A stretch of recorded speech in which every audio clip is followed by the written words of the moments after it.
It's 6 p.m. on D-Day. The day has worn on, and by now the men everywhere are exhausted.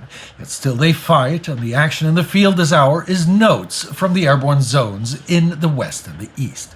By 1800, USS Quincy has sent more than 200 rounds of 8-inch shells into the German artillery positions in and around Saint-Côme-du-Mont.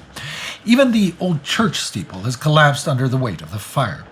With the enemy totally suppressed, Allen's paratroopers move out of their enclave at Basse-Abbeville and follow the Douve River until they find Johnson's group at La Barquette. However, this is not the fresh fighting force Johnson had hoped to throw against the Germans. Spent and exhausted from simply fighting for survival all day long, they are in no shape for offensive action. And over east of the bridges over the Orne and the Caen Canal, by now the Germans have reoccupied the Merville battery. Yep, remember, the 9th Battalion left. Steiner is back, but what state are the guns in? The British did try to destroy them as best they could without sappers and engineers, but they did not in fact succeed. The Germans managed to get the guns in casemates 1 and 2 in sort of working order. They are no longer able to fire at the regular rate of fire though. That is 6 shots per minute. They are now able to fire about 1 shot every 10 minutes. So 2 shots every 10 minutes total, but still, there is a lot of myth about the Merville battery that the guns found are only 75 millimeters and couldn't reach the beaches. That's not true. They are 100 millimeter Czech guns and that they have been destroyed. Also not true. And all 4 guns will eventually be brought back to firing condition by Steiner and his men. Looking at the dispositions at D-Day, it seems like German artillery could have played a key role in defeating or even preventing an invasion attempt in Normandy. Long-range naval guns would have intercepted the Allied warships, and those that made it to the shoreline would have been destroyed by pre-sighted killing zones of mortars and howitzers. But how come that didn't happen? How come the heavy gun batteries were mostly silent or ineffective this day? The fact that German high command could not predict the when and where of the invasion made formulating a coherent defensive concept quite difficult.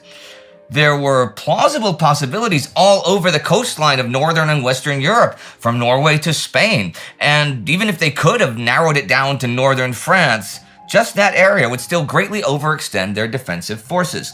The Wehrmacht's reserves are bound to arrive late in every scenario.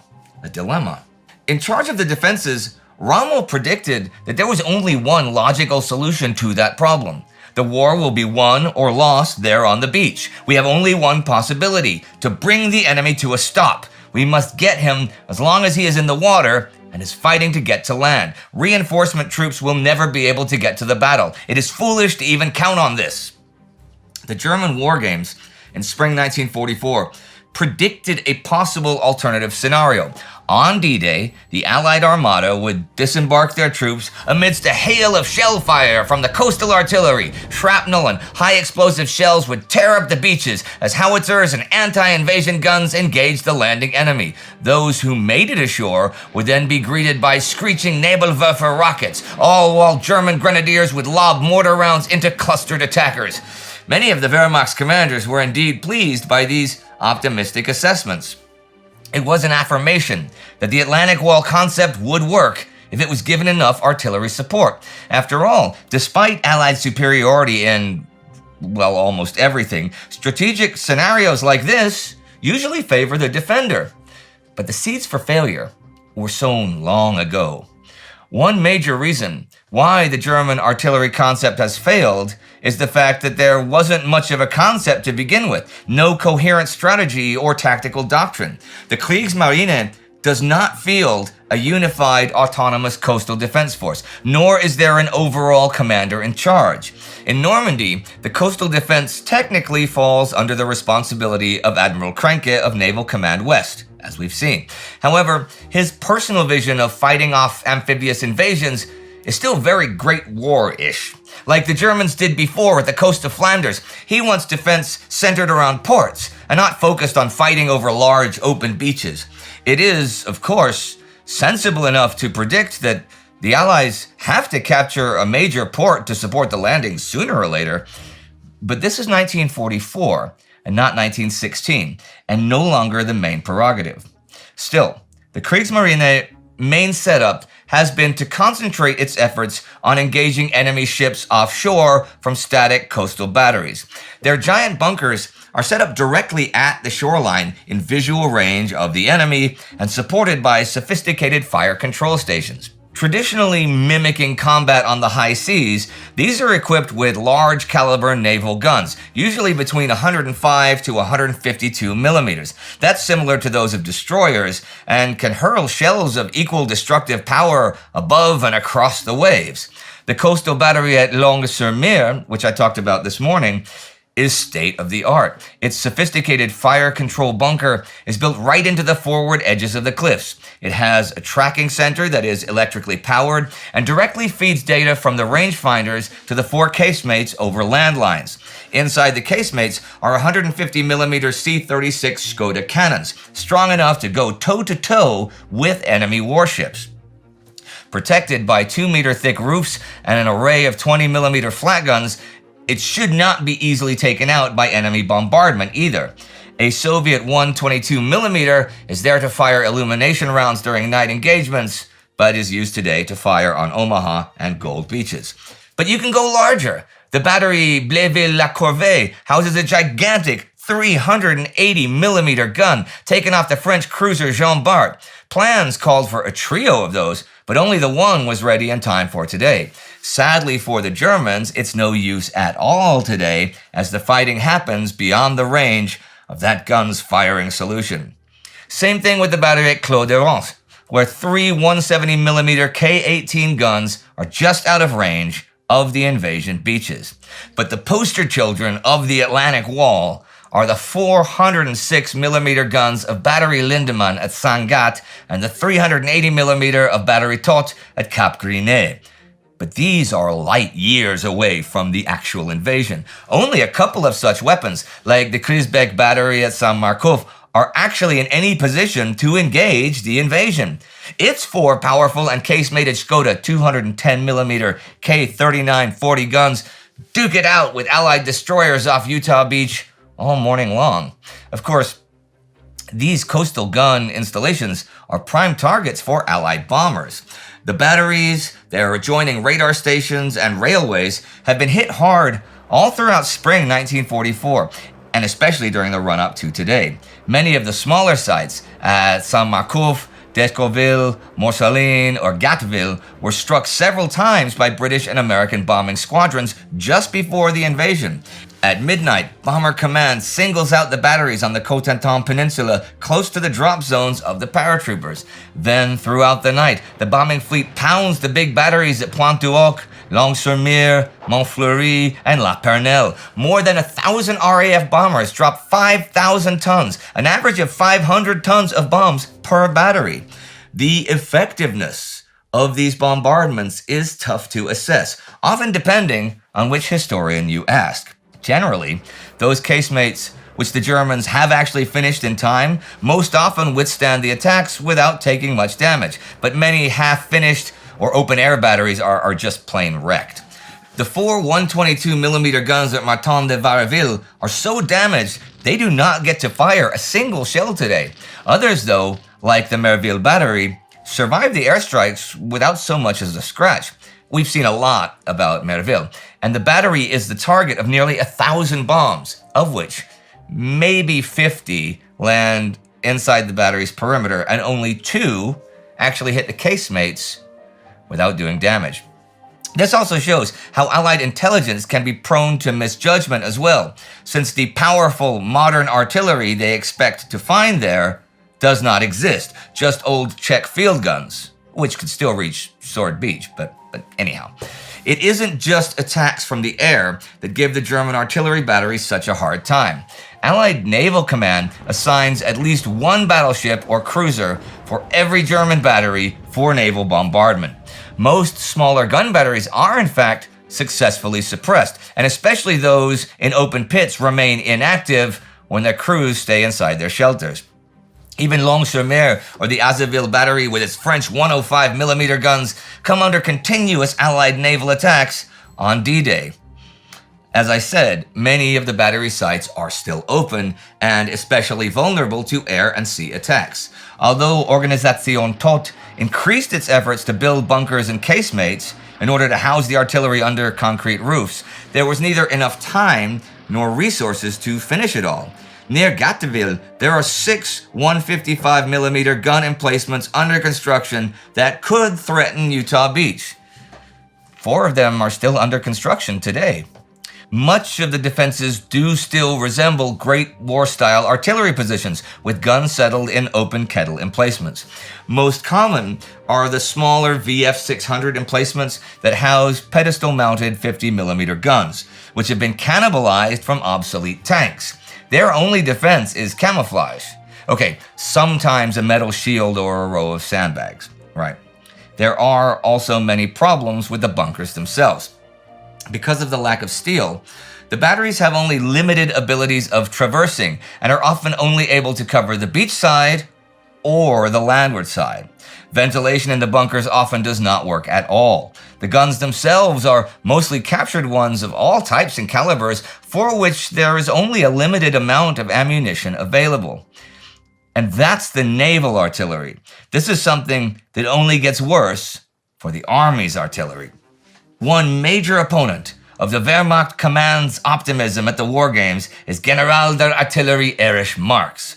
Marx is certainly one of the most interesting characters on the German side. Once considered a rising star, he was heavily involved in the planning phase of Operation Barbarossa and consequently became a vocal critic of the whole thing, predicting the many risks and problems on the strategic level. He also lost a leg and 2 sons to the invasion. So now, crippled, disgraced, and basically exiled, he is one of those backseat generals in the West, commanding 84th Corps in Normandy. As General of Artillery, Marx is also said to have a certain feeling about things, a vibe, right? Not unlike Rommel.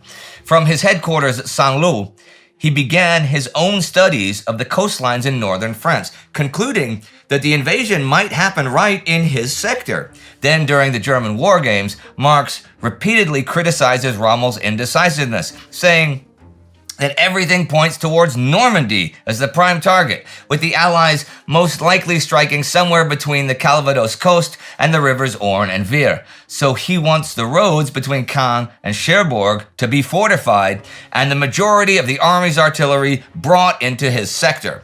Rommel, though, is hesitant to stake everything on Marx's assessments, and is probably also a bit miffed by being openly criticized as well.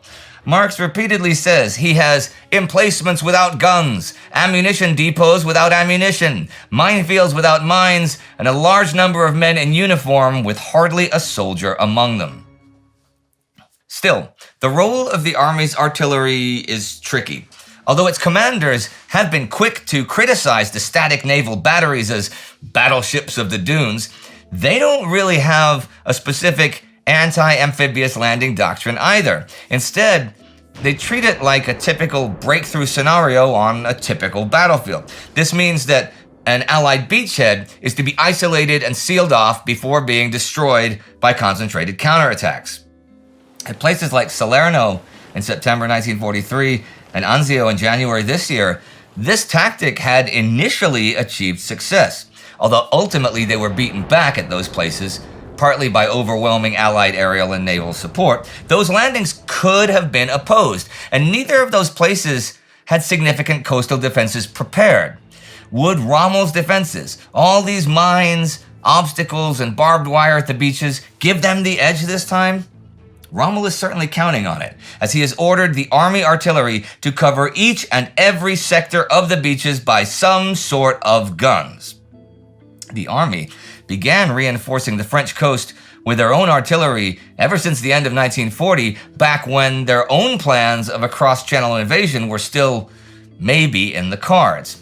But the demands of the Eastern Front hollowed out those positions and depots until only a skeleton force remained. Only near the end of 1943 do resources start to come back. Traditionally, the German army concentrates its artillery in medium field guns, howitzers, and mortars. The The first main piece is the 75mm Field Gun 38. It is a conventionally designed cannon with a semi-automatic horizontal sliding breech block.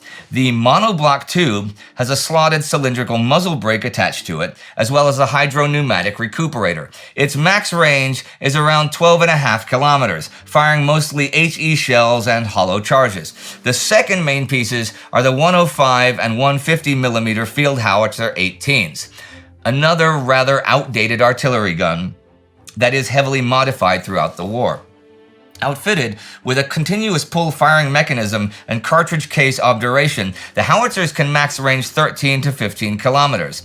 Howitzer batteries are usually concentrated further inland, usually around 5 to 7 kilometers. For example, in front of Utah Beach at Brecourt Manor, there is that battery of 4 105mm guns like 5 kilometers from the shore. Its observers, though, are close to the beach to direct the guns by phone. Besides high explosives, the howitzers can also fire specialized anti-personnel rounds and smoke projectiles. Speaking of smoke, one of the most dangerous tools of the artillery triad is the Nebelwerfer 35. Starting out as a smoke thrower, which is basically what Nebelwerfer means, this multi-barreled mortar projector has been redesigned to fire high-explosive rocket projectiles. With a range of 6,700 meters, it can fire projectiles of up to 300 millimeters. It has also become well known for its screeching sound and has picked up the nicknames Screaming Mimi or Moaning Minnie. But the most fearsome caliber in the German arsenal is the 88mm. The original 88mm Flak 36 and improved 41 are equally destructive as anti-aircraft guns and tank killers. At the coast, inside the most powerful bunkers, the H677, they house the 88mm Pak 4341. Its range is long enough to cover 3 kilometers of coastline. Out in the open, the 88 is usually put on a cruciform multi-purpose pedestal to cover all 360 degrees. With a high velocity of 1,000 meters per second, it can fire 20 rounds per minute. Ammunition is generally high explosive, either on a time fuse or a percussion fuse. Another type of projectile is the APC-BC, the armor-piercing capped ballistic shell. This kind of ammunition is designed to make tankers think twice before rumbling out into the open. Rommel has wanted to bring as much tank-killing power to the coastline as possible. He has first-hand experience on how long-range anti-tank fire can stop armored advances before they even materialize as a threat. However, most of the positions at the coast are outfitted with pretty outdated 50mm guns. The much more effective 75mm Pak 40 is barely around Normandy at all, as it has been reserved for assault divisions, not fortress divisions. The 50mm guns are usually anti-tank guns from the Eastern Front, now dubbed anti-invasion guns. Still, Rommel's team has done a tremendous job stocking up on artillery pieces and ammunition from wherever they could get their hands on it. Scouring old fortifications and forgotten warehouses all over Western Europe, his staff has gathered all kinds of calibers and brought them to the coastline. One of the prizes is, for example, the French Saint-Chamond Model 1916 with its 21-kilometer range. This stockpiling, however, presents a different kind of problem. The 17th Army now possesses over 32 different kinds of artillery and anti-tank guns.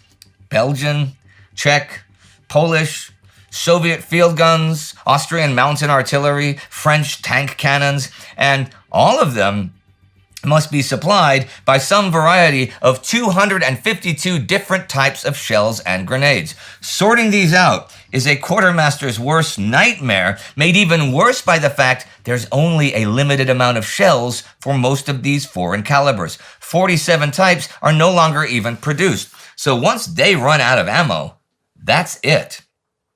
Speaking of ammunition, even for the German-made guns, the supply situation in northern France is bad, like real bad. For once, it is partly because of enemy activity too. French resistance fighters sabotage the railway lines, and Allied bomber squadrons target depots, and Under the transportation plan, the Germans have to commit a large amount of force to guard the many bridges across the Seine and Loire rivers, which means the actual supply columns are steered by French and Belgian civilians. And a German paycheck does not buy much loyalty and motivation in 1944. This has led to an overall shortage of artillery ammunition for the defenders at the Atlantic Wall, but it is especially worse for certain models, like the light and medium Model 1918 field howitzers. Produced almost exclusively in Germany, it takes forever for these shells to arrive at the French coast. Always nearly bordering on treasonous, German bureaucracy does seemingly everything in its power to complicate things. In theory, the whole supply system in northern France falls under the direction of Quartermaster General West, directed from Paris by General Finch and General Eckstein. Problem is, that command is not simply subordinate to Oberkommando West, but also answers to the military commander of France, General von Stülpnagel, as well as taking orders from Quartermaster General of OKH General Wagner in Berlin. So the supplies are effectively under 3 different commanding generals, receiving directions from 3 different offices, and no, OB West does not have the right of way here. Altogether, this has made an already unwieldy supply situation even worse. There are many reported cases today of guns and their shells not being at the same place when the invasion strikes. Artillery guns at Omaha, for example, run out of shells because the majority of their supplies have been awaiting transport at Saint-Lô for weeks. Okay, you might now be thinking, the Atlantic Wall is just a series of badly managed strongpoints held by third-rate soldiers with no intention of fighting it out. But that is far from the truth. The Crisbeck battery, even alone and half finished, has been a star today for the Germans. And it isn't alone. There are many illustrations of how tough the German batteries actually are. Just imagine, though, if the Germans had more of these multifaceted artillery positions. What might have happened if the Kriegsmarine had installed the 380mm gun batteries at both Le Havre and Cherbourg as they had planned? What if all 6 Gatteville 155mm gun emplacements had been finished by today and not just 2? Or the major defensive stronghold that was supposed to secure Cotentin and defend Utah Beach? How would the battle have played out if Rommel had trusted in General Mark's judgment and directed all his artillery towards that peninsula? That is one hell of a what if. But there are many people, whole organizations in fact, whose jobs are to deal with what ifs. As in, what if we can convince the enemy that the invasion they expect will happen elsewhere, and at a different time? Exactly. The German response to the Allied landings today is a mess. But why is that? I mean, the dysfunction in the German high command is one thing, but very importantly, the Allies have been running the largest and most ambitious military deception plan in history. They've built ghost armies of inflatable tanks and imaginary men. They've hoodwinked the Germans with a network of double agents. They've sent heavy bombers on diversionary raids. This is Operation Fortitude. Its scale is truly remarkable, even more so since it is just one part of the wider deception mission for D-Day, codenamed Operation Bodyguard. Bodyguard comes under the authority of a secret planning committee called the London Controlling Section, LCS, headed by Lieutenant Colonel John Bevan.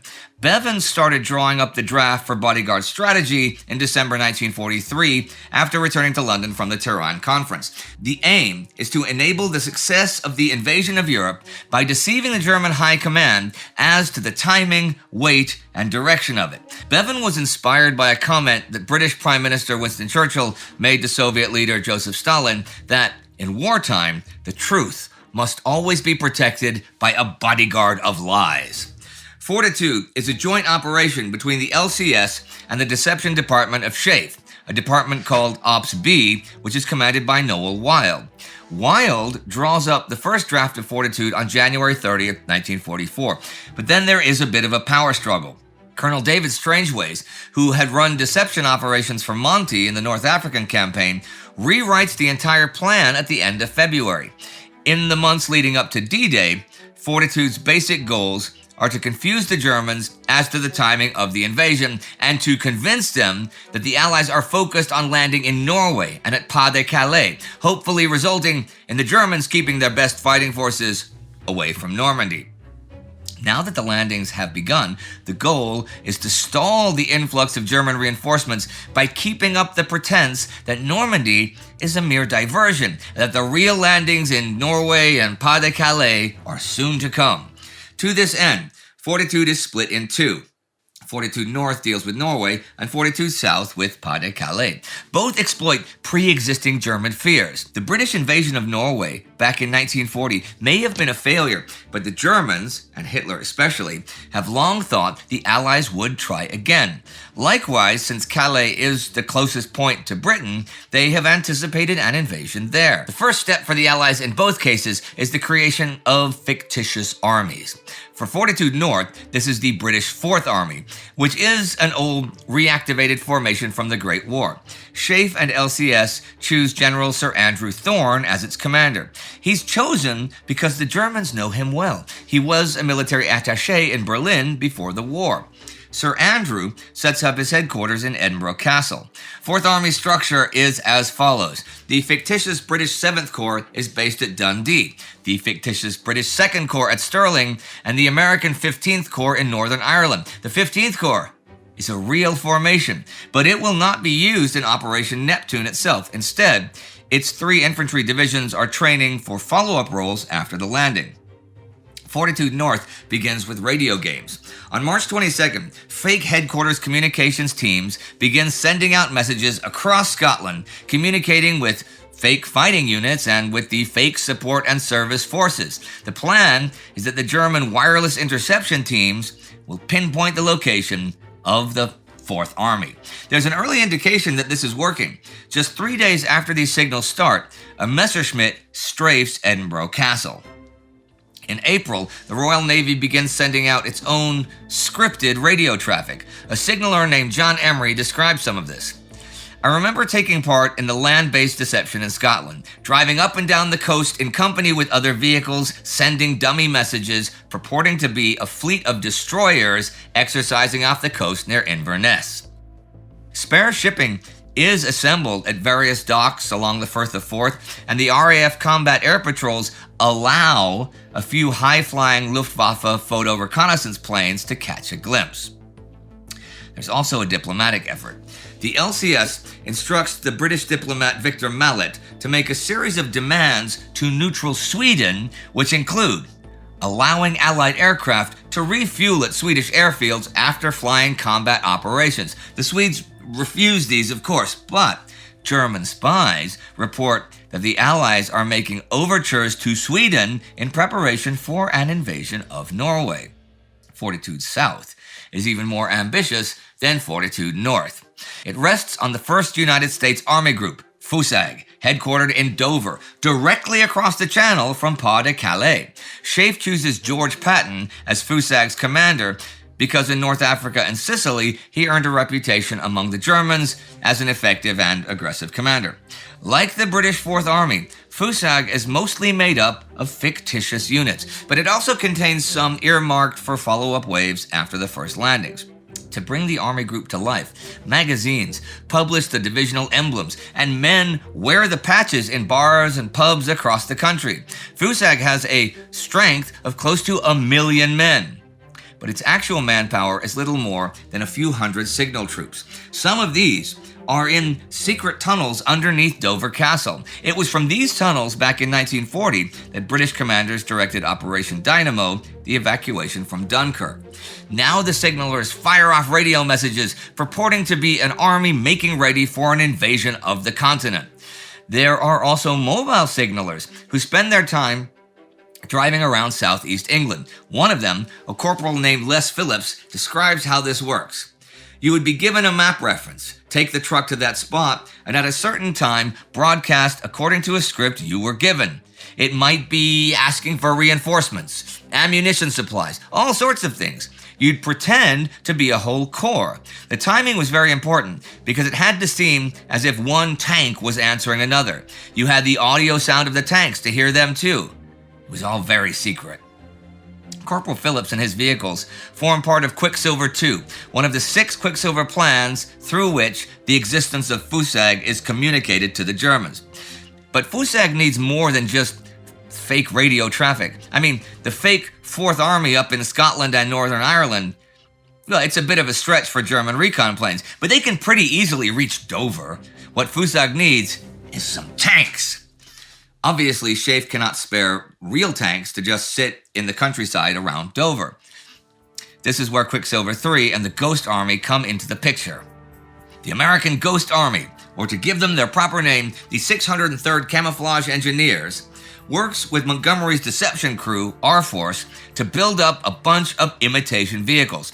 Some of these are inflatable tanks and trucks made by the Goodyear Company in the States.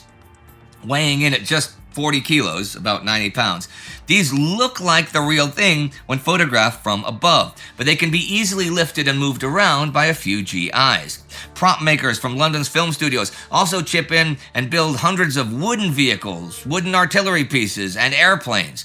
These fake vehicles are arranged at realistic-looking bases and airfields. Camouflage netting is strung up, and tent cities spring up around them with imitation buildings and ammo dumps. Tank and tire tracks are plowed into the mud using special rolling tools. Cooking stoves are kept burning to feed non-existent soldiers. At night, recordings of aircraft engines are played over speakers, and special carts fitted with car headlamps run up and down fake runways to simulate aircraft. Fake landing craft are anchored at the coast to create the impression of an army massing for invasion. These are built of canvas stretched over a steel frame, floating on oil drums. A lieutenant colonel in the Royal Engineers describes their use. They looked very realistic, and at half a mile away, I certainly couldn't tell them from the real thing. We'd leave them for 2 or 3 days, then move them elsewhere, so it looked as if the troops were moving around. But all of this, the radio messages and the fake tanks, planes, and boats, they're not enough by themselves. In fact, far more significant is another element, Quicksilver 1. I left it to the end because it's the most important.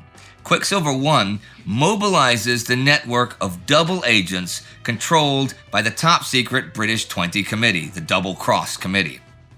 You might recognize the names and code names of some of these agents. The Spaniard Juan Pujol, or Garbo, is probably the most important. Then there's the Polish Air Force captain and former French resistance fighter Roman Czerniawski, or Brutus, and the Portuguese-based Serbian businessman Dusan or Duško Popov, codenamed Tricycle. Astrid will be covering them in more detail today, so I'll leave that to her. All I need to say is that these 3 agents, plus dozens of other men and women operating as far afield as New York, send a constant stream of carefully managed information. It's a mix of facts of limited military value, half-truths, and outright falsehoods designed to convince the Germans that FUSAG is heading for Calais. For example, Brutus draws up fake reports on Polish and Free French airborne units due to take part in the invasion. Tricycle hand-delivers a list of FUSAG units to his contact in Lisbon. Meanwhile, between January 1944 and D-Day, Garbo alone bombards the Germans with over 500 messages. The work of the double agents turns out to be the most important element. Luftwaffe reconnaissance is so lacking, and the processing of intelligence so poor in Germany, that the vast effort put into Quicksilver 2 and 3, that's the phony radio traffic, imitation vehicles, military bases, that makes very little impact on German thinking. But the Germans do put great stock in their agents, who are double agents, and it is through their communications that the bulk of the information about FUSAG and the Allied plans for Calais come to the German attention. One member of LCS will boast, every phase in the story can be directly attributed to the 3 double-cross agents, Garbo, Brutus, and Tricycle. But just how successful has Fortitude been? Have the Germans bought it? Bletchley Park has been able to monitor the progress of the disinformation campaign through its decryption of German communications. From these decoded messages, the LCS concludes that the Germans have bought the deception. Von Rundtsedt reports to OKW on May 29th the main Allied effort will be against Pas-de-Calais. In addition, the Americans have long ago broken the Japanese diplomatic codes, and they decipher reports of a meeting between Hitler and the Japanese ambassador in which the Führer himself says a landing at Pas-de-Calais is the main Allied goal and that any other landings are diversions. In May, Ultra Decrypts revealed that the Germans have carried out a landing exercise on the assumption that the landings will occur somewhere between Ostend in Belgium and Boulogne in France. Calais is right in the middle of that.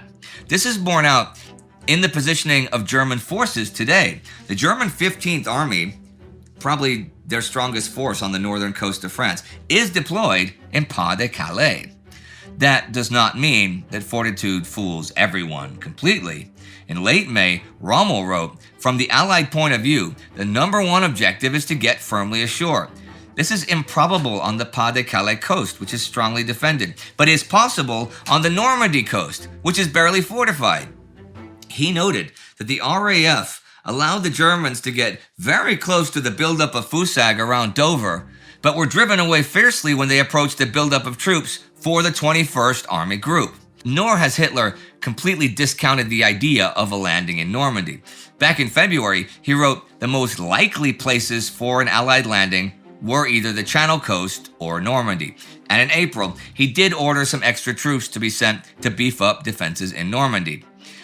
And I'm pretty sure the Americans at Omaha Beach today will tell you that the Germans have obviously been planning for the Normandy option. But that's to be expected. See, Fortitude didn't require the Germans to completely dismiss Normandy as an invasion site. Rather, by offering Calais up as a tempting and logical alternative, it has sown confusion in the ranks of German high command. It has played into German assumptions. Not only is Calais the closest landing spot from Britain, but the most aggressive option, providing a far more direct route to Paris than Normandy. But what Formandy has done is to help prevent the Germans from producing a coherent and unified strategy for fighting the landings. The fierce debate between Rommel, Rundtsedt, and General de Panzertruppen Freiherr Leo Gehr von Schweppenberg over the deployment of forces for Obi West that I mentioned earlier today can, in part, be put down to the confusion sown by Fortitude.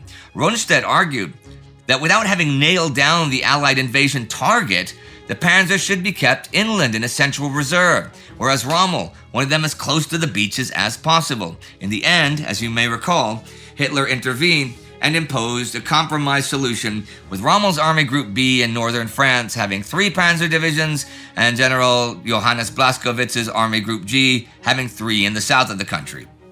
The other 4 are held as part of a central reserve in Schweppenberg's Panzer Group West. In that sense, then, Fortitude has been a success.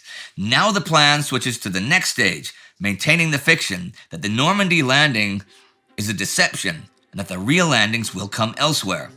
For Fortitude South, the aim is to prevent German reinforcements from being moved from Calais to Normandy. Even before the troops landed on the beaches this morning, plans are being set in motion to keep the ruse going. Key to this is ensuring that the Germans continue paying attention to the network of double agents. To this end, Agent Garbo attempted to warn the Germans this morning that the Normandy landings were go. At 3 a.m., he set up his radio equipment for a pre-arranged transmission with his German handlers. The time was chosen because it was early enough to appear genuine, but too late for the Germans to really gain any advantage. Unfortunately for the Germans, their radio operator misses this pre-arranged meeting and does not come on air until 8 a.m. But tomorrow, when the Germans realize the full significance of Garbo's message, their confidence in him only increases further. It also gives him the moral high ground. Garbo will feign disgust at the incompetence of his German contacts and will tell them, "I cannot accept excuses or negligence. Were it not for my ideals, I would abandon the work." Eager to keep Garbo on their side and sure of the value of his information, the Germans will eat up the messages he sends over the coming weeks, in which Garbo will paint the Normandy landings as a diversion. He will send over more and more details about Fusag and its impending attack on Pas-de-Calais. Now, I said that Fortitude is not the only operation to mislead the Germans. I'll go over a couple of the other efforts because, like Fortitude, they will continue over the coming months. In the west, there is Operation Ironside, which uses double agents to give the impression the Allies are planning a landing at the Bay of Biscay, with particular emphasis on Bordeaux. This plays on a pre-existing fear of German High Command, who already carried out anti-invasion drills there back in January. The story is that 2 divisions will land 10 days after the Normandy landings, with a further 6 divisions being sent once a beachhead is established. After capturing Bordeaux, this force would then link up with another supposed landing force in the south of France. There's Operation Zeppelin in the Mediterranean, which aims to tie down German forces in anticipation of a possible Allied landing in the Balkans. For this, the Cairo-based deception department, named A-Force, is using deceptive radio signals to inflate the size of the British forces in the region. Zeppelin has various sub-operations, each of which threaten an Allied landing at places including Crete, mainland Greece, Albania, Croatia, and the south of France. Finally, there's Operation Copperhead. This has already run its course, but it's worth mentioning just because it's kind of funny, actually. Okay. Over the past few months, the 20 Committee's double agents have made it clear to their German handlers that General Bernard Montgomery will be commanding the coming invasion. So at the end of May, the British deployed a body double of Monty to Gibraltar and Algeria, hoping the Germans would take this as a sign that the invasion was not imminent. The British made sure that the visit to Gibraltar was witnessed by a Spanish government official known to be an Abwehr informer. Unfortunately, the plot had to be cut short because the body double, a soldier named M.E. Clifton James, got hammered and staggered around Algiers, and this is not in keeping with the teetotal Monty. So unlike Fortitude, the Germans are never really taken in by Copperhead. And even with Fortitude, there's only so much that deception work can do. At the end of the day, it's the men who stormed the beaches earlier today who will decide the outcome of the day's fighting. The whole deception program, of course, was helped by a lot of double agents, or fake agents, or Nazi agents in Britain, Boom. both real and false, have been captured and turned themselves in, and the British used them as a big counter-espionage program to send disinformation to their supposed controllers in Germany. That's what I was, sort of trying to say. The operations are run by the 20 Committee, which is XX in Roman numerals, or double cross. The basis for the double-cross system is well summarized by John Cecil Masterman. Here he is, chairman of the 20 Committee responsible for the double-cross system. If the words military intelligence are flung at me, I respond immediately with Valmy.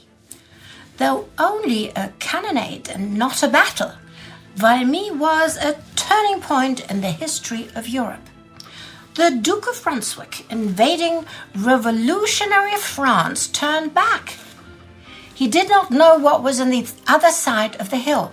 There is the classic example of the failure of military intelligence, the failure to know.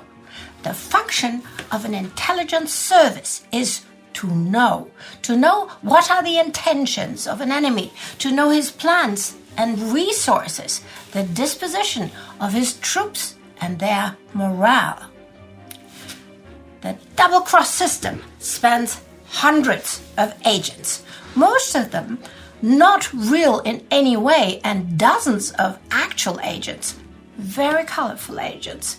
As we will see, it began in 1940 when MI5 captured one German spy after the other as they arrived in Britain and turned them. Soon, there were not a single German spy in Great Britain, and 25 German spies had become double agents for the British. As soon as the German Abwehr sent in new spies, they were captured and turned. It's similar to the German Funkspiel, where the Germans hold MI6 and SOE agents captive, forcing them to transmit False information with one very big difference. Most of the double-cross agents are working enthusiastically for the Allies.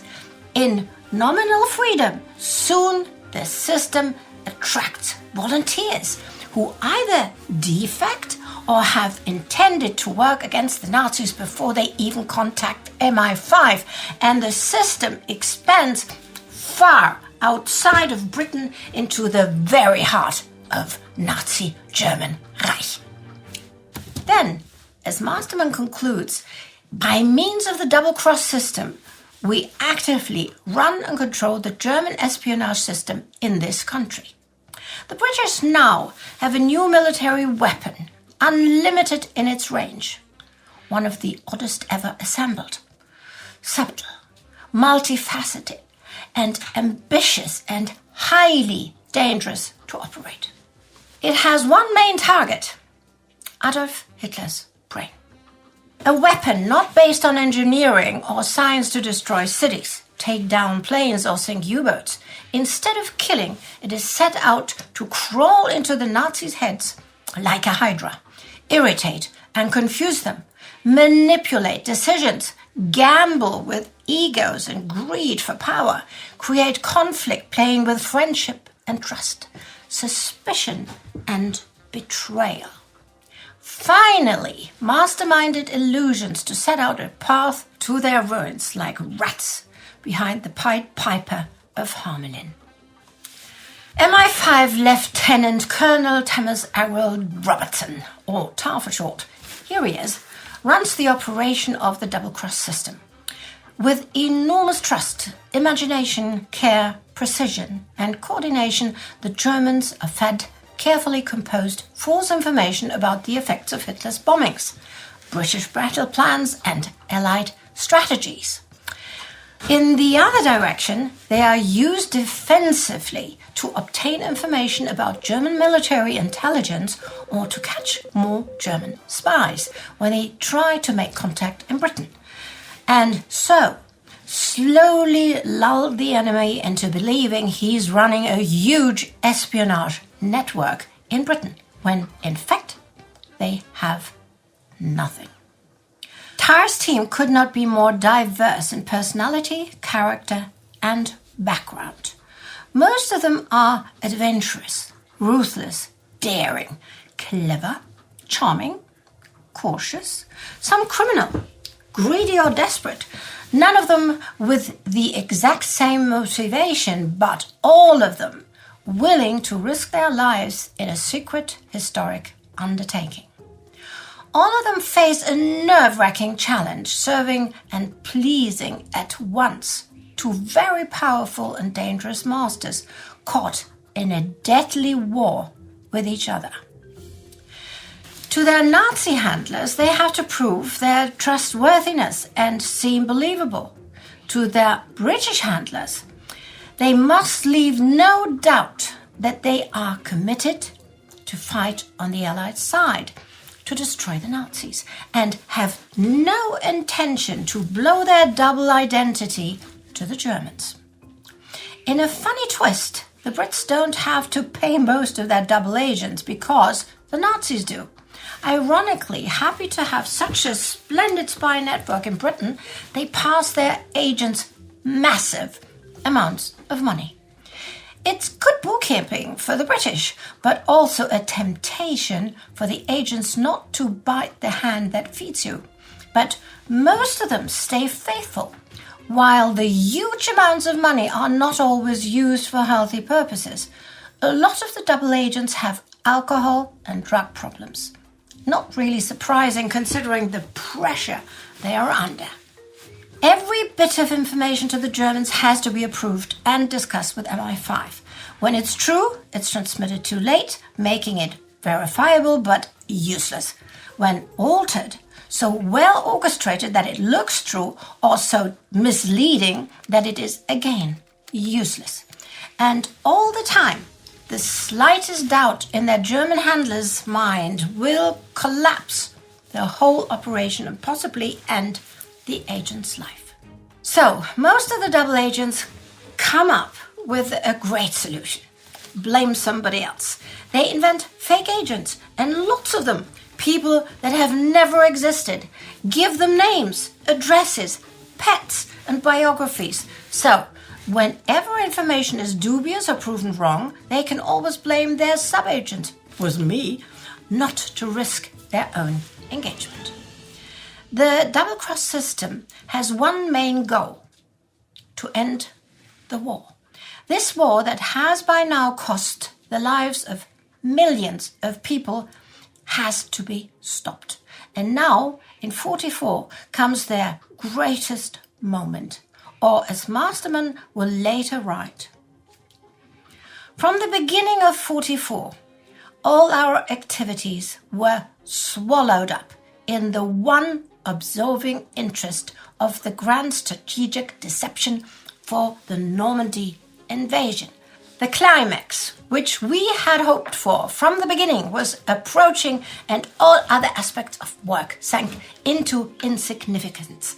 At least for the time, it will be remembered that we had always expected that at some one moment all the agents would be recklessly and gladly blown sky high in carrying out the grand deception, and that this one great coup would both repay us many times over for all the efforts of the previous years and bring our work to an end.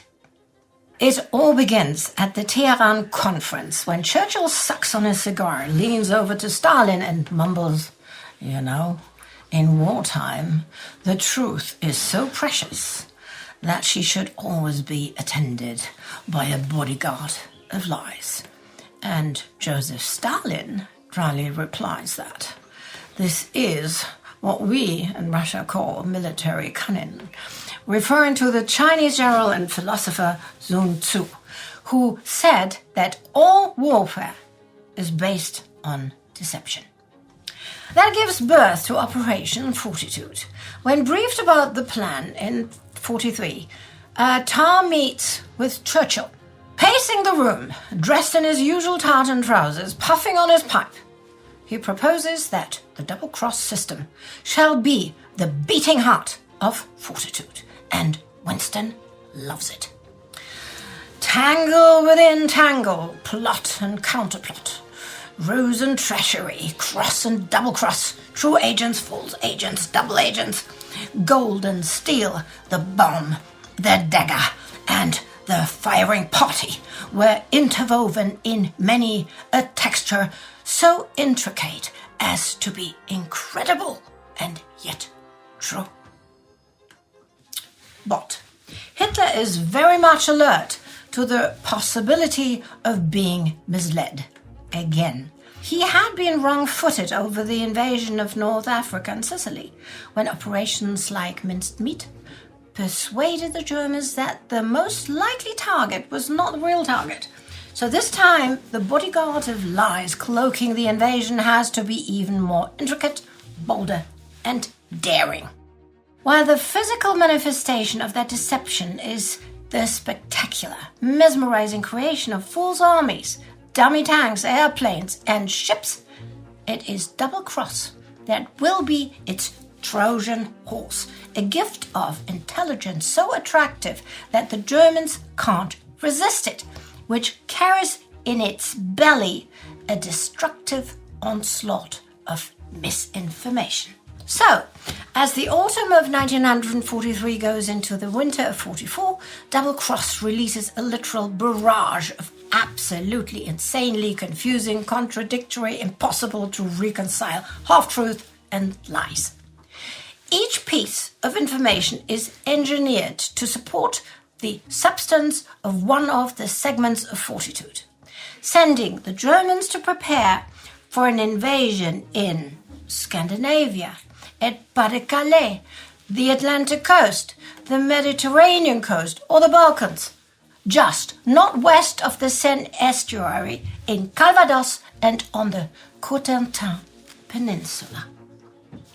A good 24 double-cross agents are involved in this deception plan for D-Day, but 5 spies and their sub-agents form the nucleus of the operation, being, without any question, one of the oddest military units ever assembled. Elvira Concepcion Josefina de la Fuente Chadouard. Codenames Bronx and Cyril. A bisexual Peruvian playgirl so bored with life, she wants to do something fun besides gambling. Roman Czerniawski. Codename Brutus, Armand, and Valenti. A tiny Polish fighter pilot who lives and thinks spying, and thinks that the act itself is the highest ideal of human endeavor, regardless of who it is. Lily Sergeyev, codename Treasure, a heroic French woman, daughter of Russian imperial refugees from the Bolshevik Revolution, who is a genius, but so obsessed with her pet dog that she comes close to derailing the entire invasion. Dušan Duško Popov, codenamed Tricycle and Scoot, a Serbian playboy with an appetite for sexual adventures and bold business ventures. A high society cosmopolitan who will be one of Ian Fleming's role models for James Bond. Juan Pujol Garcia, codename Garbo and Borfrel, a deeply eccentric Spaniard with a successful diploma in chicken farming, who is Mr. Deception himself and D-Day's inventor of ghost armies and agents.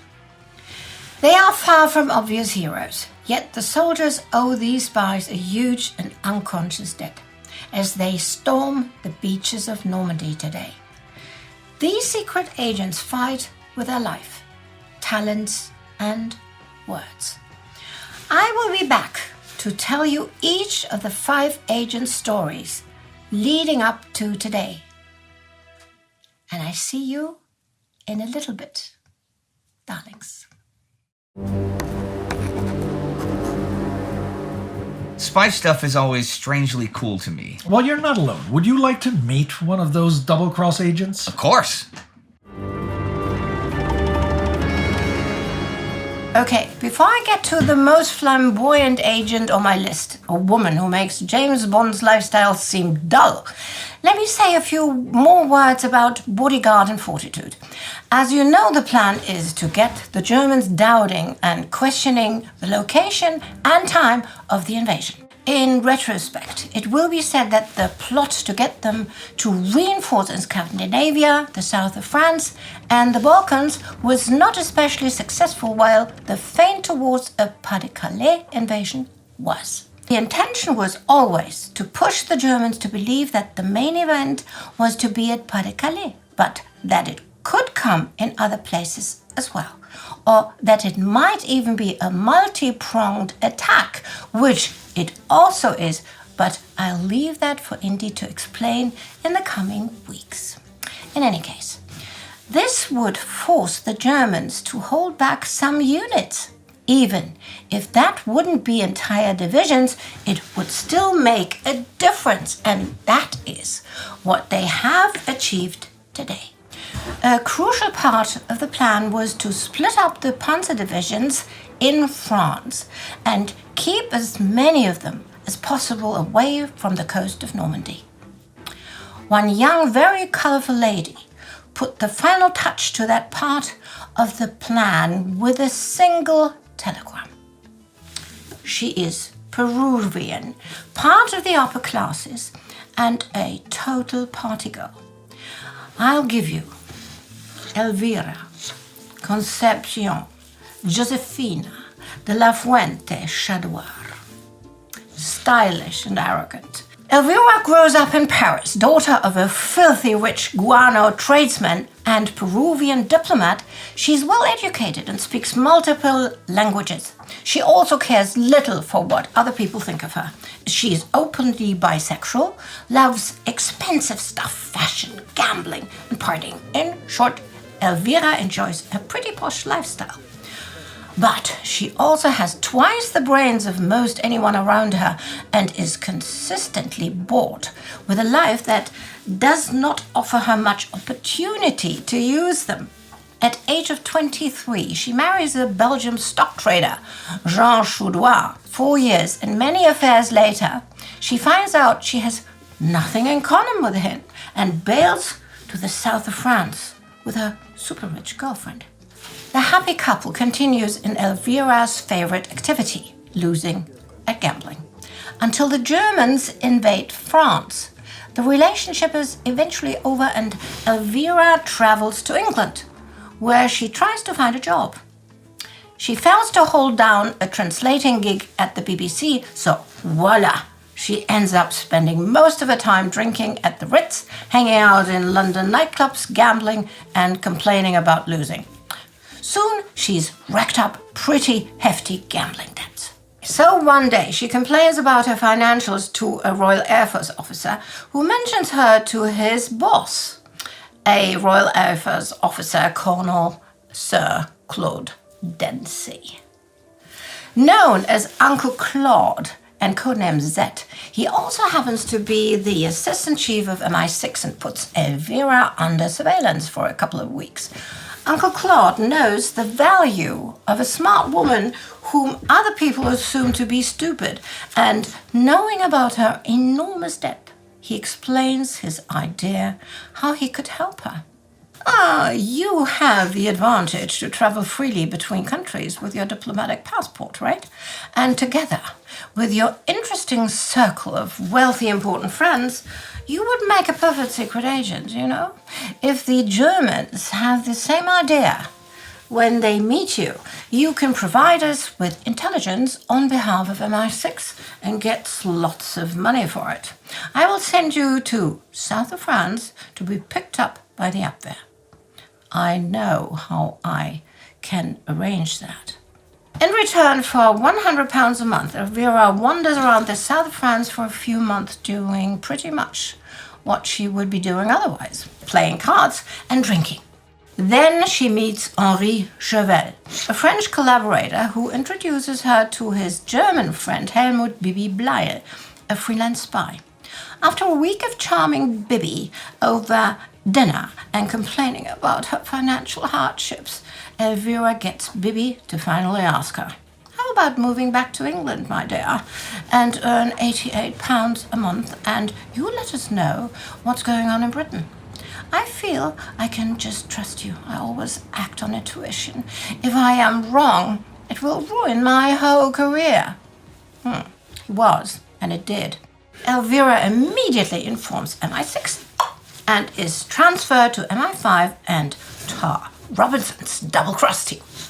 Elvira's case officer, Christopher Harmer, and Hugh Astor give her the codename Bronx for the cocktails she drinks when meeting with them.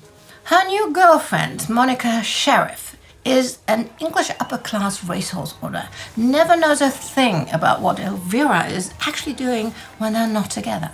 Bronx is extremely competent in sending letters to Bibi via Banco Santo Espirito in Lisbon. They're full of girly stuff.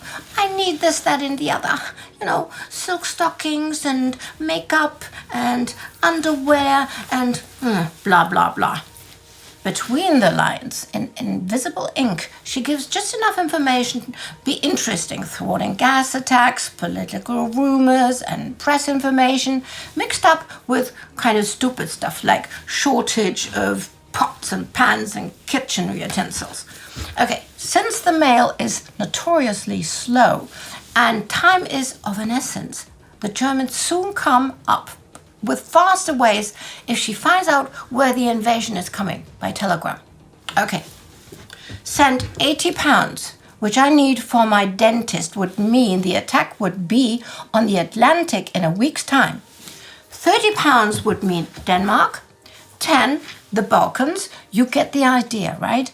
So, last week, Elvira transferred a telegram asking for £50, indicating the Bay of Biscay off the Atlantic coast, along with a letter how she has wheeled this information out of a non-existent, drunken Royal Air Force captain on a party.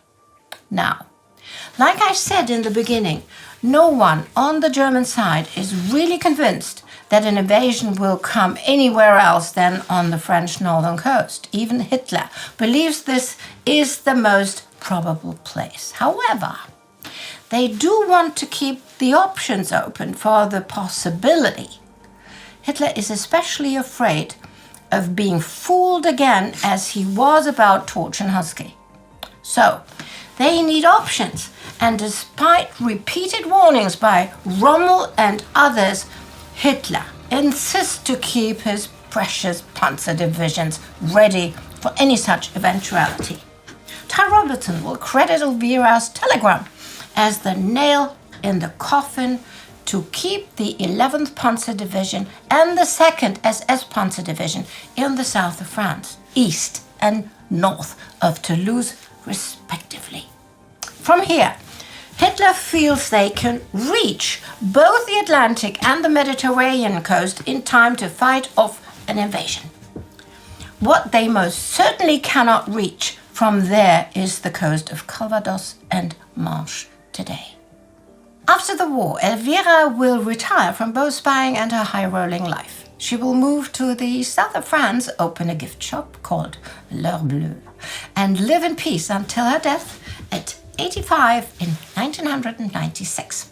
The full details of her story will remain a secret until they are declassified in the coming 2005.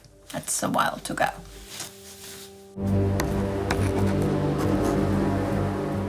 Sparty, we've been waiting for news of the armored German counterattack, right?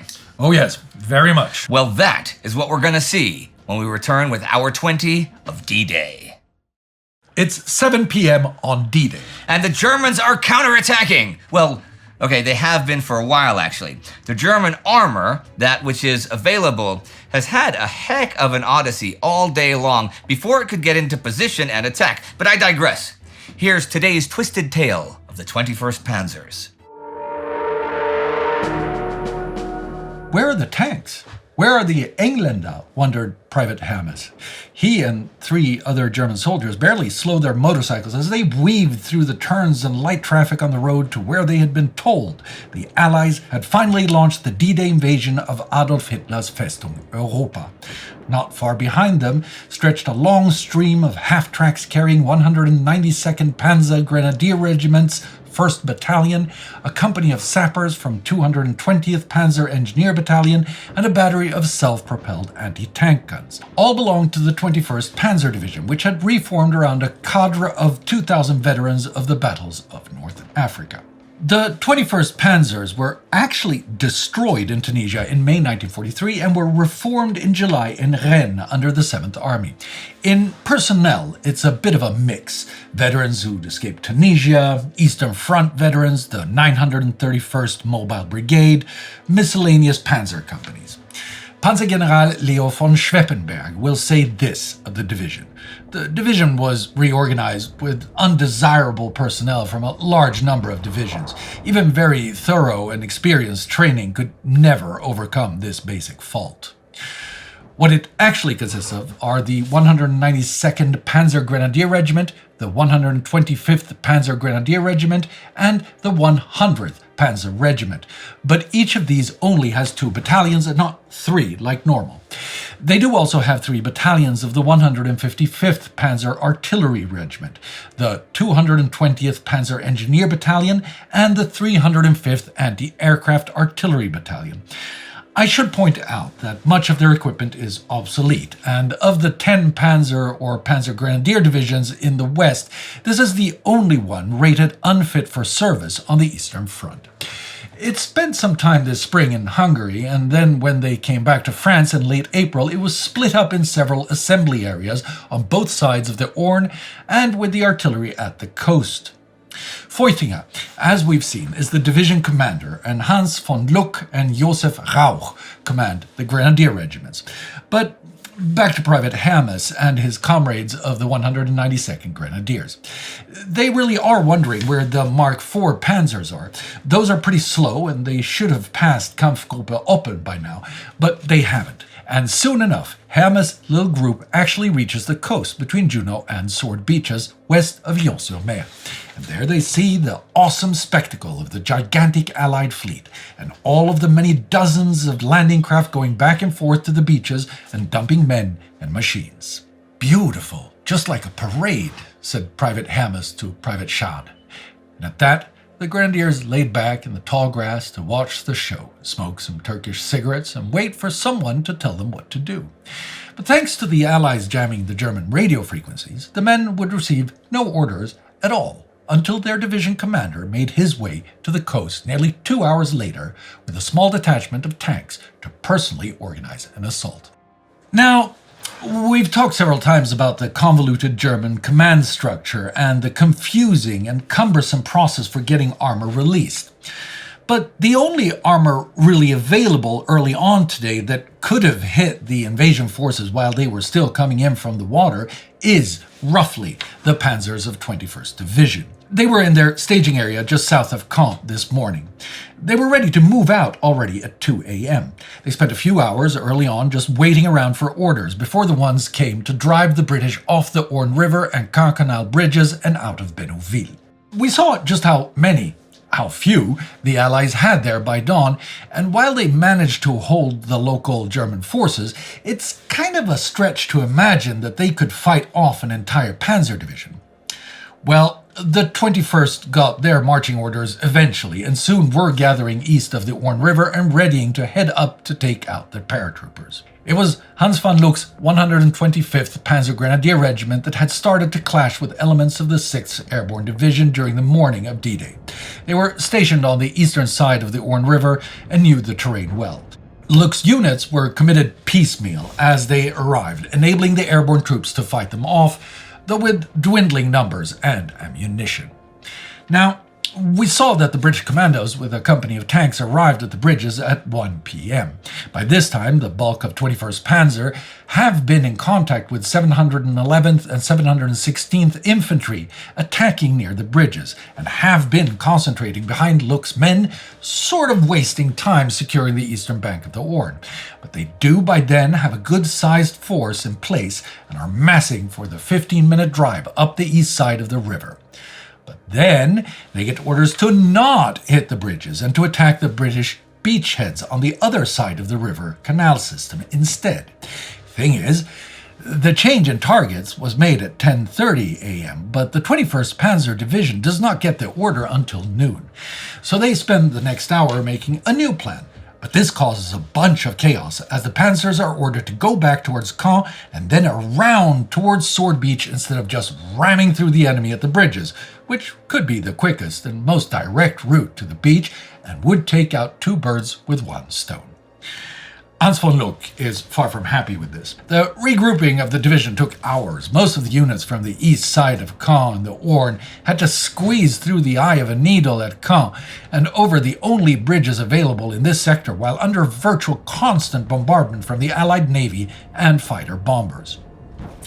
In fact, the delay in regrouping, going back to Caen, going through the rubble of Caen, and getting set west of the river takes 3.5 hours. Then, Commander Feuchtinger splits up the division, leaving Luck's regiment behind to assault the bridges as originally planned, by which time the defenders of the bridges can call in naval gunfire from the high guns offshore. The Panzer Grenadiers will not take either of the bridges today, and even if they had, they wouldn't have the backup to exploit such a victory. So, the assault towards the beaches finally gets going around 4:30 p.m., by which time General Max has arrived at Caen and tells his armormen, if we don't throw the British back in the sea, we shall have lost the war.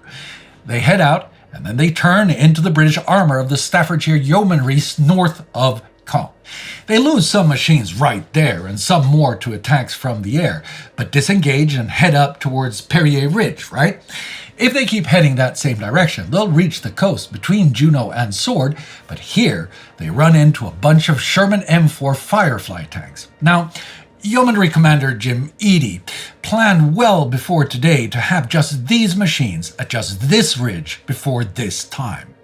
They will form up their squadrons, give out their orders, then drive straight for their objective. What they do not know is that I have 3 troops of Fireflies, which I will station on the ridge and leave as a backstop. See, he anticipated that this would be a route for enemy armor to counterattack through, and these Fireflies are equipped with 17-pounder high-velocity cannons and not the smaller 75mm guns that normal Shermans have.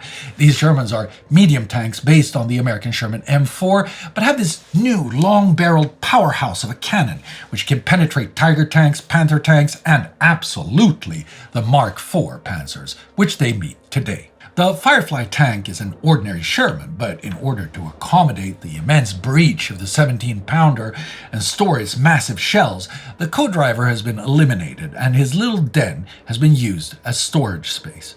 The flash is so brilliant that both gunner and commander need to blink at the moment of firing. Otherwise, they will be blinded for so long they will not see the shot hit the target.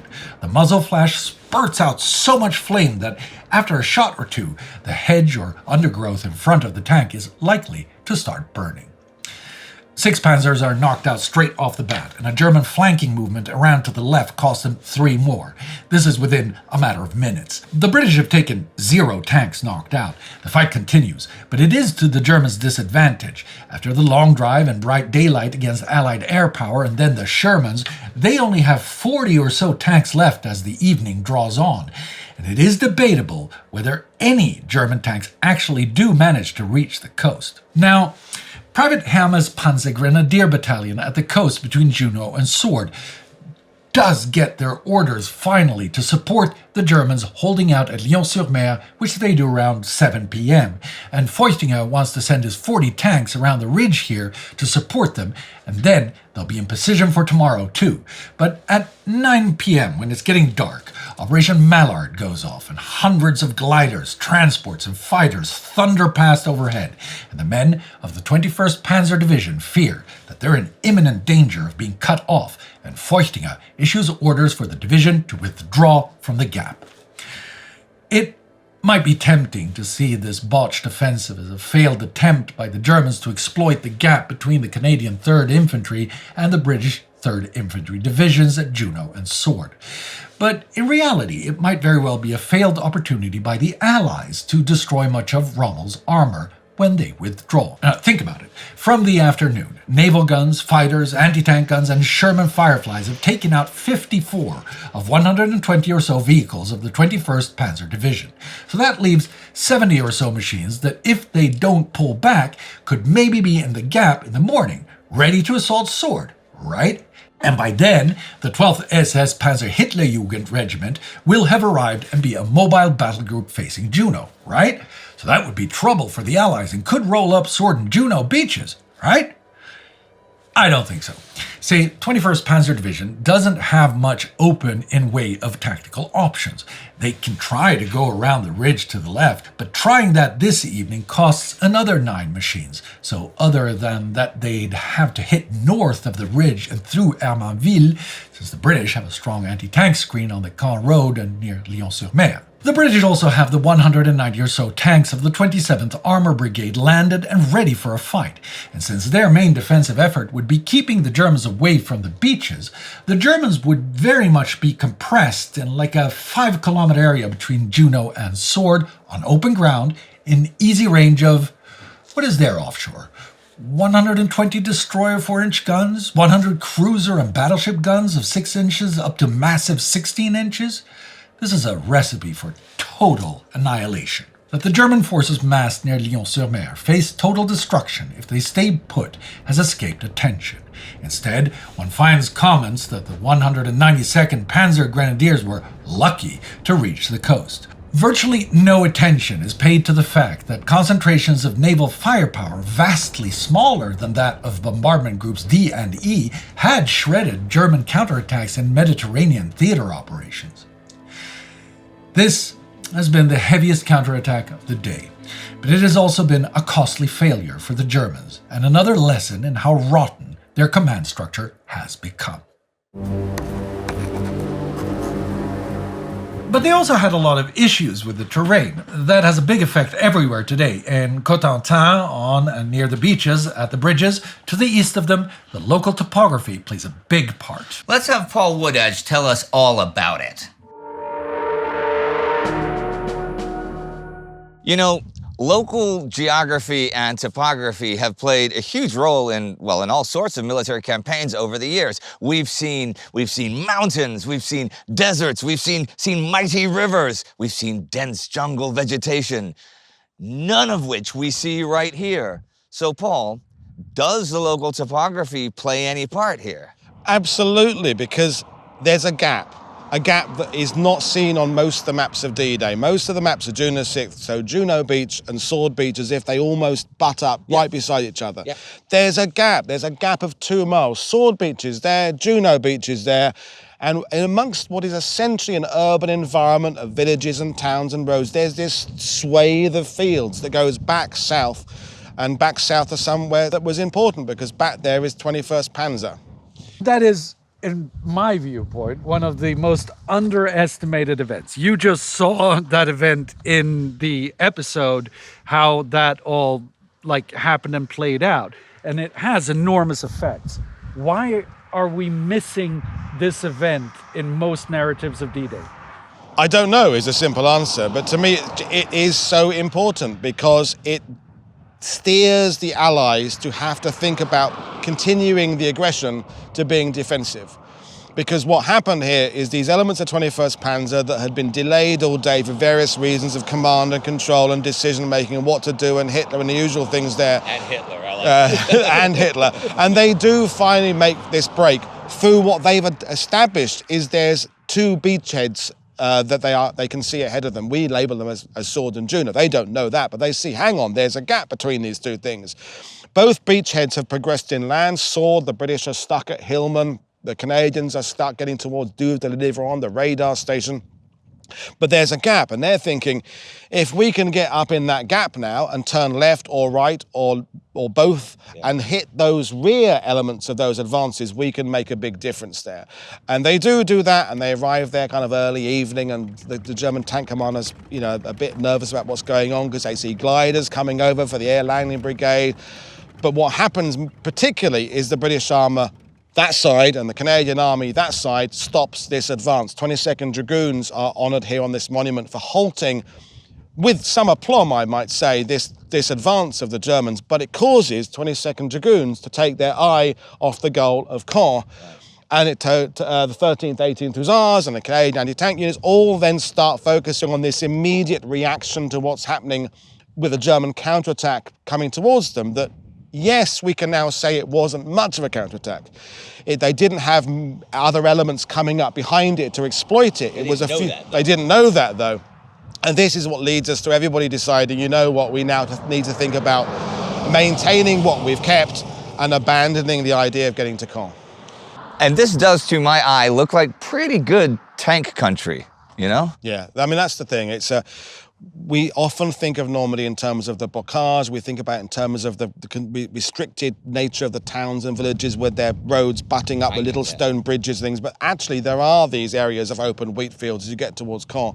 And that's what the Germans had. The Germans don't want to get caught in little villages where one panzer gets stuck behind another panzer. They want to be able to move their tanks with speed because 13,500 approximately Allied aircraft roving, looking for targets. You don't want to get stuck at a junction. You want to move fast. Now, as I said, they didn't move as fast as they wanted to, but they are using these very fields. And you don't have to be a genius to stand here and realise this is tank country. That gap there is tank country. Yeah. Nothing to get in your way, no meaningful hedgerows, no stone walls. Get down there and hit those 2 beachheads when they are at their most vulnerable. Okay, we don't do alternate history, of course, but we can conclude one thing here, and that is that possibly, if this would have happened earlier in the day, if the 21st wouldn't have been delayed, if the Hitlerjugend weren't held back and everything that was going on because Hitler wouldn't allow them to use them, this could have made a difference, right? Yeah, you'd have to get a lot of things in alignment there, but if they get this at beachhead at the right time, perhaps they get the communications, the signals units, the fuel bowsers, things like that. Maybe they take out a brigade commander or someone like that that's in control of things. They could just make enough difference to just start start things falling apart, because there are these other places on D-Day. Omaha, we know things were a little bit dicey in the morning there. The paratroopers haven't always met their objectives immediately. So there's this sort of potential domino effect that if this does work better for the Germans, maybe if the British are pushed back from Sword a little bit, or they have to focus on more of a counterattack here, they can't resupply the British 6th Airborne Division over there, so perhaps their position becomes a little bit more vulnerable. So you do have a situation where a little bit there can start making a difference. And we also have to consider that coming in not that far behind, a 12th SS, Hitler-Jugend Division, they're on their way. They had been going kind of the wrong direction. They'd heard about some Canadian paratroopers landing near Le Havre, or one of their recce units was going off that way, the wrong way. Then someone back here said, no, it's all over here. And they turned their way to come back here. And their first elements start arriving very late on June the 6th. But if they'd arrived a few hours early, if 21st Panzer had arrived a few hours early, you just start nudging things to a point where it's not going to make D-Day fail, but it's going to put pressure on places, and that pressure is just going to maybe make things, casualties are going to increase. Well, not only that, and that's why I'm bringing it up. I'm not bringing it up because we can speculate about that as much as we want, but there were people speculating about this. Schaeff were speculating about this, and they were very worried about specifically these things, but these are not unknown to the commanders, the Allied commanders. And this is specifically what they're worried about when they say, what if we get pushed back into the sea? Because they're looking at the map, they're looking at the units that they know are here, and they know that if they act promptly, if they act using these very topographical gaps, well, then the Allies are back in the water. That's basically what they know. So, foregone conclusion in all honor, and a lot of people speak of a foregone conclusion. It was never a foregone conclusion in that respect. Yes, there was a great advantage. The chances of it failing were lower. But this, right here, this gap, is where it illustrates the risk that the Allies were taking. And there are a lot of unknowns. And I think, we've looked now at various things. We've looked at the bisecting of Normandy at Pegasus Bridge, and now that forces a binary solution. We've looked at the difficulties of Omaha because of the crescent moon shape, as you say. Yeah. I like yours better. We shall. Yeah, we shall. We've looked at all of those things. And some of them were known, and some of them were unknown, and some of them were understood, and some of them were not understood. But there was one thing that gave both sides an advantage and a disadvantage. Yep. But more than anything, it slowed things down tremendously, much more than expected. What was that? That is bocage. So if there was one thing that they underestimated on D-Day, it was how long it would take to get to the next stages. And we're standing right now in a sort of vaulted corridor of sorts. That had a lot to do with those delays. Can you explain?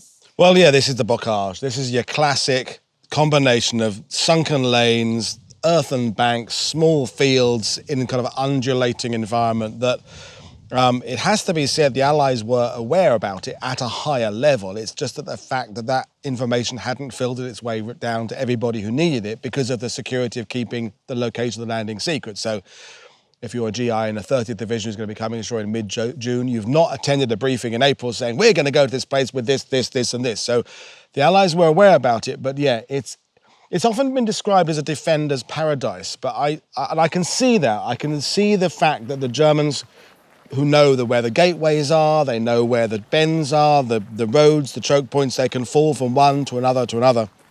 But the Germans hated it as much as the Allies hated it, which I think is something that's definitely worth reminding ourselves of. But it did slow everything down in this sector, just as the wheat fields and open fields in the British and Canadian sector are slowing things down there. It's not just one type of terrain in Normandy, but yeah, the bocage was a big one.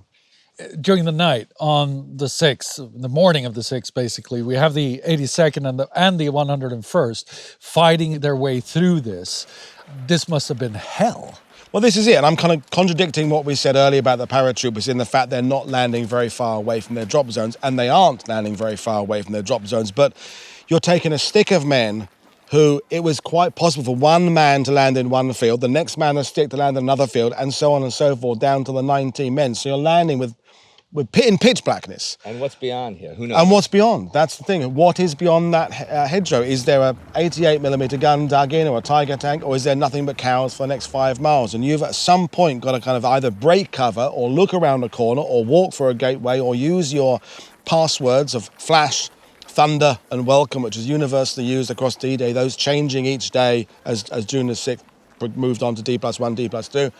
Or in the case of the 101st, you use your cricket for identification. I'm specifying the 101st. Really? Okay, so only the 101st. Because in like the longest day, that's not the case. Well, we're doing a little bit of myth busting, myth examination here. We have the orders given to the Acme Whistle Company in Birmingham, England, for these devices, these child's toy that make a click-click noise. There was not enough ordered to give to the 2 divisions. The 101st had them, and the 82nd, commanded by Matthew Ridgway, is quoted as saying, I'm not going to have my men jumping in with a child's toy. So they relied on the passwords only. But what's happened is, it was an absolute, you said it yourself, central part of the longest day film, with not just the film, it's John Wayne himself. Yeah, see, that's the Mr. thing. Now USA, we're going to use the cricket, and 1 click is responded by 2 clicks. So that became embedded in the false memories of 82nd Airborne veterans after wars. Once they'd seen the movie, then a member of their family then buys them a cricket at the dime store, and it goes into their collection of war goodies, although it added to it 20 years later. So the 101st had them, the 82nd didn't have them. That's not to say that there wasn't the odd trade somewhere, or on the day someone lent one. So you can get the occasional story of an 82nd Airborne guy using it, but no, not as a rule, no. But what about the scene in the movie again, The Longest Day, great movie. The scene in the movie where the guy clicks and he hears double click, and it turns out to be the rifle. And he shoots him and he goes, I heard 2 clicks. And then he dies. Great scene, and well acted there. Thank you. It has no basis in reality whatsoever. Okay. We don't even know really the source for it. The K9 you can do whatever you want with that. You cannot make it sound like a cricket. In fact, when you watch the movie, they've dubbed on the sound of a cricket to the bolt sound. Okay. It's not the actual bolt of the rifle you're hearing. So I don't know where that one came from. I don't know who started it, but it endures, and it is absolute nonsense. There's no similarity to the sound of the two objects. Okay. So sorry about that, folks. Can I ask a question about this? You would also find like stone walls and stuff behind these as well. It's not just vegetation and stuff, is it? Stone walls, sometimes a strip of wire fencing, and particularly the ditches and gullies, because this particular one we're at is a single line of trees on the right and a single on the left. There can be up to 3 lines of trees. Oh, wow. The type with 2 is often called a doublier, which is a French word, and that would have a trough of water or ditch, and it would drop down maybe 4 or 5 feet below the road surface. So from where we are, you have maybe a 3 or 4 foot earth bank, and the other side of that, it goes down another 3 foot below the road. So you've got 8 foot of height difference there. Wow. And these are the problems. And when you start bringing the armour in here later on, and we're right in the area here where 70th Tank Battalion are fighting with Sherman tanks, the Germans had got into that sneaky habit of taking out the lead tank with the Panzerfaust, taking out the rear tank with the Panzerfaust, and trapping the other 2 of the unit in the middle there. And this is where the inability for the Sherman to get through that, they had to go over them. Right. And if you can imagine, even at this, which is a small hedgerow here, as that Sherman tank goes up over that bank, the coaxial machine gun and the main weapon are pointing up in the sky. Sure. And you're exposing your belly to the enemy before the tank crashes down the other side. And that is where your expert member of particularly the 6th Fallschirmjäger, 3rd Fallschirmjäger, who have this real small unit concept, 2 guys going out on their own with a Panzerfaust and a machine gun, in the underside of the tank, from underneath, you've knocked out a tank. Wow. And then as soon as the Germans got into a position where they feel like they're being overrun at one hedgerow, they just fall back to the next one and begin the setup again, with the Allies not knowing what's going on. And the point I always make is that as bad as it could get on Omaha Beach in the first wave, and it was pretty bad there in that first wave, you can see the threat that is there, because there's a bunker there somewhere to your left with flames coming out of it and shells coming out. That's your objective. Knock that out, we can move on. Most men killed in the hedgerows were killed by a weapon they never saw. Yeah. They're killed by indirect fire from mortars 500 yards that way, and they're killed by a machine gun that's been perfectly located in a corner, does its job, burst, kills a few guys, You then know where it is as an Allied soldier, but by the time you go up to attack it, it's moved back to the next hedgerow. So it's just an endless repetition of the same horror, frankly. And you said horror, which is, I mean, what literally happened here during the night or the morning of the 6th, which also gave rise to a lot of rumors, because there are other aspects of this that we haven't spoken about yet, but above us is a tree. And we got guys coming in attached to a big canopy, a lot of strings on them, and they get stuck in these trees. And then you have the Germans coming in, literally taking them out as they're there. And that gave rise to rumors of atrocities being committed, which inflated the fighting will of the men. And on both sides, I mean, they got into hand-to-hand combat, killing each other with knives and stuff in these hedgerows. And part of it, not just because they were being tactical, because they were just furious at somebody going after them. But in post-World War II historiography, we've largely ignored this part of the story. I mean, they had an order, do not take any prisoners. They were angry. And what went on here was, on both sides, I'm not casting any stone in any direction, but this was largely war crimes in many parts of what went on here. Well, yeah, it's the use of language gets, debatable now as the victors writing the history and what have you. But yeah, no, these things happen. And the problem with units taking a while to assemble together as a company, there's no one there with authority to quash rumours and sort things out and say, look, take a deep breath, everybody, let's just calm down. You may not be meeting your platoon commander for the first 3 or 4 days, so with another guy from another unit you don't know, and rumours are running rife, and there are cases, there aren't many of them, but there are cases of men landing directly in the middle of German positions, about 3 miles that way at Holdy.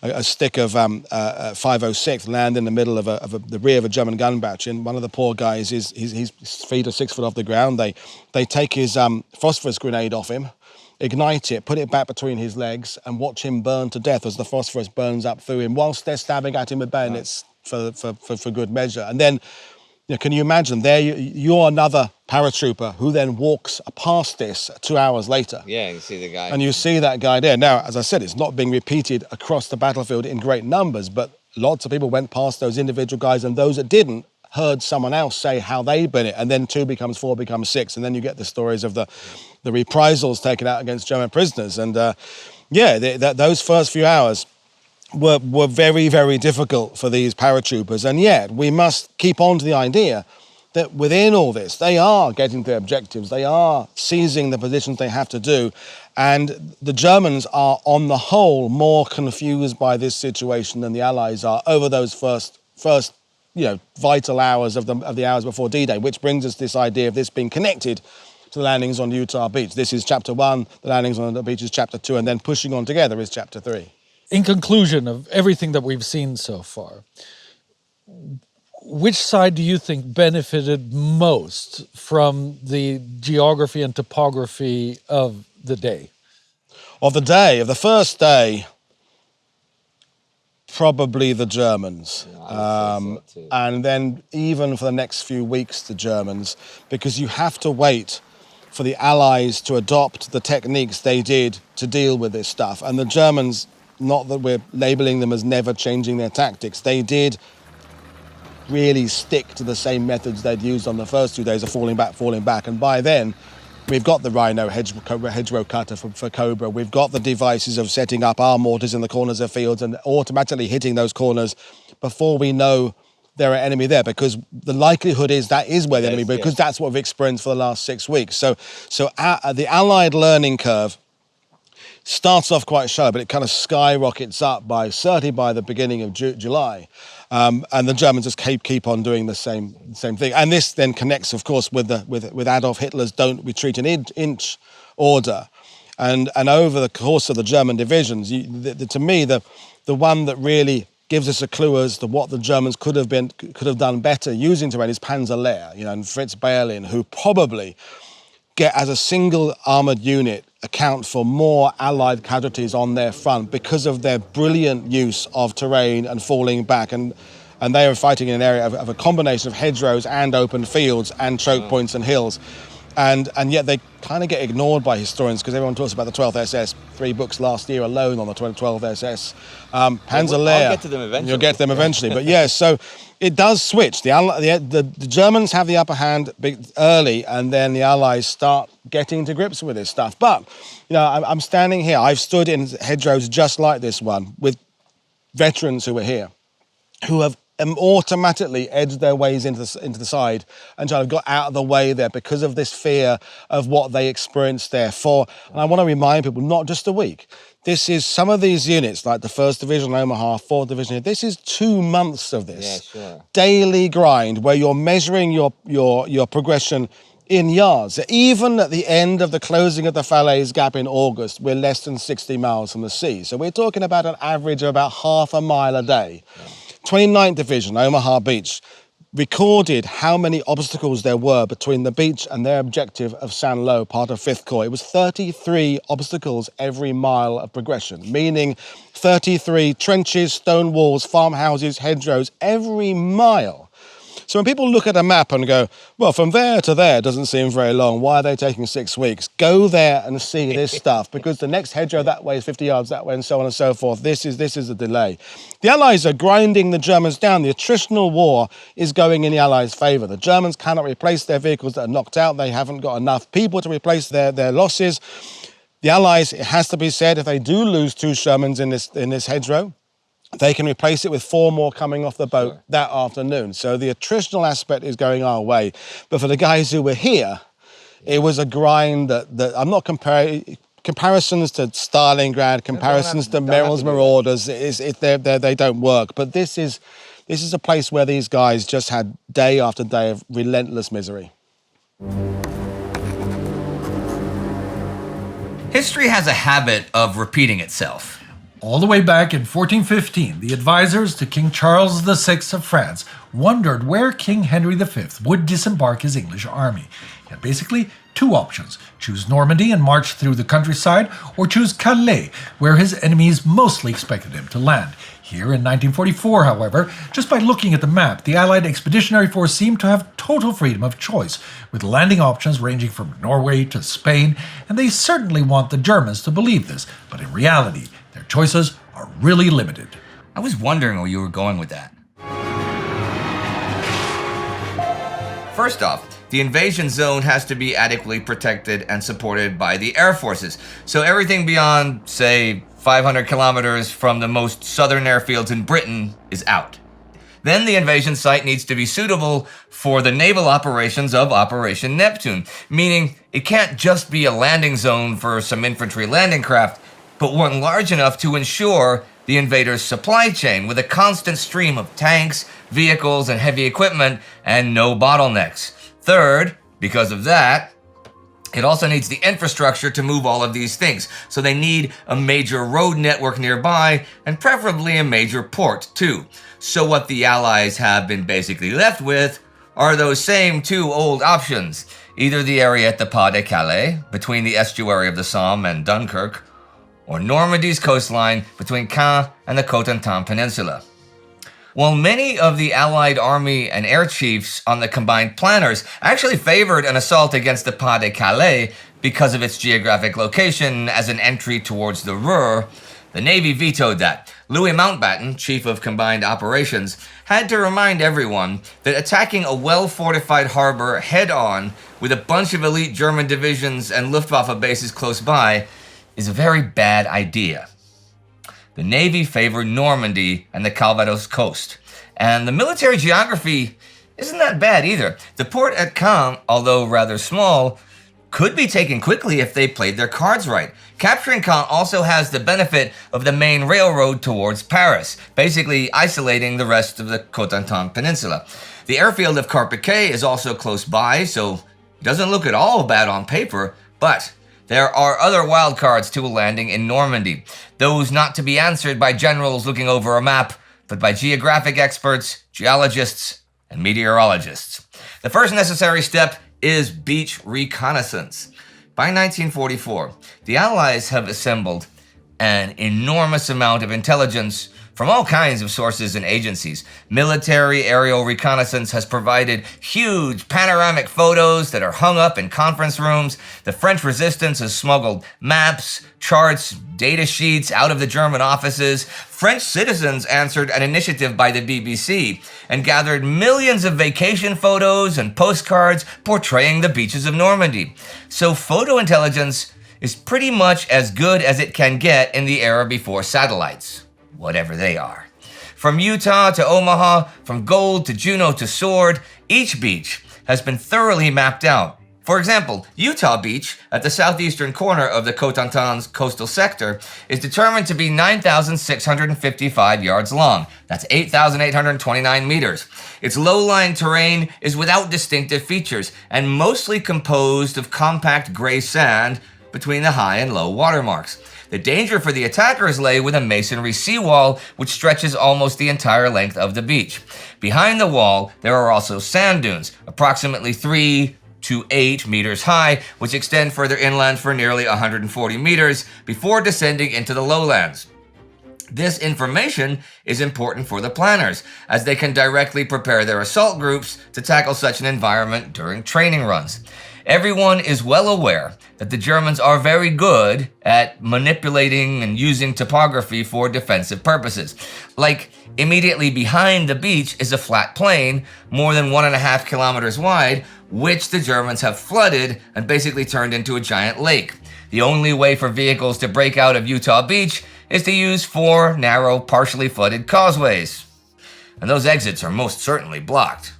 I mean, we saw all this, but, drama. Another example is Omaha Beach, which has always been a cause for concern among the planners. Although the sandy beach rises smoothly towards the shingle, with only a small seawall situated before a patch of marshy grassland, beyond that are rows of steep bluffs, 30 to 50 meters high, that overlook the bay. Often covered in seaweed, these bluffs have a commanding view and present an obvious challenge to invading troops on the beaches.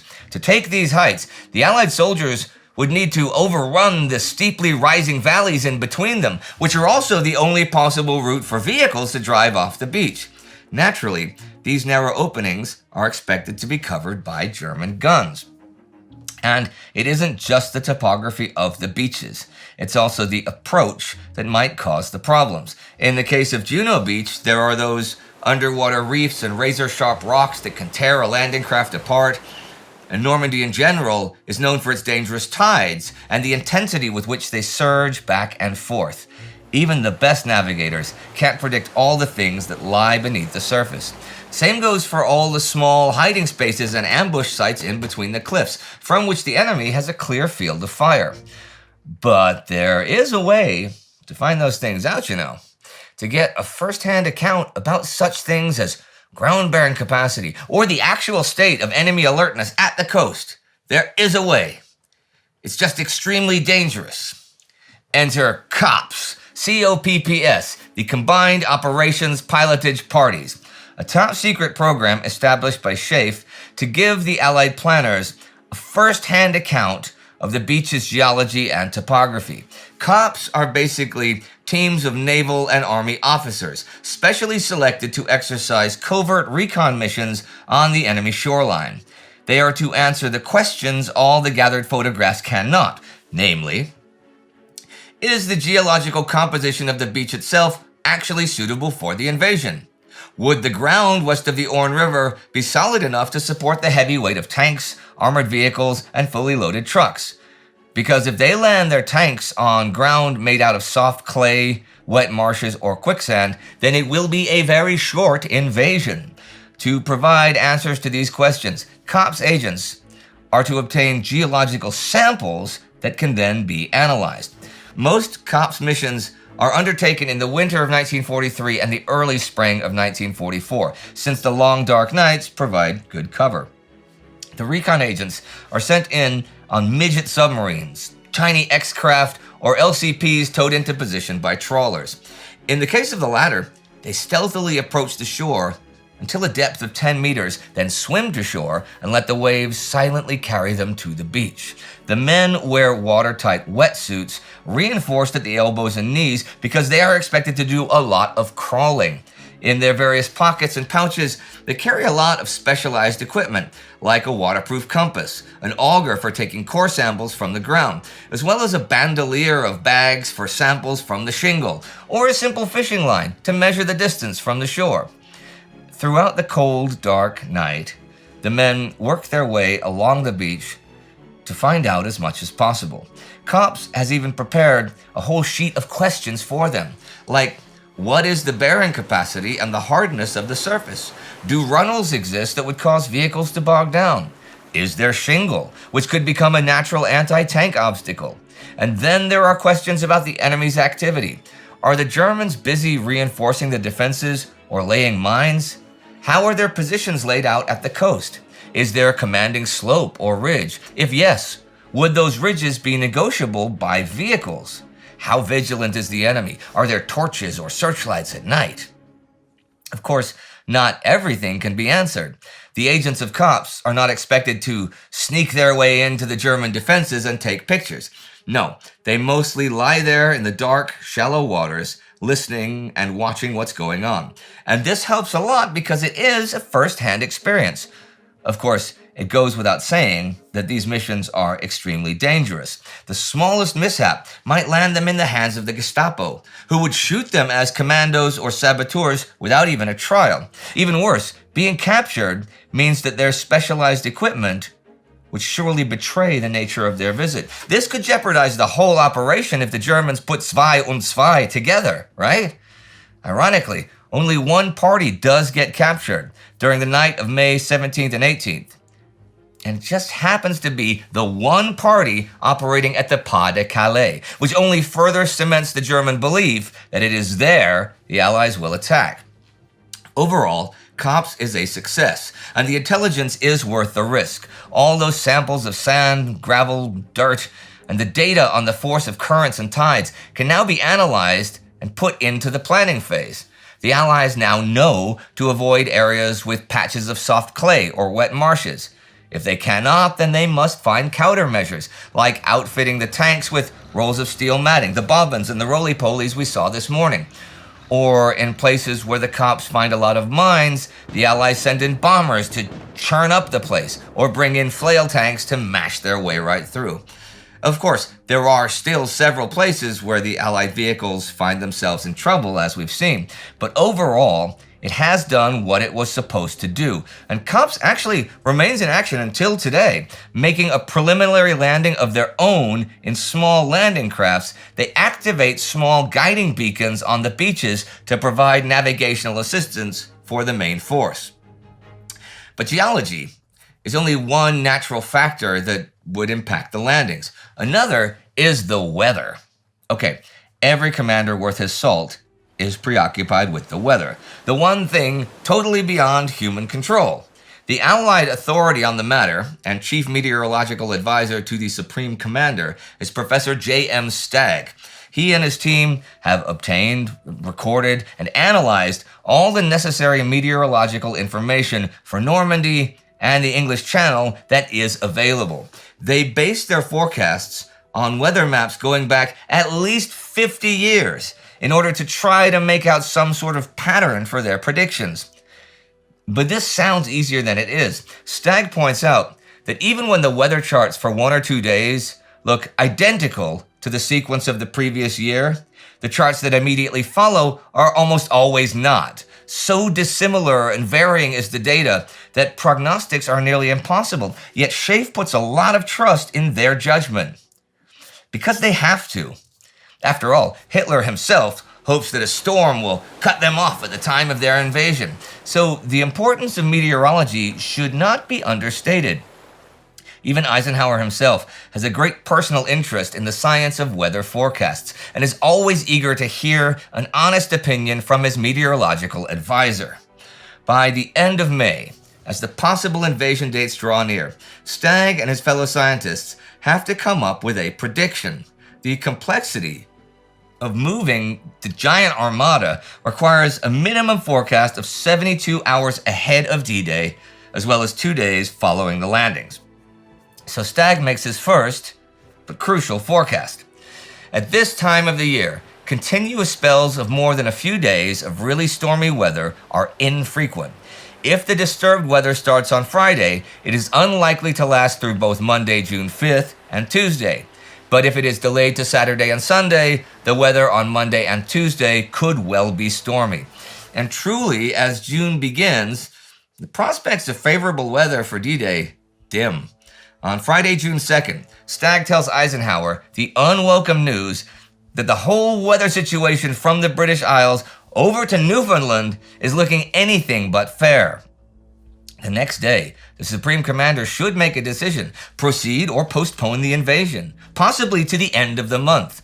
Some of the ships are already underway to their rendezvous points south of the Isle of Wight. The Navy needs to know if they should recall them or not.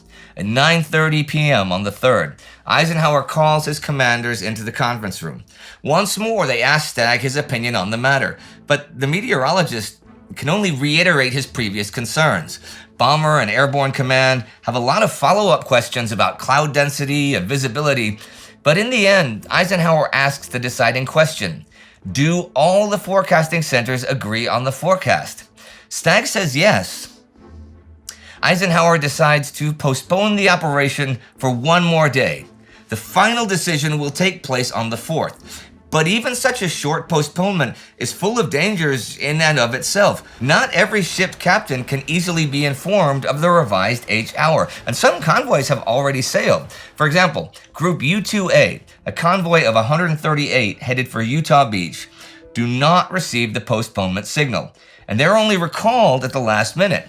Another pair of destroyers is caught in a previously undiscovered minefield, which also sinks a sweeper.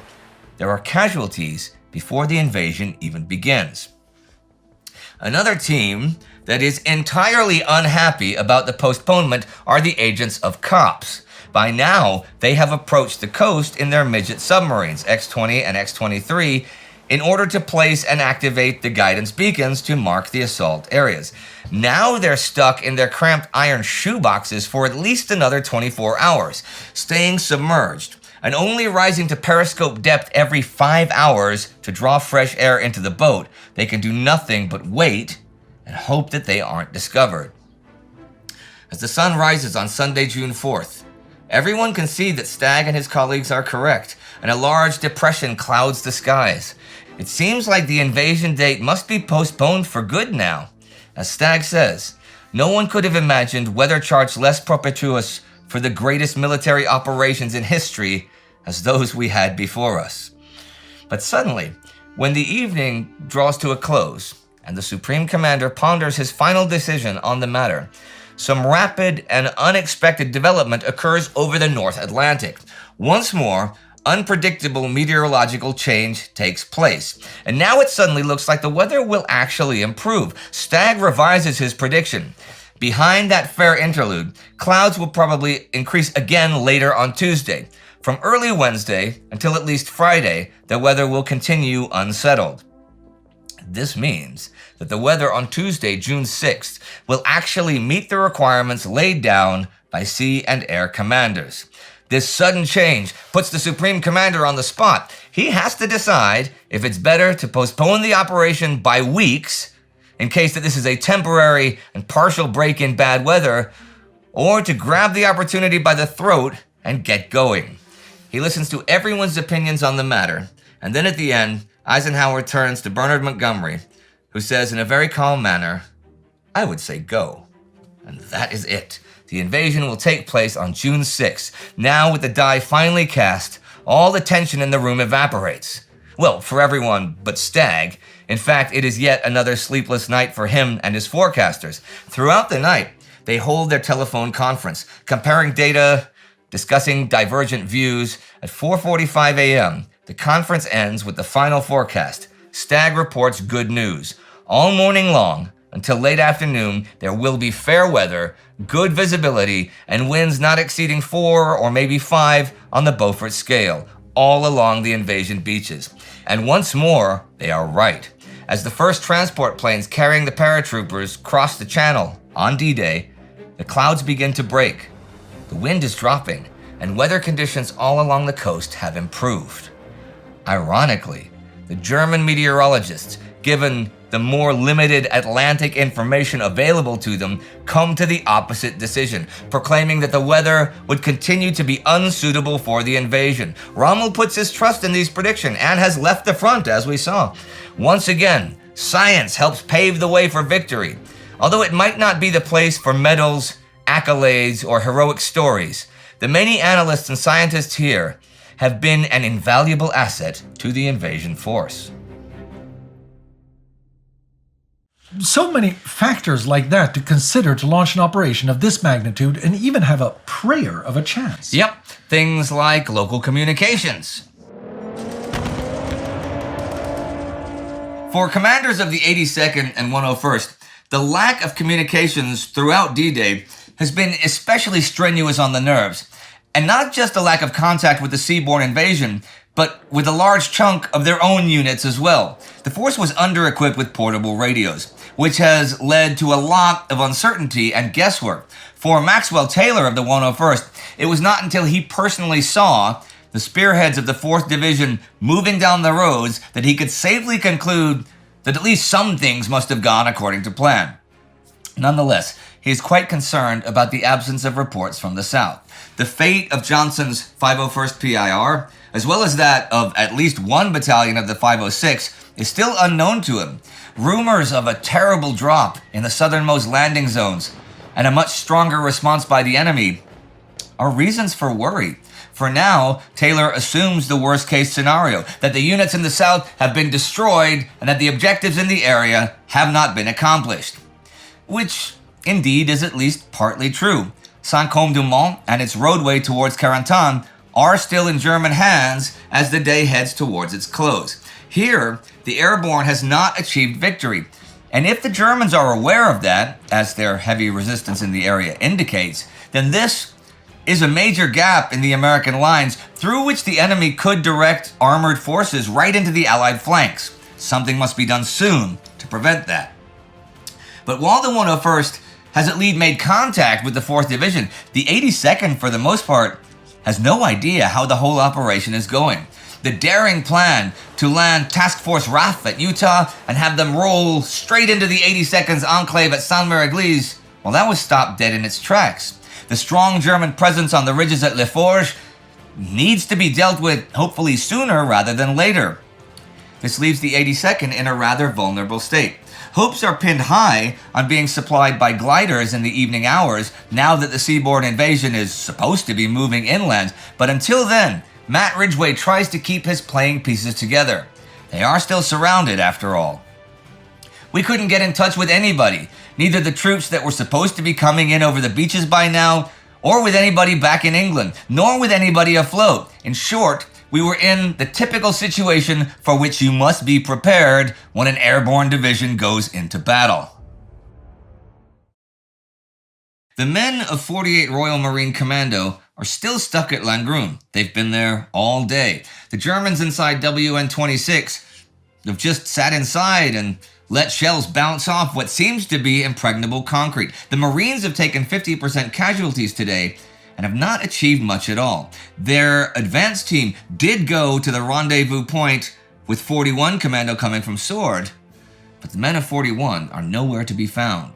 The 6th Field Company Royal Canadian Engineers, they've been unsung heroes at Juno Beach today. It is they that have spent the day clearing the beach obstructions, and they who began the day with 100 men, they will number 26 when the sun goes down. Regina Rifles Battalion Headquarters moved south from Rivière around 5 p.m. And by now, the Rifles have taken Fontaine-Henri and then advanced to Le Frein-Camélie, and this is where they will dig in for the night. The Canadian Scottish, with elements of the 1st Hussars nearby, dig in at Pierrepont. So the 7th Brigade is in a line from Saint-Gabriel east.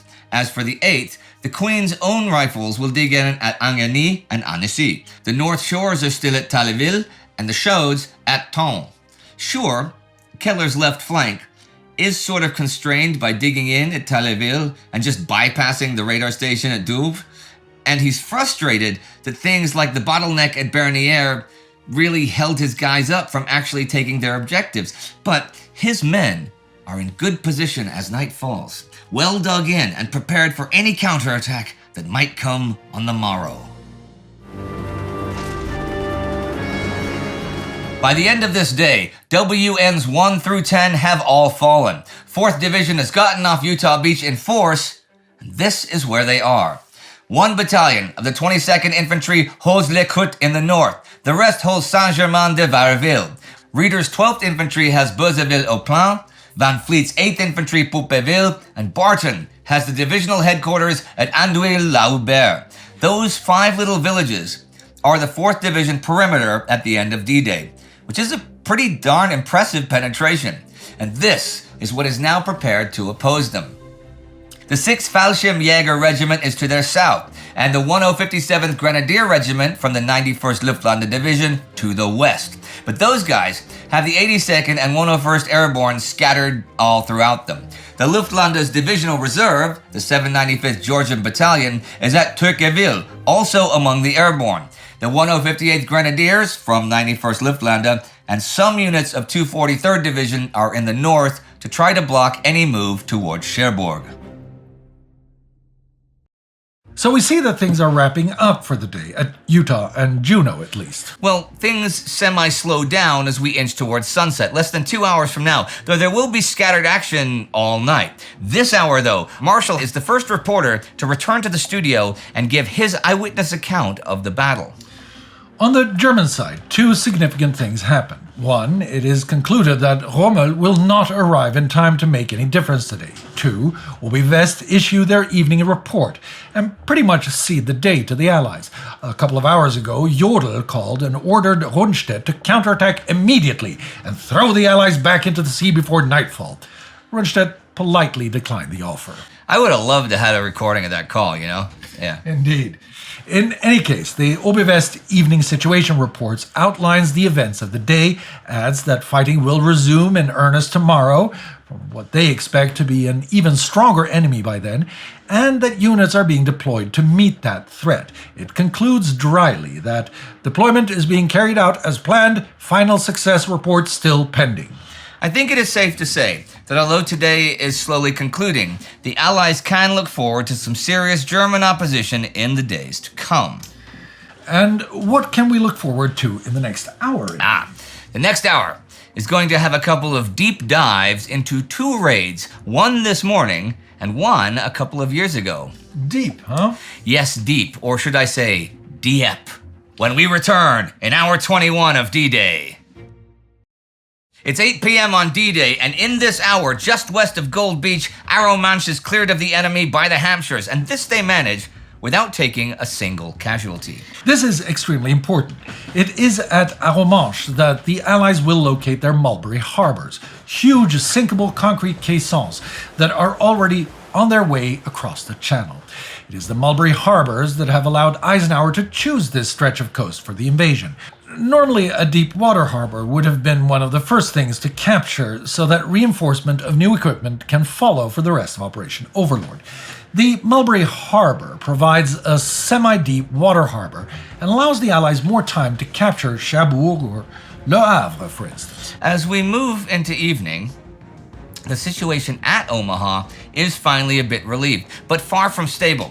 The D3 draw is finally recorded as open at 8:30 p.m. A captain from the 116th Service Company walks down from Saint-Laurent to meet vehicles that can drive up from the beach. Now, Canham's 116th Infantry is pretty scattered. Headquarters and the 1st Battalion are in and around Vierville, and 2nd and 3rd Battalions are in the vicinity of Saint-Laurent. Slappy's 115th Infantry is east of Saint-Laurent, but still can't break into the town, and the Germans block the landward side of the E3 draw. A lot of the reserve, the 175th, is still floating around out there, as is 5th Corps Reserve Armor, the 747th Tank Battalion.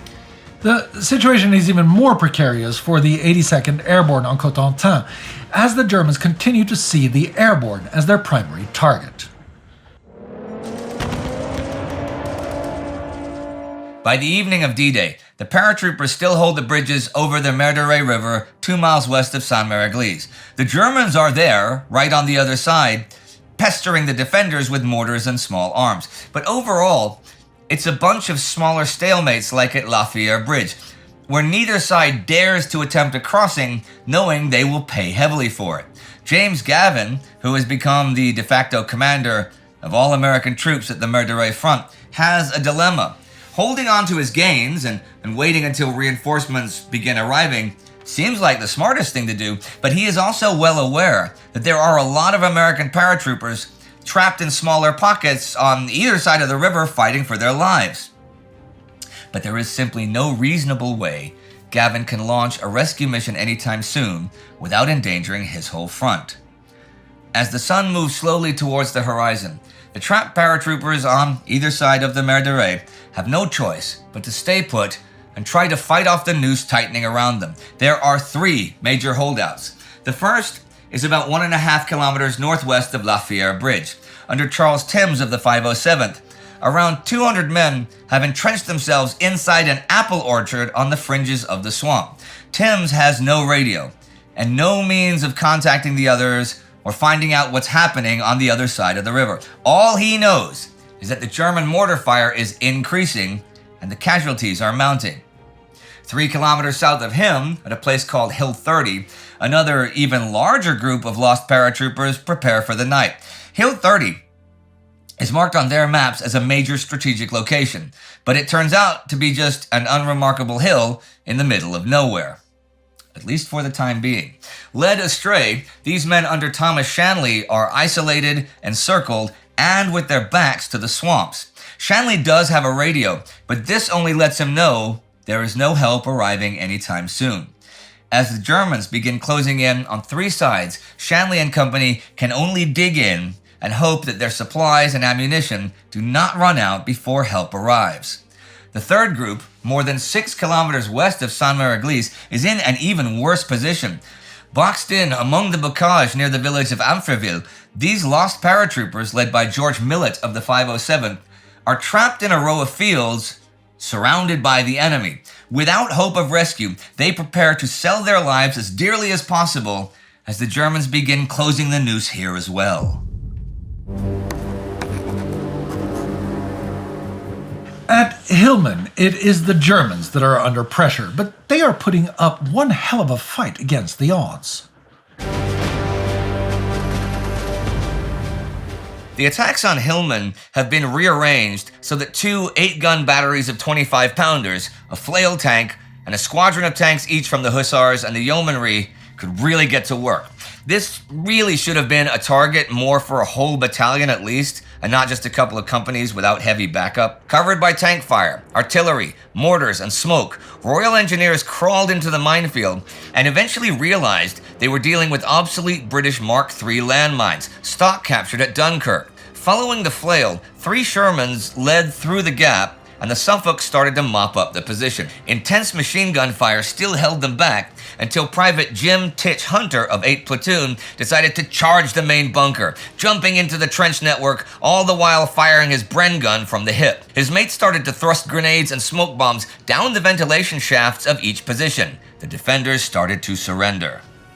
At 8:15, after blowing bunkers up with charges placed right against their entrances, the Hillman position has been overcome. Well, not entirely, as it turns out. Krug and a bunch of his men are still in underground rooms that the British are unaware of.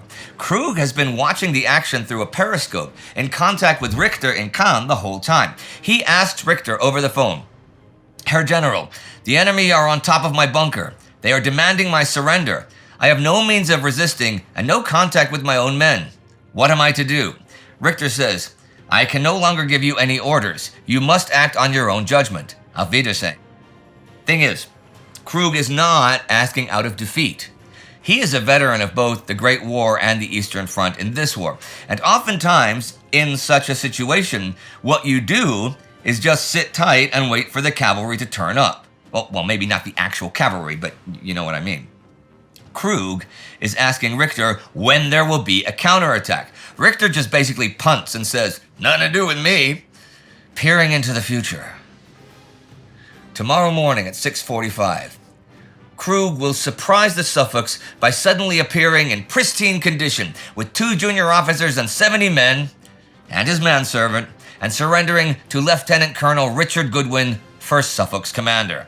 He was the first senior officer to fall into Allied hands on D-Day, and once it was assessed he was no Nazi, but simply an experienced officer doing his job, was treated with great respect for the sheer professionalism of his defense over nearly 24 hours. But wait, back to Private Titch Hunter and today for a second. He is nominated by Goodwin for an immediate military medal. He is actually also the biggest problem child of the battalion. He was even thrown out of the Norfolks back before the invasion, but it was he today who kick-started the final attack on Hillman, and Edward Cass, commanding 3rd Division, upgrades the medal recommendation to one for the Distinguished Conduct Medal. Point of order, Edward Cass that I just mentioned is not yet commanding 3rd Division. He gets that command next week. Now that the fighting has somewhat slowed down in many places, although many civilians have gone about their business despite the fighting earlier, more and more French civilians begin to come out and greet the new invaders. Now, you may remember from previously in the day when Indy spoke of civilians waiting for a bus while the battle for the beach raged only 100 meters away. The café in Bernières that was open and selling wine, how Monsieur Gondry at Benouville Bridge came out with champagne for the British paratroopers, or the story of how the U.S. Airborne discovered Calvados in the homes of farmers. Here's another such story by BBC correspondent Richard Dimbleby, one of the journalists flying along the fighting at Gold, Juno, and Sword beaches. Long stretches of empty roads shining with rain, deserted, dripping woods and damp fields, static quiet, perhaps uncannily quiet, and possibly not to remain quiet, but here and there a movement catches the eye as our aircraft on reconnaissance roar over a large and suspicious wood. 3 German soldiers running like mad across the main road to fling themselves into cover.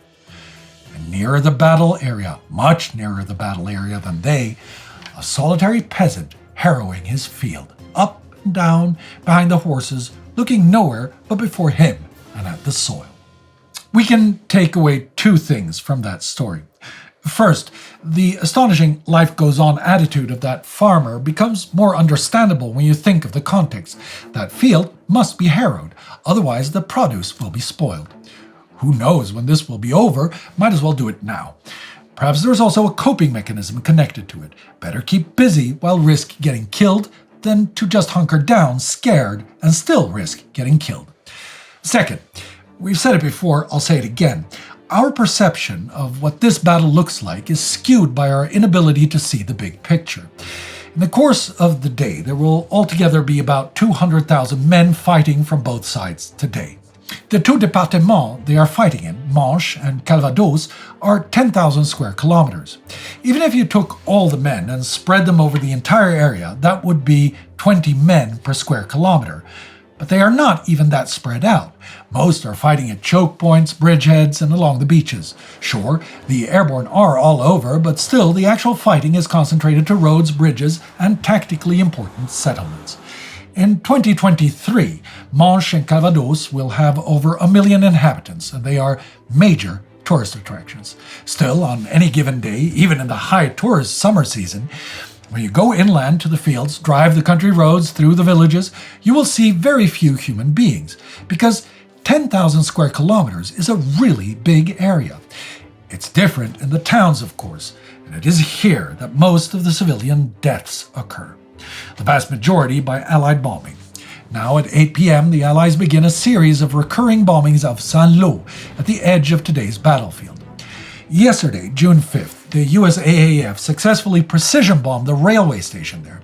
Despite leaflets and radio warnings that come in today, the pinpoint targeting of yesterday's attack has lulled the citizens into a false sense of security.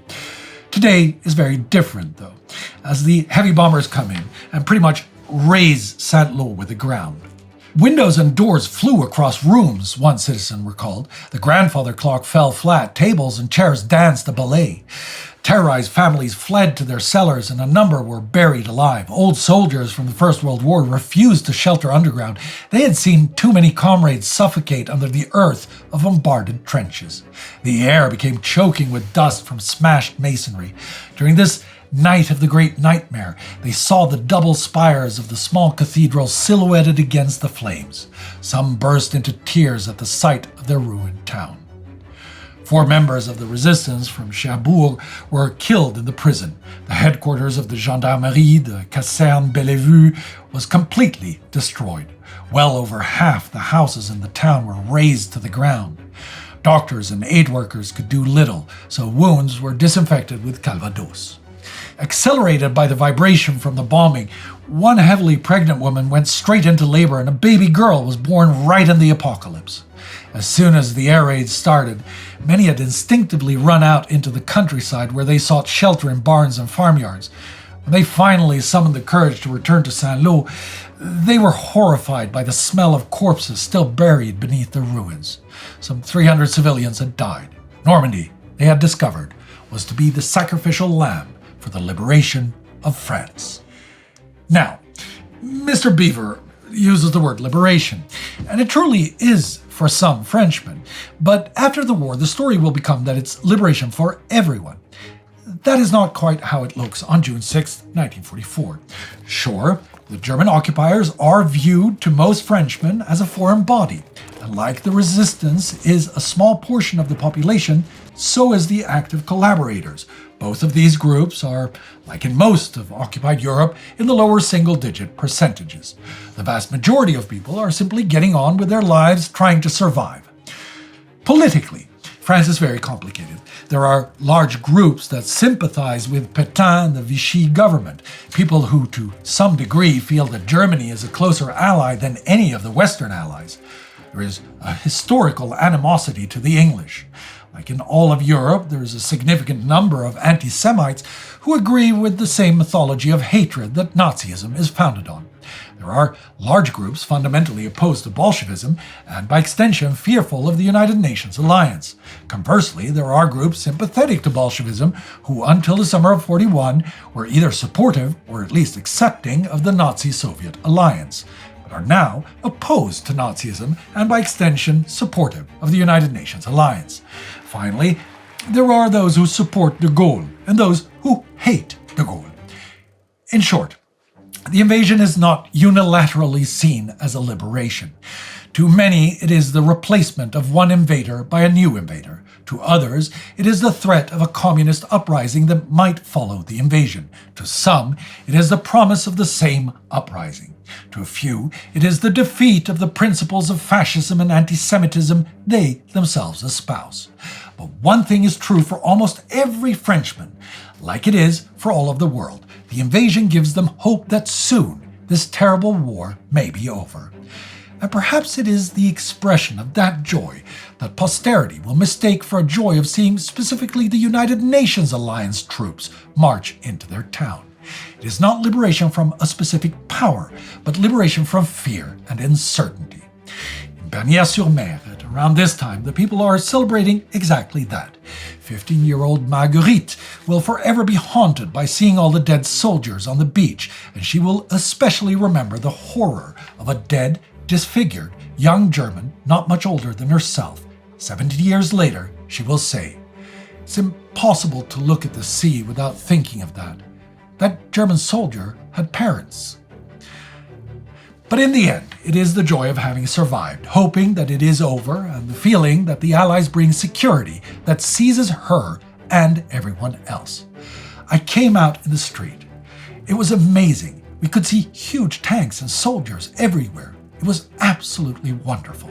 One of the Allied troops found a house with a piano, rolled it outside, and started playing. We danced in the streets with the soldiers. The people in the village were so happy to be alive. And through whatever distorted lens we may remember this war, let us not forget that what the Nazis brought with them through the war of conquest they waged was exactly that: fear uncertainty, and hatred. That is what the Allies begin liberating France from today.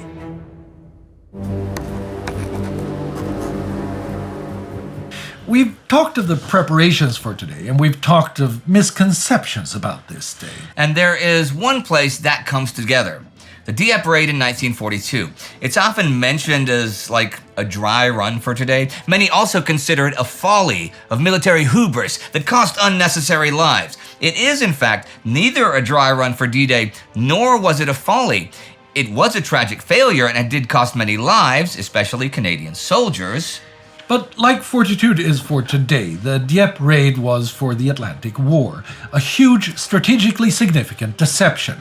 We asked Paul to clear up the fog around this event with one of the, if not the expert historian on Dieppe, David O'Keefe. Go David.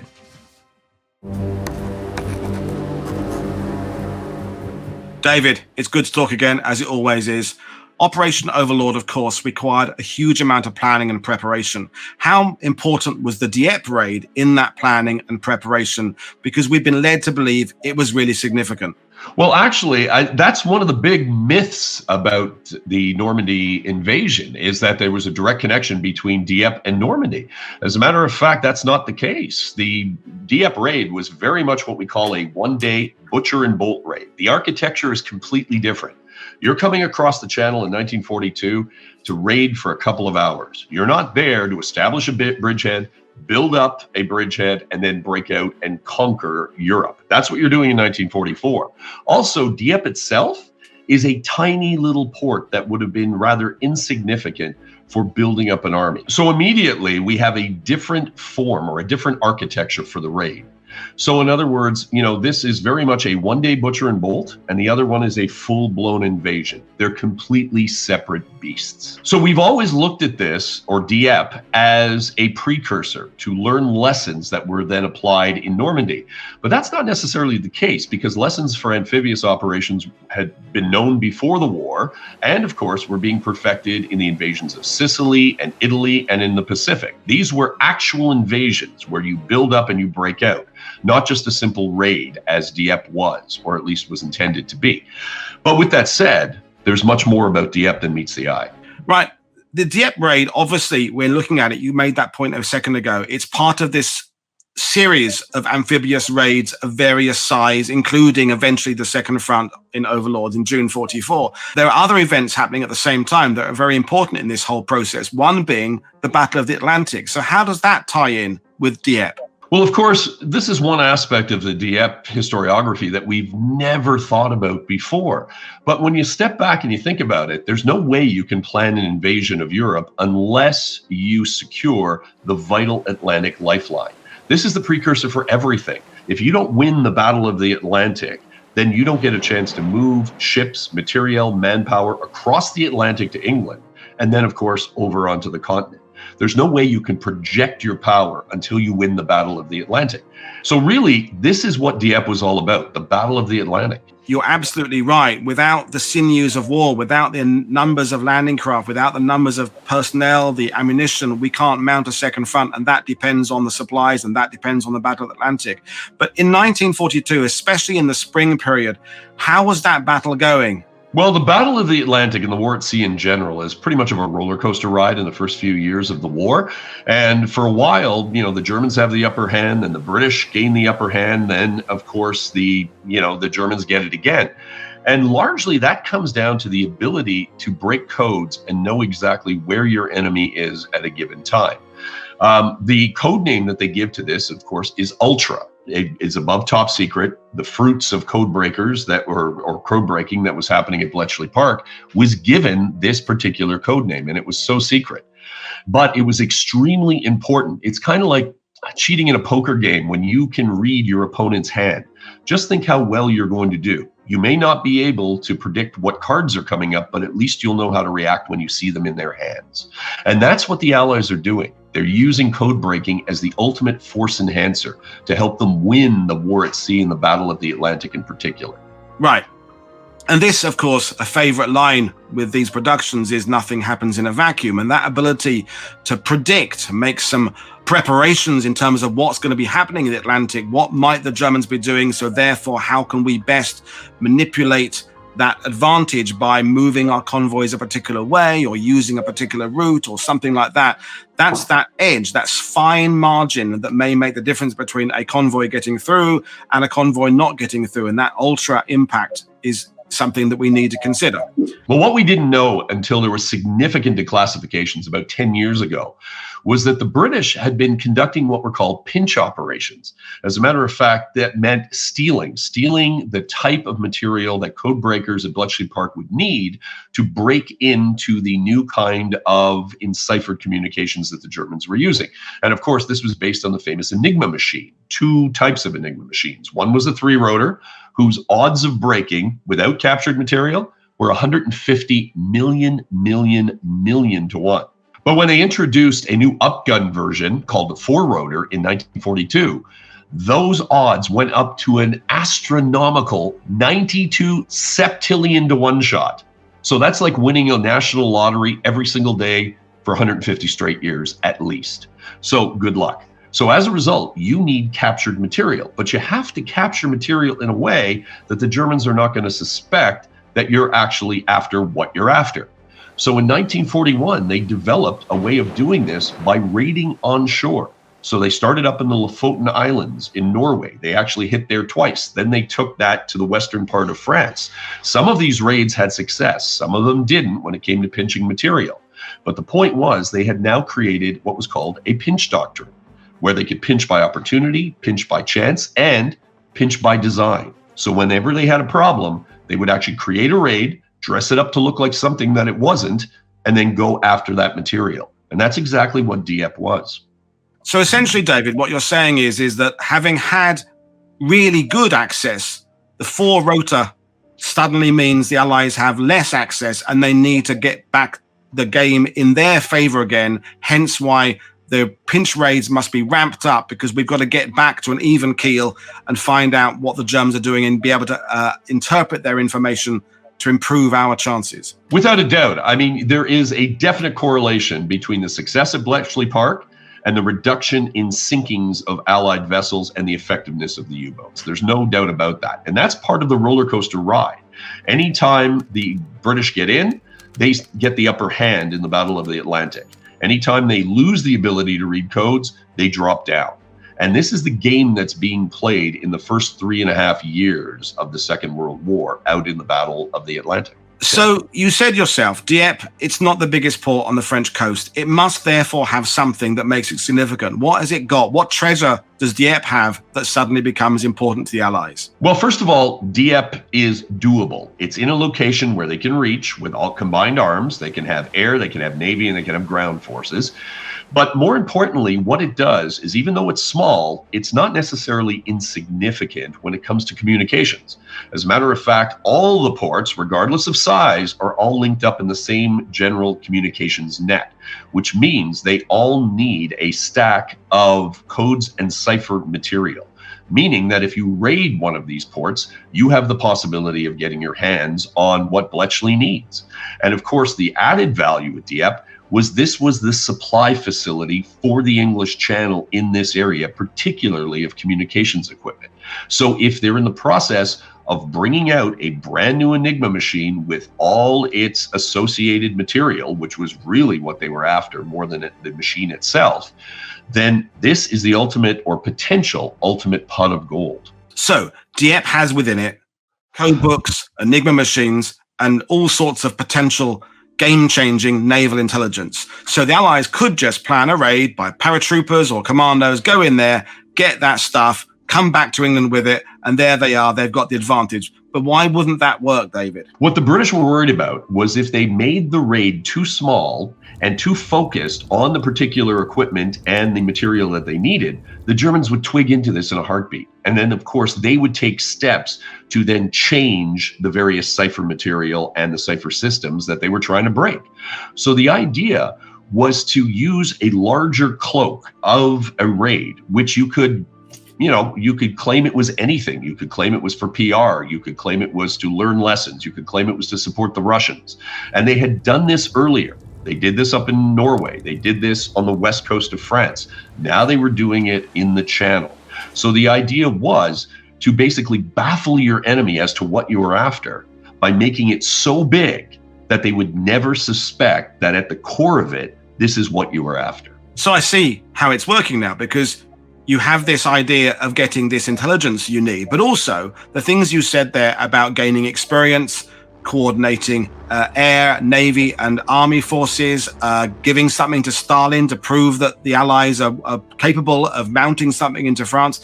These are secondary benefits, but they're also at the same time primary benefits, in that they are all legitimate things that are benefiting everybody. So the whole package in terms of everything can benefit the Allies, but at its core is this central idea of establishing an advantage in terms of naval intelligence. But of course, the burning question, David, is how do we know this? Well, I mean, that's well said. I mean, I think that's the idea. The idea is that when you have an engine that's on its way to Dieppe, or like a train, you can load any passengers you want on it. And so as a result, yes, there are other legitimate, or as you say, secondary imperatives that can be taken care of.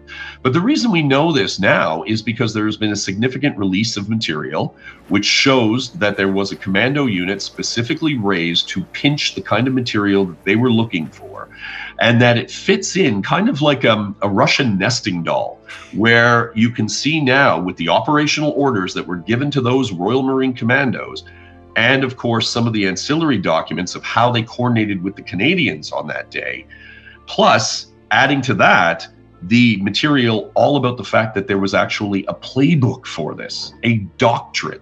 This was not something that was just thrown on at the end.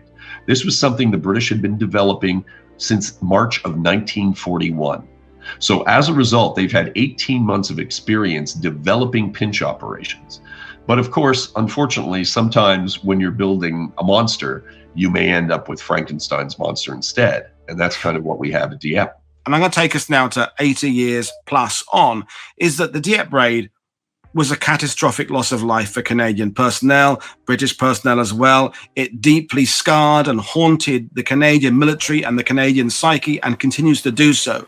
So I can understand where post-war there was a need to have a really big, important reason to pin the Dieppe raid on, to make this loss of life more palatable in a sense, than actually at its core being an intelligence gamble, which is important, but it's something that your average person perhaps doesn't really understand with the same ease they do an amphibious landing to gain an objective. You know, giving ourselves, as you said earlier, like a 5% advantage in the Battle of the Atlantic doesn't seem to be something that's war winning. We can see now it's a huge benefit, but post-war, maybe it doesn't seem big enough. So did this influence how Dieppe was written and talked about for several generations? Well, very much. I think there are two salient factors that come in here. And one is exactly what you pointed out.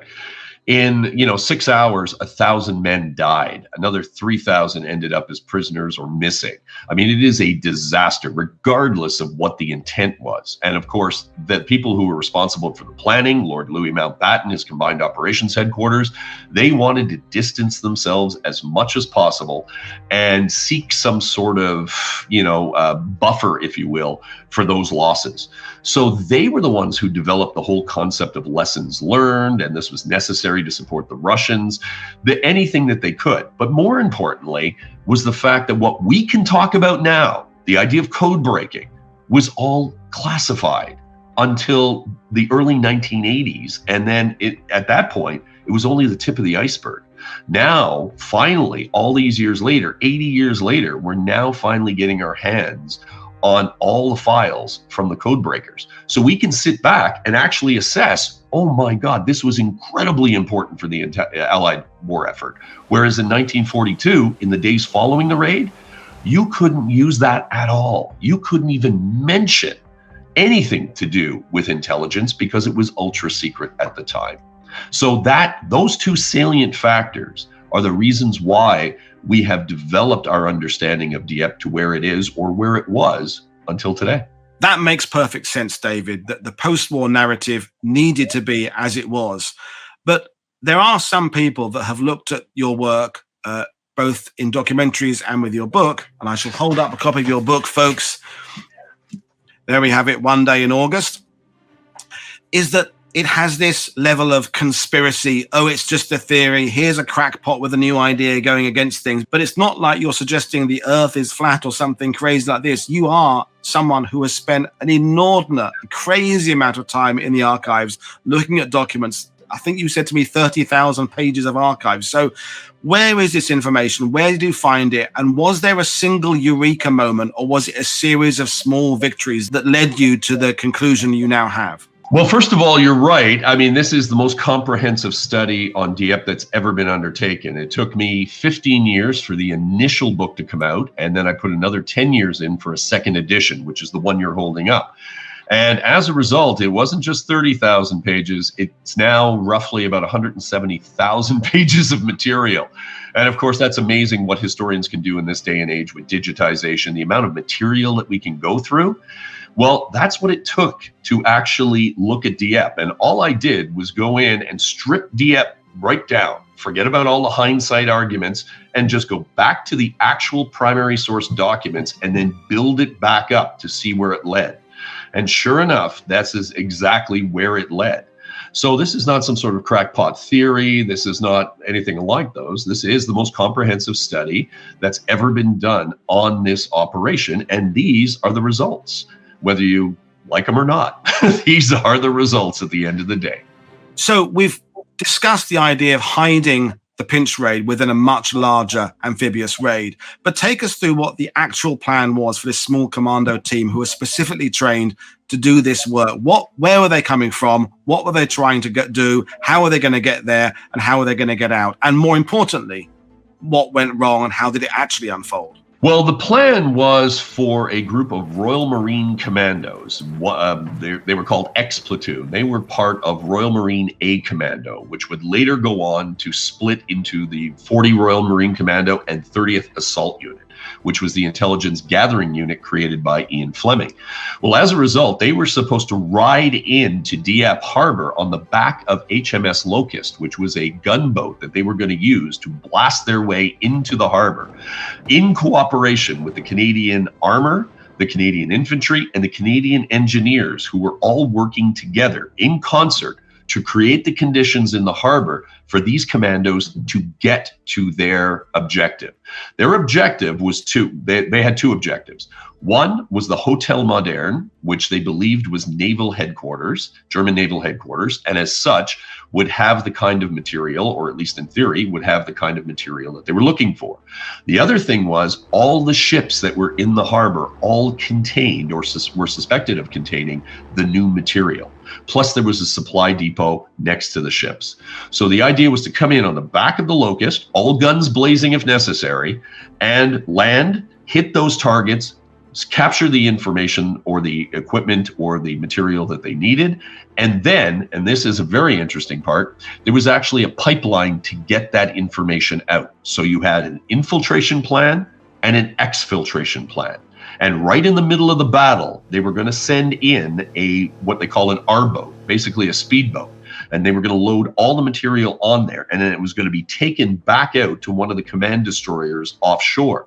On board was Ian Fleming, the commander of the unit, or at least the architect of the unit, who was then going to act kind of like, I guess you could say, the anchorman in a relay.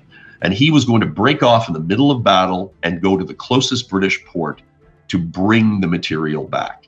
So you can see right from the start, and by the way, this was the first element that was in the Dieppe operation when it was conceived in late March, early April of 1942.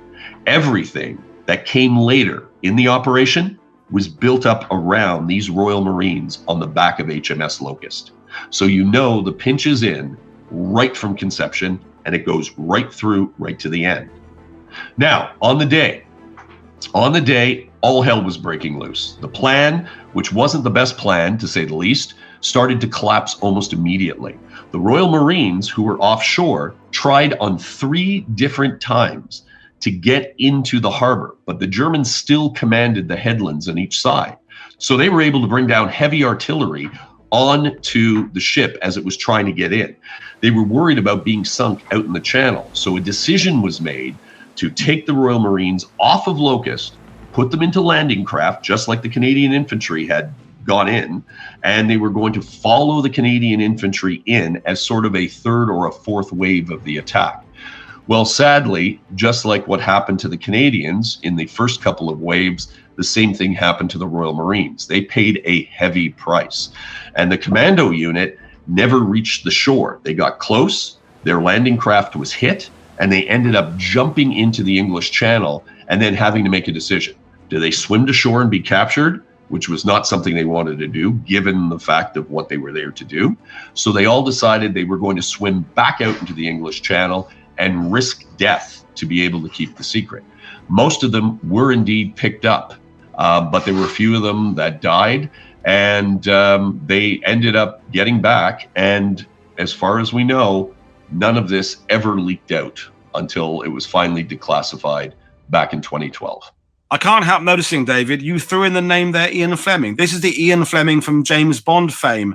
He's the architect of this? Yes, without a doubt. It is the Ian Fleming of James Bond fame. And of course, that was kind of like the ultimate rabbit hole for me, because I had to figure out who Fleming was. We hear about Fleming in all different aspects. He was James Bond. He wasn't anything. He was just some backroom officer at Naval Intelligence. Well, that wasn't necessarily the case. He wasn't James Bond, but he was much more important than just a faceless bureaucrat. He was the personal assistant to the Director of Naval Intelligence, who took on the portfolio for liaisoning with everyone, from the Americans to all aspects of British intelligence and Bletchley Park. And more importantly, he was the one responsible for overseeing pinch operations. So as a result, he does have his finger in the pie when it comes to Dieppe, particularly the creation of the commando unit that was there specifically to pinch the material. So having been there myself, with staying, in fact, opposite the Hotel Moderne and looking at the harbour there and looking at the access, it's hard to assess whether or not this plan was going to work or not, because part of it seems ridiculously ambitious and part of it seems almost easy, in that the harbour and the building is right beside there. Once you get to that harbour, the buildings are right there. Maybe getting out again is a potential problem. But now, in the aftermath of all this, with tanks being stuck in the streets, with infantry being slain here and there, and you've got the other beaches a few miles east and west, it's hard to break it down and see where did this plan go wrong. And I think that's where it's difficult, with the benefit of hindsight, to kind of separate these events and go back to, as you said yourself, that right at its inception, the pinch raid was integral to this. In fact, everything else was built around it. So I can understand why people find it difficult to analyze it all these years later with so many moving parts. Well, I think the big failure of Dieppe really is not necessarily on the day. It would be in the concept. Because although the idea of Dieppe, of going in and pinching material that will help win the Battle of the Atlantic and make sure that you have the upper hand on the German Navy moving forward, is altruistic. It's incredible. It's wonderful. But the methodology adopted left a lot to be desired. And of course, now, sitting back and looking at the real lessons of Dieppe, this is something that needs to be taken into account. So as a result now, they spent an enormous amount of time trying to gain surprise so they'd be able to capture the material before it was destroyed. But by doing so, they threw the entire plan off kilter. And that was the key. More importantly, there were no lifeguards, if you will, watching the pool at Mountbatten's headquarters, meaning there were no contingencies, or very few. There were no, what ifs. What if this doesn't work? What if that doesn't work? There was no dissent by this time in Mountbatten's headquarters. They were suffering from what we call victory disease. In other words, all the earlier pinch raids, if they hadn't captured the material, they at least were not bloodbaths. As a matter of fact, very few of them took heavy casualties or casualties at all. So as a result, there was this attitude that, well, nothing's gone wrong before. Why would it now? And so as a result now, they were moving on this hubris, with this arrogance, if you will, that they were going to get away with it no matter what. And as such, they started to cut corners. They started to basically plan operations and plan various tactics that they were going to bring in without proper assessments. Nobody was there to stress test it. And so unfortunately on the day, despite the great intentions, the entire architecture of the raid was off to start with. And very quickly, the whole thing started to snowball downhill. So we have this disaster. The raid is not a success, massive loss of life due to a lack of thorough preparation, a bit of overconfidence. And yet somehow out of this, beyond this, bringing it back to the Battle of the Atlantic, the Allies find themselves with exactly what they need in a completely random situation later in 1942. So to conclude this, what was the lucky break they got that did turn things for the Allies? When you're thinking about the four-rotor and the enormous odds, you've got to think about it from the British perspective. They are looking at kind of like the pandemic and a spreading disease. The four-rotor is moving now out to U-boats in the Atlantic, but now in March of 1942, they find out that surface vessels, particularly in the Channel and operating out of Dieppe, are also carrying the four-rotor, the new four-rotor machine. So it's not just U-boats out in the Atlantic. The entire Kriegsmarine, the entire German Navy is now moving to this new machine. I guess the great irony in all this is what was the four-rotor enigma was actually solved by what we call a chance capture. That happened in the fall of 1942 when a U-boat was captured in the Mediterranean and it coughed up its four-rotor secrets. But at that point, that was kind of like winning the lottery. In other words, you can't survive by not having a job and hoping you're going to win the lottery every week. So basically, the Dieppe operation and in the earlier pinch operations were ensuring you had a paycheck every couple of weeks, as opposed to hoping somewhere down the line you were going to get lucky. But in this particular case, in the fall of 1942, fate intervened and they were able to get what they needed from that U-boat. Does that then pretty much bring an end to the pinch concept because they've got what they need now and naval intelligence takes a different route and our interest in this story kind of takes a different route and we then start moving back to the original purpose of this conversation, which was talk about the preparation for D-Day. So is that where this story kind of splits? Basically, we don't see the pinch by design anymore. What we see are pinches by opportunity. You still need to pinch, you still need to capture material. But after you break into the four-rotor in 1942, the need diminishes because you're already in and there doesn't appear to be anything new on the horizon with the Germans. So as a result now, you will continue to stock the shelf, but you will do it at the tail end of other operations, including the invasions of North Africa, Sicily, and of course, Normandy. The unit that was born at Dieppe, the 30th Assault Unit, also plays a role on D-Day and in the Normandy campaign. So, David, there's still always more to learn about this subject, but you've taken us through this step by step. The Dieppe raid remains an incredibly important part of Canadian history. It's just that perhaps the reasons for it need to be addressed again and looked at with a fresh lens. Well, without a doubt, I mean, this is the beauty of history. And we never know 100% about everything. So as a result, it is revisionary by nature. We're going to find new evidence. We're going to find new understandings as we go. And that is particularly the case when it comes to Dieppe and its connection to Normandy. Well, this has been absolutely fascinating, David. For those who are watching this and want to find out more, there is your book. There's more online. And Indy and Spartacus, I hope we've addressed some of the questions you had there. So yes, Dieppe does have a connection with the landings in Normandy, but it's not the one we think it is. And there's actually a much more important story that involves the Battle of the Atlantic and the need for the Allies to gain an upper hand in terms of intelligence and knowing what the Germans are doing. Speaking of spying, intelligence, deception, and fortitude, one of the most important spies in the double-cross game was Garbo. Take it away, Astrid. If you think that German command's doubts that today is the actual invasion will be over by tomorrow, you are mistaken. The doubts will go on, and one man will be at the heart of it. A man who will have to claim to fame to be the one of only two operatives in this war to be decorated for his service, the same service from both sides. The other is another favorite of mine, Agent Zigzag. But that is a story for another day. In any case, our man today will be awarded the Iron Cross by Hitler and King George will make him a member of the Order of the British Empire, in both cases for his extraordinary service during the Normandy campaign. Now, that is clever. He is Juan Pujol Garcia. Here he is.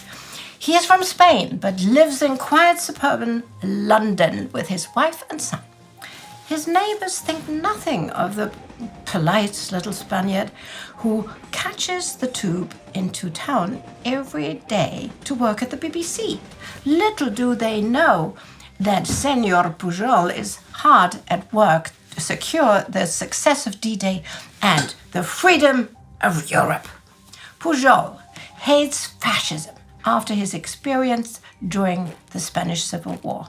When the World War begins, he thinks to himself, I must do something practical. I must make my contribution towards the good of humanity. He wants to spy for the British, but the Brits turn him down. 2 more tries with the same result lead to another idea. Why not simply start working for the Germans?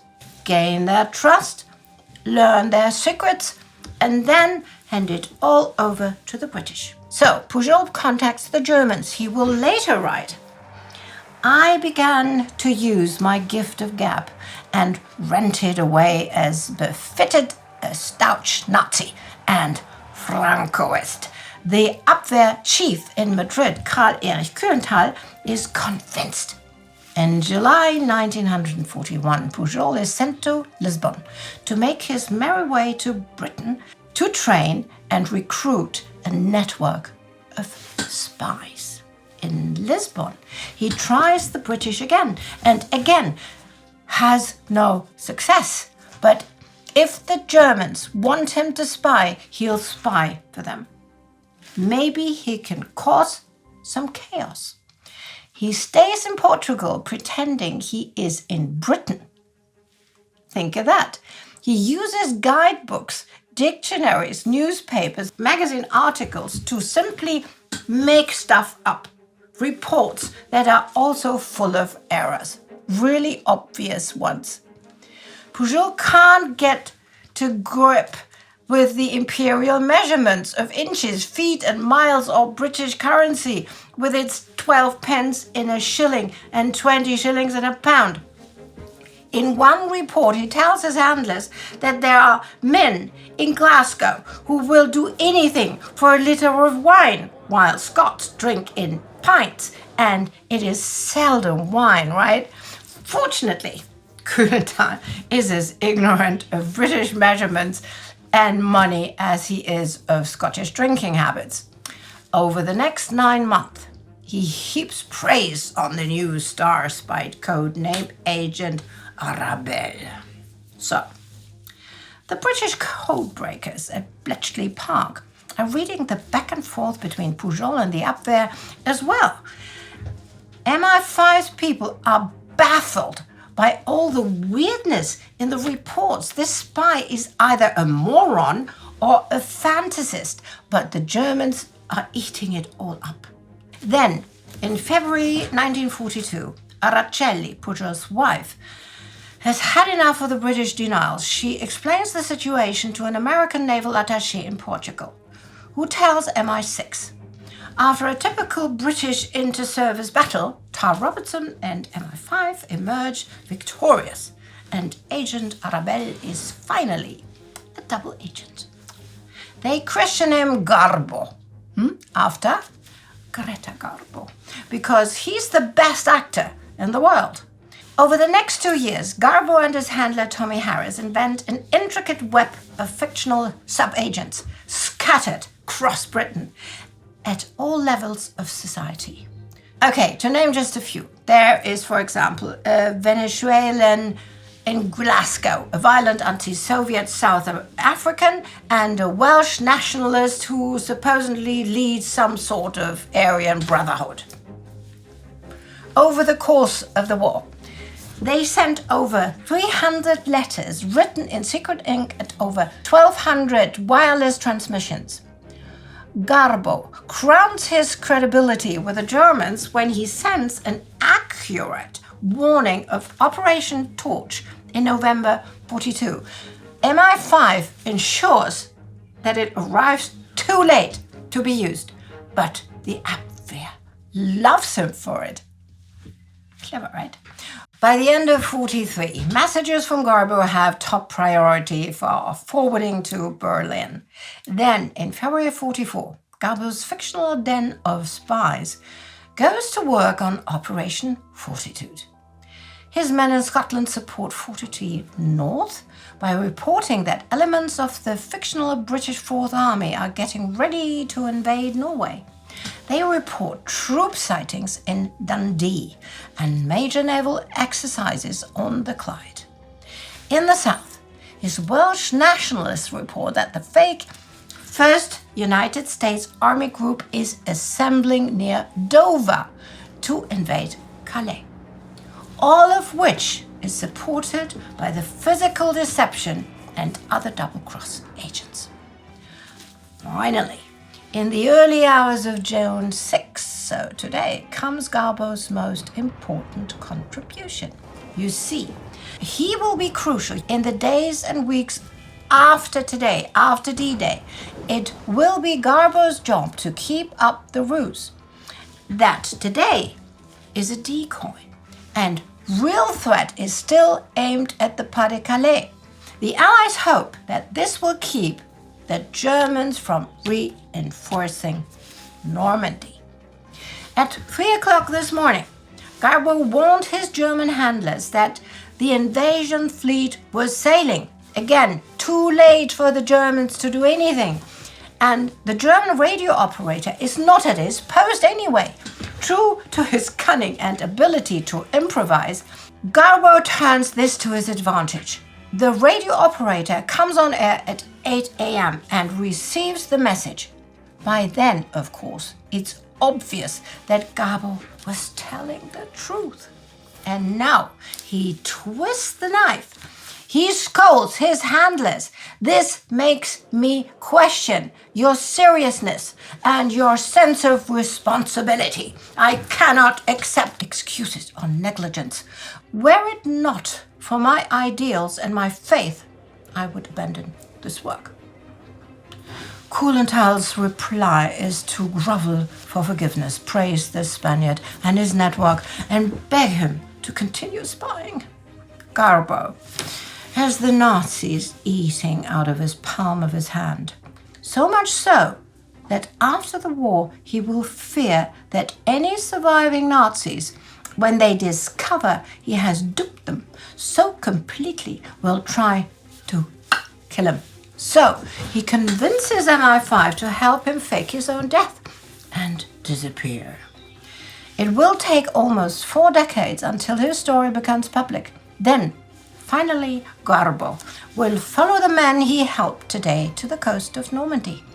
At the 40th anniversary of D-Day in 1984, he gets to see the sights of the battle that he worked so hard to cloak in confusion.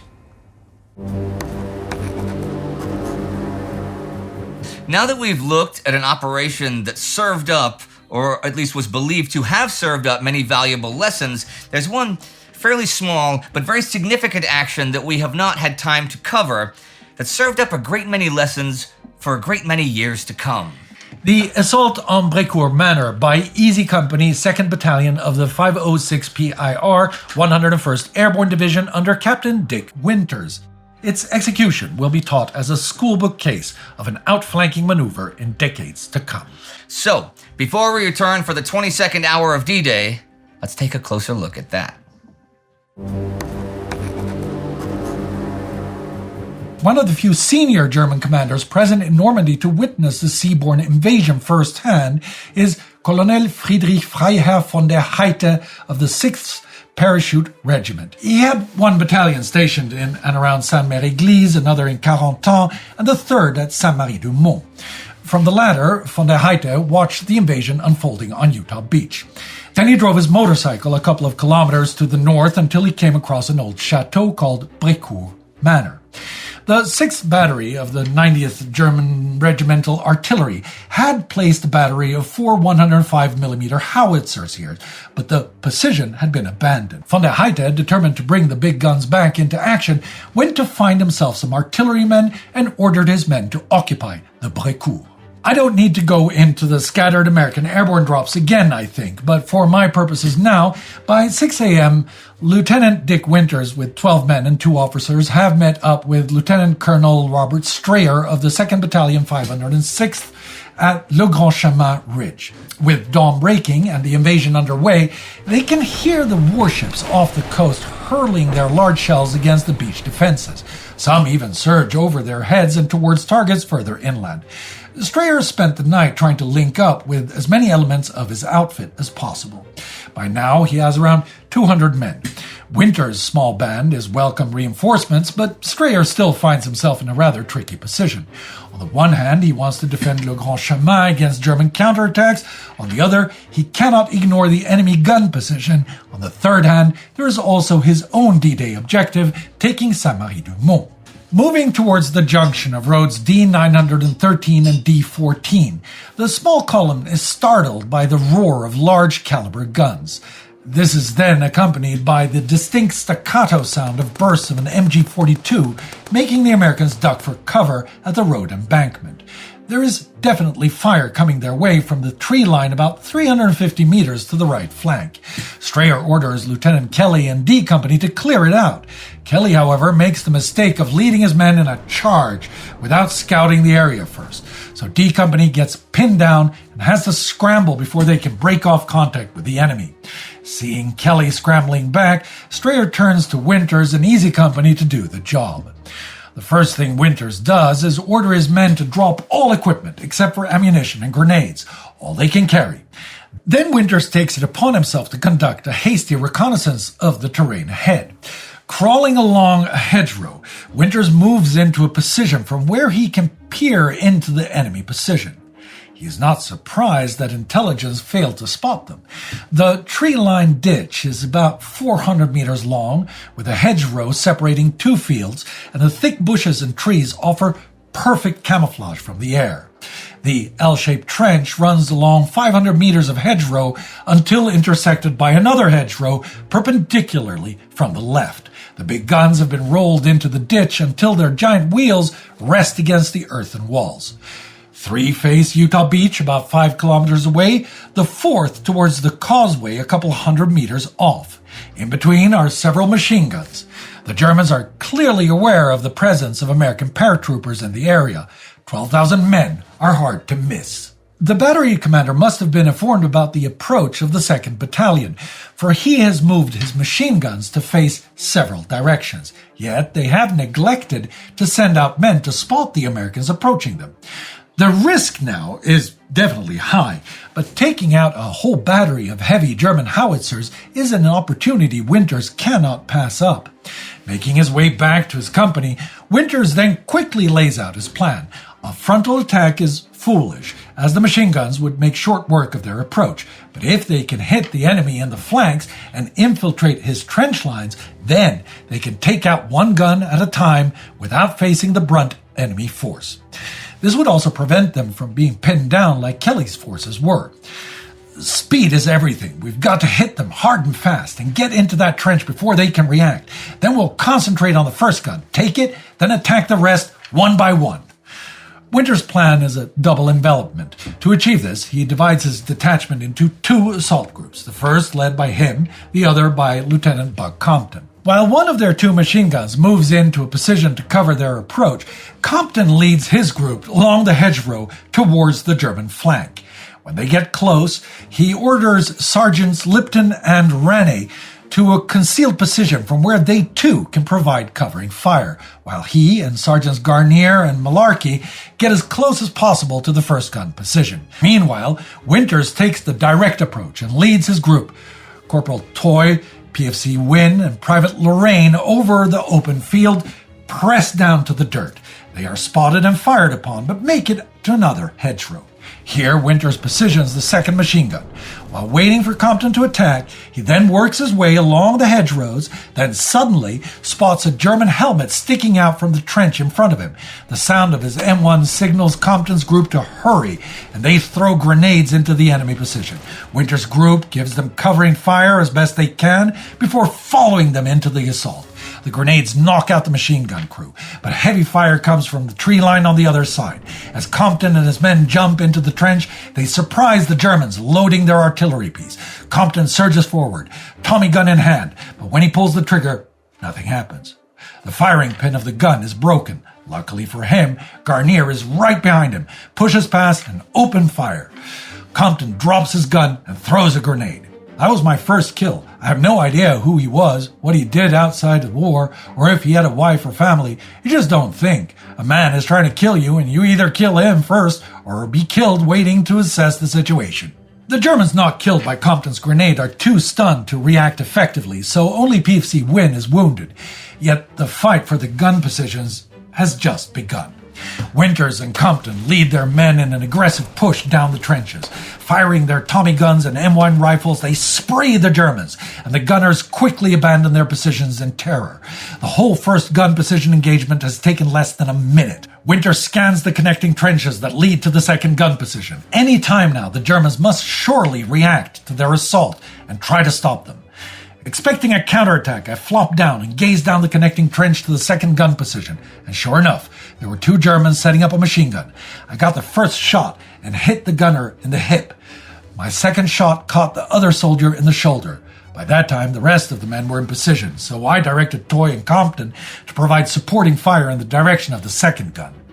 The enemy is clearly alerted to their presence now. While the American machine guns pour fire into the German positions, Winters takes the initiative and leads 5 men into the assault. I decided that if we moved quickly and laid a strong base of fire support, the assault team would only be exposed for a minimal amount of time. Leaving 3 men at the first gun to maintain support fire, we then charged the next position with grenades and lots of yelling and firing. The splintering shrapnel and explosive force of their hand grenades takes down most of the German defenders, and they take the second position and capture 6 prisoners. Scared German soldiers have their hands in the air yelling, "No make me dead! No make me dead!" The paratroopers are by now running low on ammunition and grenades. Without knowing how many Germans are still left, Winters feels that his small band is overstretched. The reinforcements he requested have still not arrived, so he sends a runner back. They wait about half an hour, bracing themselves for a possible German counterattack, until the battalion's machine gunners arrive with 2 soldiers from another company. By now, Winters has a plan to take out the third gun. He will once more lead from the front. Lipton will recall. With fire into their positions from both flanks, heavy machine gun fire into their front, and Lieutenant Winters leading an assault right into their defenses, the Germans apparently felt that they were being hit by a larger force. Those defending the first gun broke and withdrew in disorganization to a far tree line. And that gun was in our hands. We did it so quick, so fast, they thought an entire company was attacking. Taking 1 man killed, the 12 paratroopers now control 3 of the 4 howitzers. Going back to the second gun site, Winters finds a case full of documents and maps that show the German gun positions all over the Cotentin Peninsula. This is fantastic intelligence, and he immediately sends the papers back to battalion headquarters, along with the German prisoners they've taken, and a second request to send him some ammunition and reinforcements. As the men begin destroying the German radios, telephones, and rangefinders, Captain Hesters turns up with 3 blocks of TNT. Now they can destroy the howitzers and keep them out of German hands in case of a successful counterattack. They drop a block of TNT down each barrel, followed by a German hand grenade. Like half-peeled bananas, the howitzer barrels blow out. And as the third gun blows, their reinforcements arrive. Lieutenant Ronald Spears of D Company with 5 men. Spears' approach to the fourth gun is aggressive and straightforward, running through the trenches and firing into the German positions. This leaves 2 in his outfit wounded and 1 killed. With the last gun emplacement cleared out, the only thing left to do is direct an assault against Brecourt Manor itself, right? But a good leader knows when to call it quits. With their job done, the guns destroyed, and a piece of vital intel recovered, Winters decides to withdraw. The manor itself still has to be taken out sooner or later, but there is no point in trying it now with his small band of men. The Germans most likely have their well-concealed machine guns sighted onto the open ground beyond the artillery emplacements, just waiting for the Americans to try and cross it. Winters orders some mortar shells lobbed against the manor and withdraws. The assault on Brecourt Manor is a prime example of excellent small unit tactics. Easy Company was like a well-oiled machine, and with superb training and Winters' natural leadership skills, they proved superior to an entrenched defender. Winters used the terrain to his advantage, allowing the paratroopers to launch the assault at close range and from different directions at once. Once inside the trenches, they moved in typical stormtrooper fashion, tackling the guns in short sweeps with overwhelming firepower and coordination. Later this afternoon, Winters and his men returned to Brecourt Manor with 30 more men and tanks. They drive the Germans out, securing the manor for good.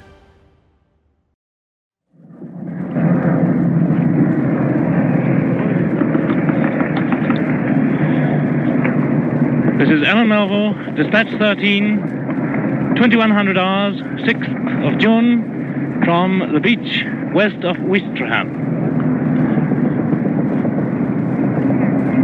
Hello everyone, this is Alan Melville speaking from the beach just west of the little village of Ouistreham. The paratroops are landing. They're landing all around me as I speak. They've come in from the sea and they're fluttering down, red, white and blue parachutes fluttering down, and they're just about the best thing that we've seen for a good many hours. They're showering in, there's no other word for it, pouring in threes and fours, and they're fluttering down in perfect formation, just the way we've seen it on the newsreels, the way we've seen it done in exercises, and here they're doing it the real thing, and believe me, they haven't come any too late. There'll be a very unpleasant surprise to the enemy, who's fighting. I can still see the signs of a typical Panzer battle. You can hear the aircraft roaring over me, I expect, as I speak. I can still see the signs of a typical Panzer battle being raged on the slightly high ground just about 3 or 4 miles ahead of me. And these paratroops are coming down between where I'm speaking, which is just above the sand dunes. Down they come. They're being attacked pretty costly, as you'll hear, but they're landing in great force between the sand dunes, between the beach area and the battle, and they may have a very decisive effect on that battle. Jerry's putting up to try and stave this surprise eventuality off, but he isn't able to cope. The aircraft are sweeping inland, letting go their valuable cargo, sweeping round as if nothing mattered, and tearing again out to sea. And they're still coming in. I'm just turning around to look out to sea, and I can see away out to the very horizon. They're coming in flood after flood.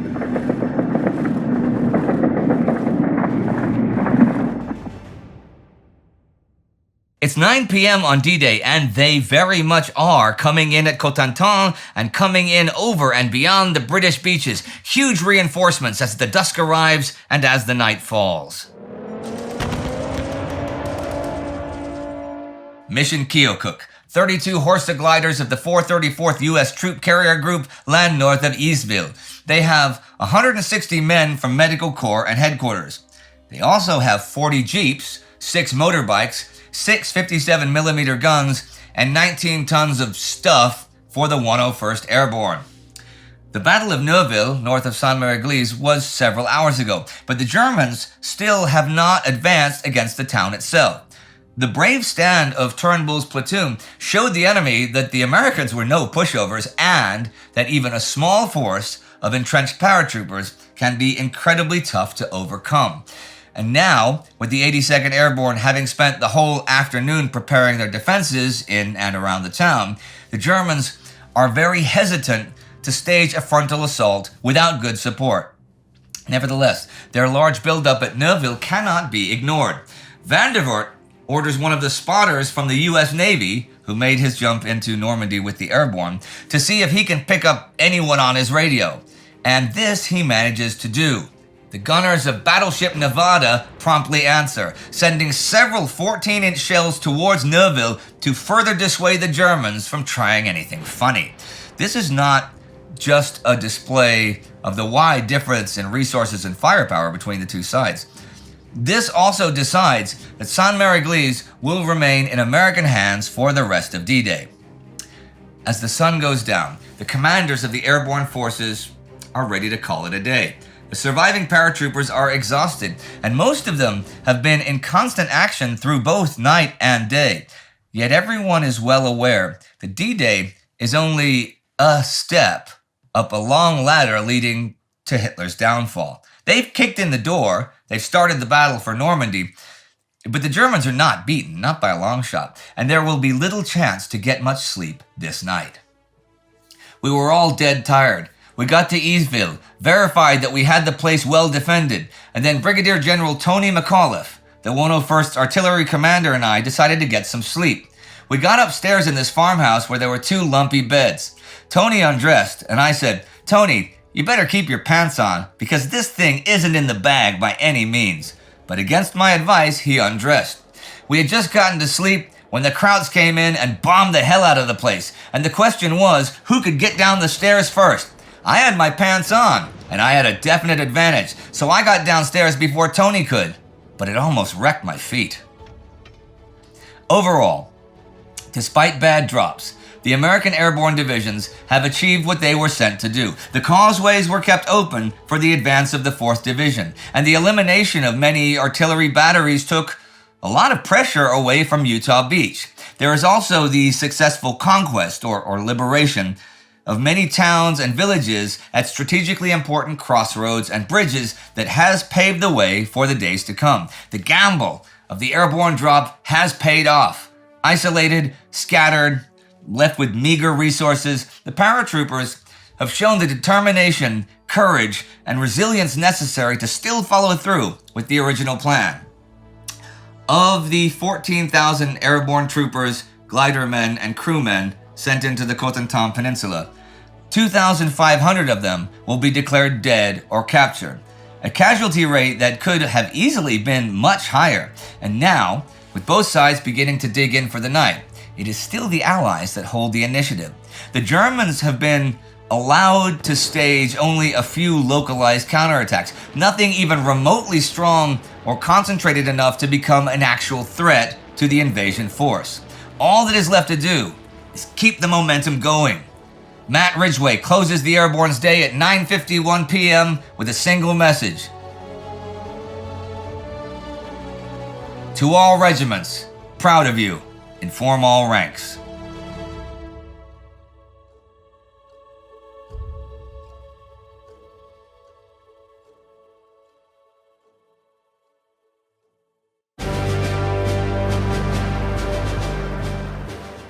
Operation Mallard reaches its conclusion. 256 gliders are towed in by numbers 38 and 48 Group RAF. 246 arrive successfully.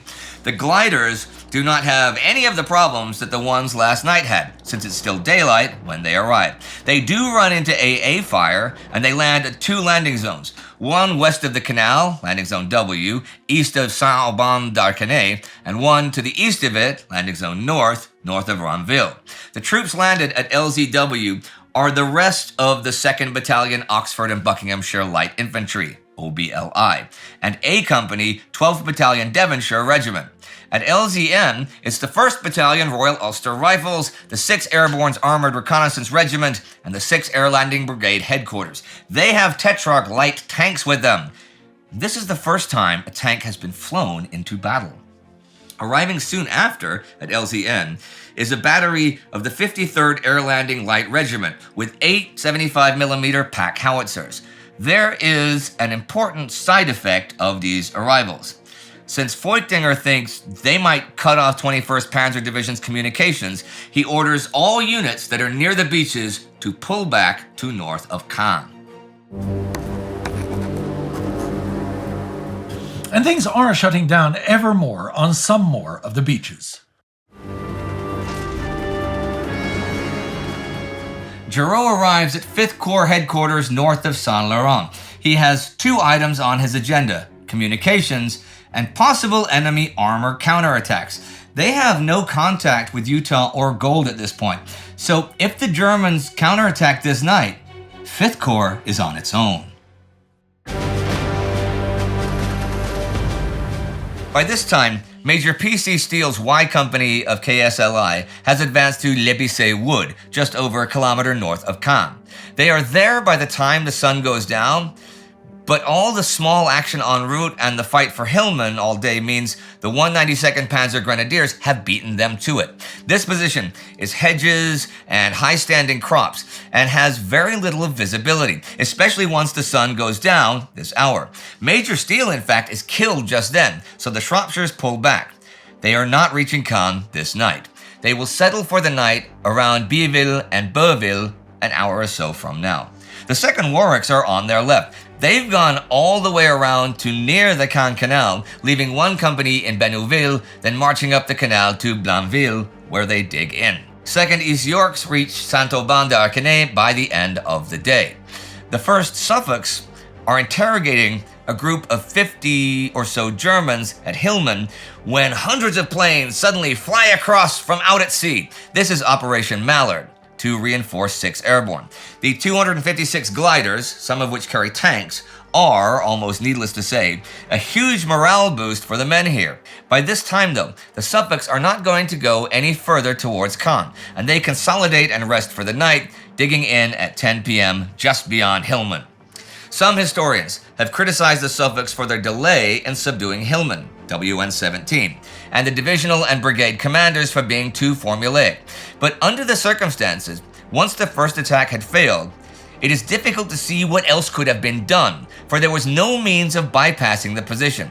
Simply put, no one had expected such a vicious defense of an underrated but formidable obstacle.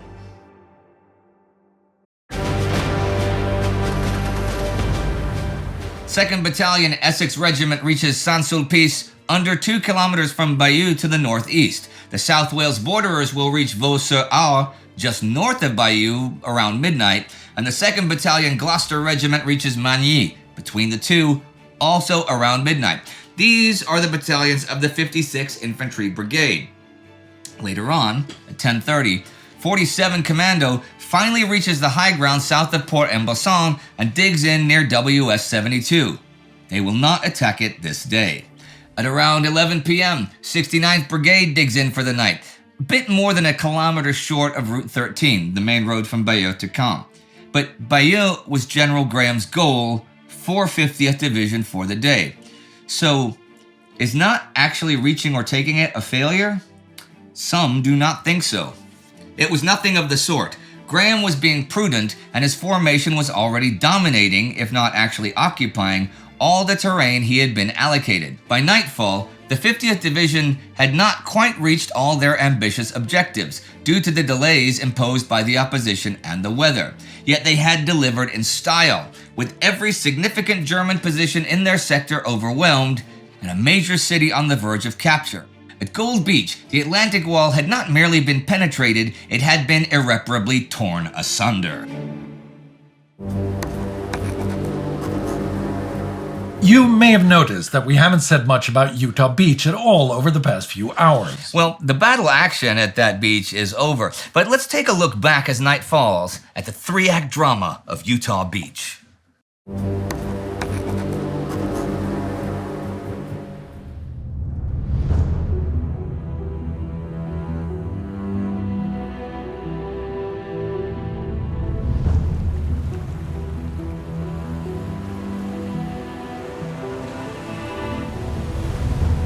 Utah Beach. What exactly are we looking at from like end to end? Well, this is one of the best vantage positions in this area of Normandy because we can see right over there to Pointe du Hoc, where the Rangers scaled the cliffs to get to the guns there. Beyond that is Omaha Beach, and then Gold and Juno and Sword. We've got the Sainte Marcouf Islands out there too, French islands that had Napoleonic fortresses where, in fact, the first troops who set foot on the coast did so on those islands to make sure there were no Germans there. There were, in fact, just mines, and the first men killed were on those mines there. Who was the first man killed? Well, there's an interesting little snippet there. Is the first American killed on Utah Beach was not an American and was not killed on Utah Beach. Okay. He was in the 4th Cavalry Reconnaissance Unit that landed there. He was a skiing instructor from Trondheim, Norway, who landed there, stepped on a mine, and along with other guys, got killed there. So he's in the American military, of course, but he's not an American national. And although this counts as the Utah sector, it's not actually the Utah Beach. So that's why is that weird phenomena there. Now, just looking at the lower bluffs here, on first glance, it seems like this might be an easier job to make landings in advance. Is that the case?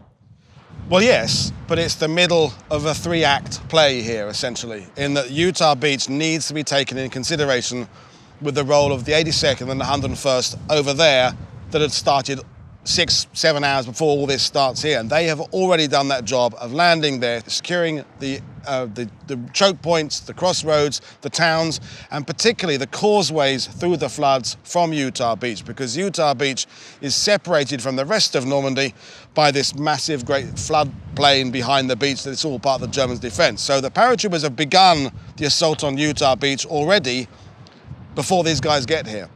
So the middle act of landing here on the beach, in fact, about half a mile down the road from where we're standing, went really well, and the losses were comfortably under what they projected. The Germans didn't have much to stop the landing. The bombing by the 9th Air Force had been a bit more successful here than on Omaha Beach. The Germans didn't put up much of a fight, and they're off the beach pretty quickly.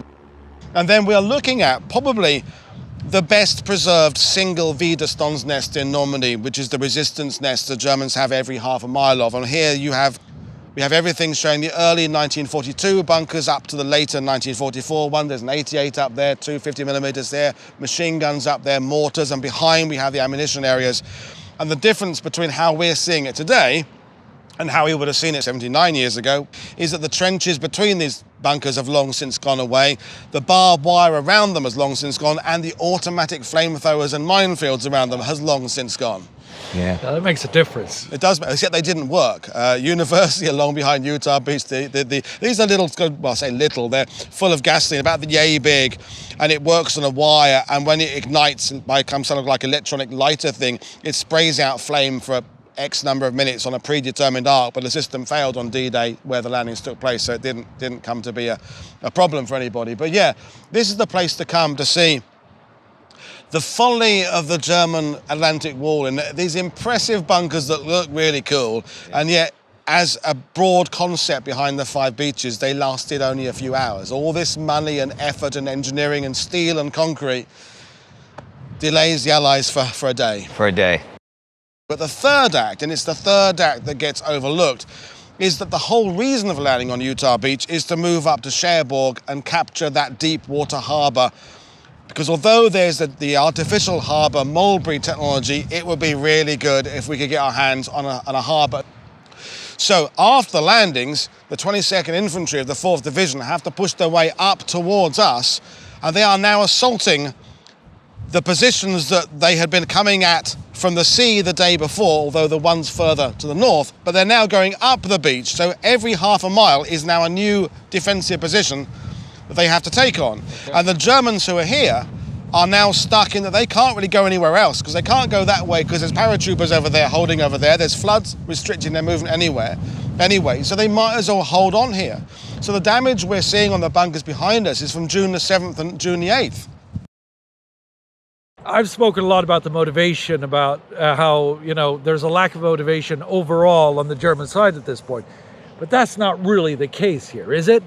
Well, yeah, there's just a little bit more oomph about these Germans here. There's the 91st Air Landing Division that are headquartered a few miles in that way, and Major General Falley, who'd been part of them, they'd arrived here a few weeks earlier, which causes the drop zones to be moved. They're highly motivated because they are an anti-airborne landing swift response unit. So they've got a bit of kind of pizzazz about them. Cherbourg was considered by the Germans quite a kind of cushy post. There's quite an example of technology. It's like a mini version of the U-boat ports down in Brittany. Lots of defences, lots of bunkers, lots of propaganda work going up in Cherbourg. Germans taking photos of the stuff they're building. So I would say your average German here is feeling a little bit more confident about the overall plan of the Third Reich There are, as usual, the sort of 40% non-German troops here, but they include some Hungarian troops inland who are putting up a real resistance. There were some Chechen troops serving at Lafayette, where the paratroopers were. Yeah. So it's a bit of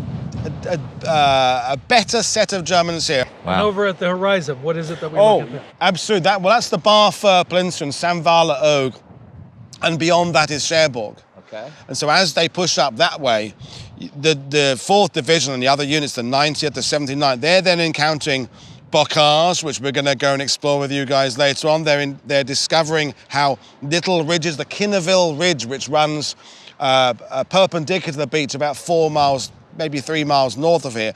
It took the 4th Division 4 days to get there, and a 3-day battle to take that ridge, because of just the concentration of the elevation the Germans had, the fact these Germans are pretty motivated, as you said earlier. And so a lot to see from this position here. It's the end of the chapter of June the 6th in a way, but it's the beginning of the new chapter of pushing up to Cherbourg. And this is the battle that gets overlooked, because the 4th Infantry Division are seen as, well, you just walked ashore on D-Day. And they kind of did walk ashore on D-Day. Less than 200 men killed on Utah Beach out of 24,000 plus coming ashore there. But within a week, it's got worse. Within a month, I mean, it's crazy. From the June the 6th to the end of June, I think it's something like 24,000 casualties within the 4th Division, killed, wounded, and missing. So that's the number of division. Every man's on average been replaced already, and we haven't even got to Cherbourg by this point, or we've got to Cherbourg, but more correctly, it's been damaged by the Germans in a very successful sabotage operation, which means we can't use it. So the 3 acts are what we've got to remember here. The first act, paratroopers. Second act, as I said, a fairly comfortable, probably is a better word than easy landing, but then this difficult push up towards a German fortress, and it is a fortress in Cherbourg. The gun batteries up there, several of them. There's Germans are installing V1 positions and things like that, so they've got the support network for that. So this is where the 3rd act gets going, and it's the 3rd act that gets overlooked. And this is all something that the Allies hadn't really predicted. They had assumed that the push up to Cherbourg would take a week, and when it becomes a 3-week, 4-week ordeal, and you've got 4 divisions ending up heading for Cherbourg, and they are divisions that, with the benefit of hindsight, might have been better used pushing towards Saint-Lô, because this isn't taking us to Germany. That's the thing. The geography here is, this isn't the way we want to go. Well, that goes to New York, right? Yeah, essentially. We want to go to Germany over there. So this is a sideshow, but that's belittling it. It's a very important job. Essentially, it's mirroring what the 6th Airborne are doing all the way to the east, except they've got a ridge of ground they're holding. This is a peninsula. It's the entire Cotentin Peninsula. So until 7th Corps have done their job of cutting across the peninsula, pushing up and seizing Cherbourg, 5th Corps and the rest of the Allies, they're stuck over there to the east waiting for this to happen so they can swing their army round. And we talked to the British Airborne sector about the swinging of Montgomery's around. Yeah. All this has to happen first. And the battle for the Cotentin Peninsula is the real battle for Utah Beach. And the actual landings on June the 6th are just the first chapter of a very, very brutal, very, very bloody battle. And I have to say, when the men had completed that mission, when the men of the 79th Division, the 4th, had got to Cherbourg and they find it's been damaged, it's like, well, what was this all for then? Yeah. And that's not good for soldiers to feel that everything they've been doing for the previous few weeks was a waste of time. And men.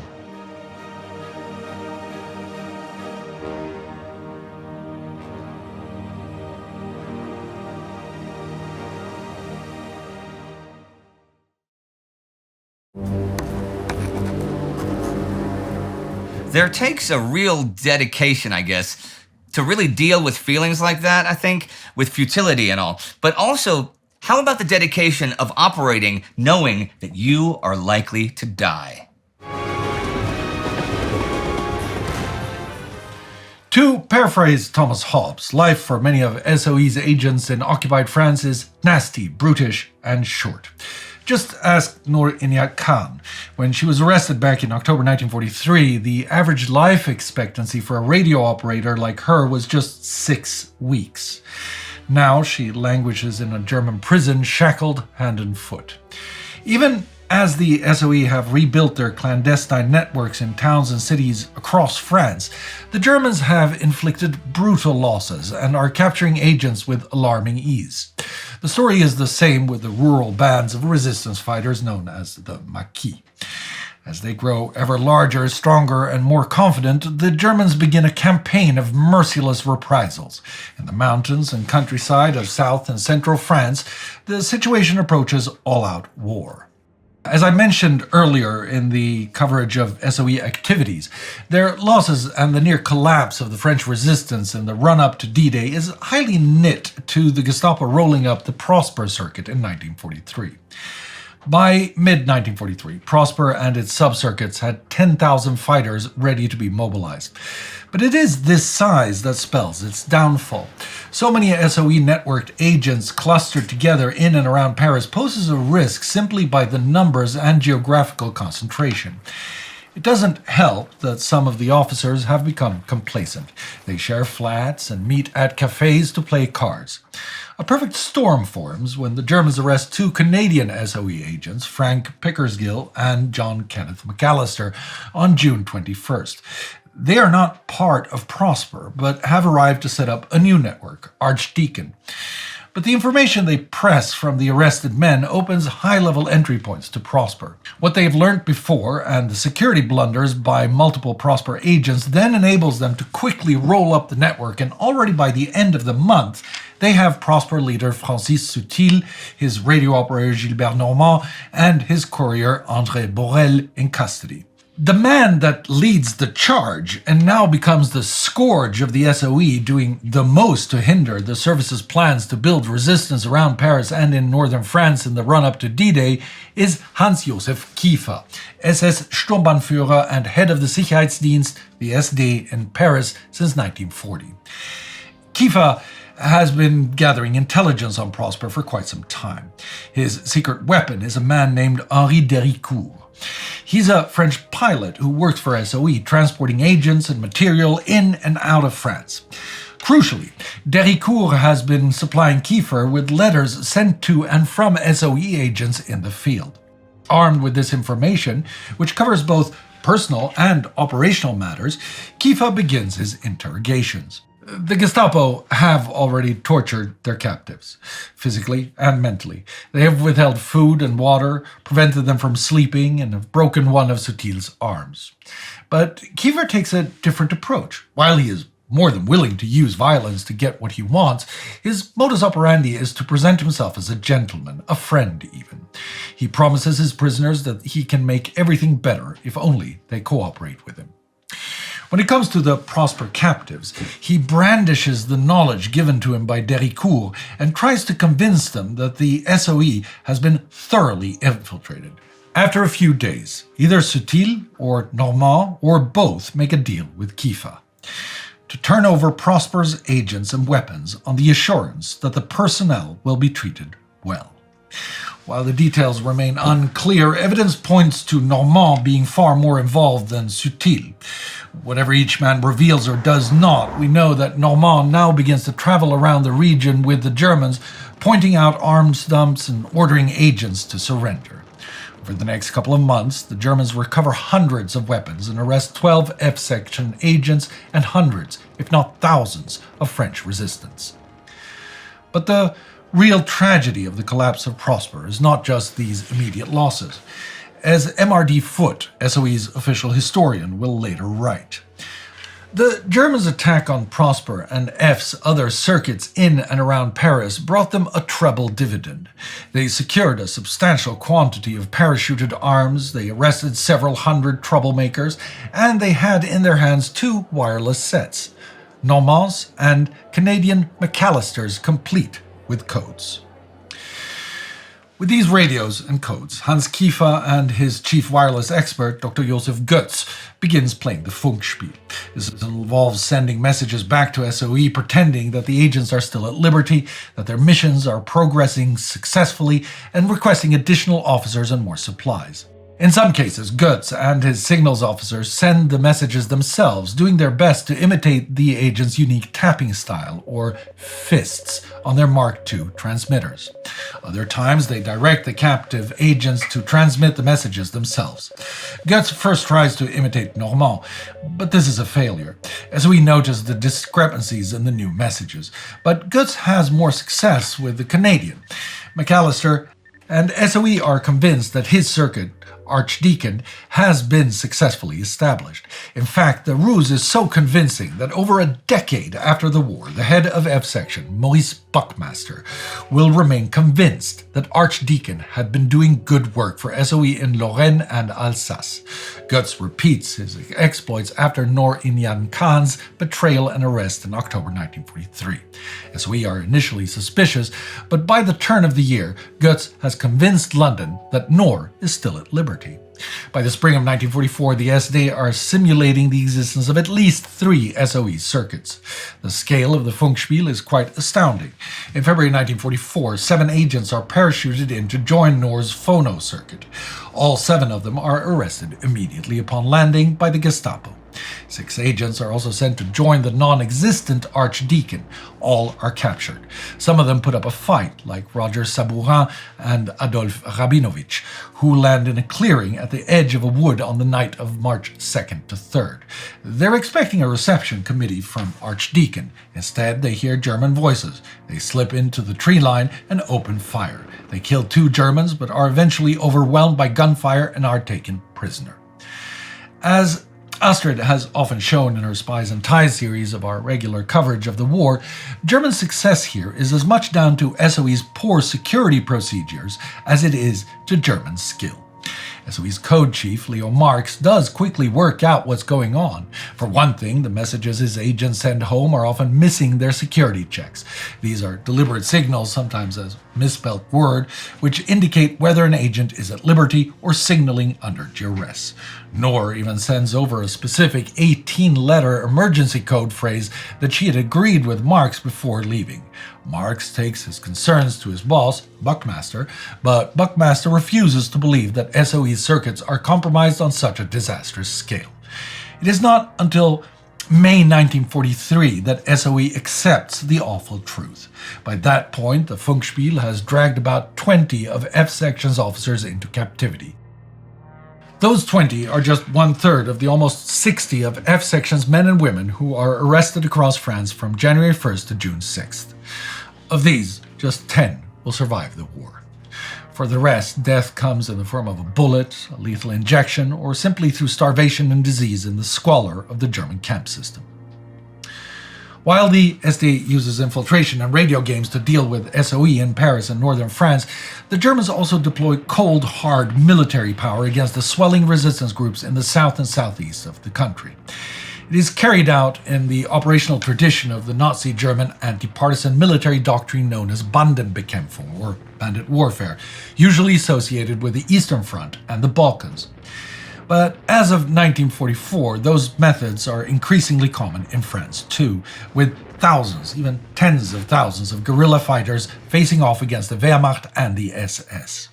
Until November 1942, German policy in the former unoccupied zone in the south had been relatively peaceful compared to the unrestrained brutality meted out in places like Poland, Belarus, and Yugoslavia.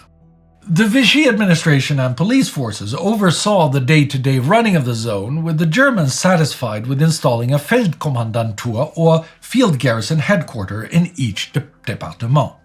In 1941, after a surge in communist resistance following the German invasion of the Soviet Union, the Germans install a higher police and SS leader in France and expand the role of the Gestapo and Sicherheitsdienst.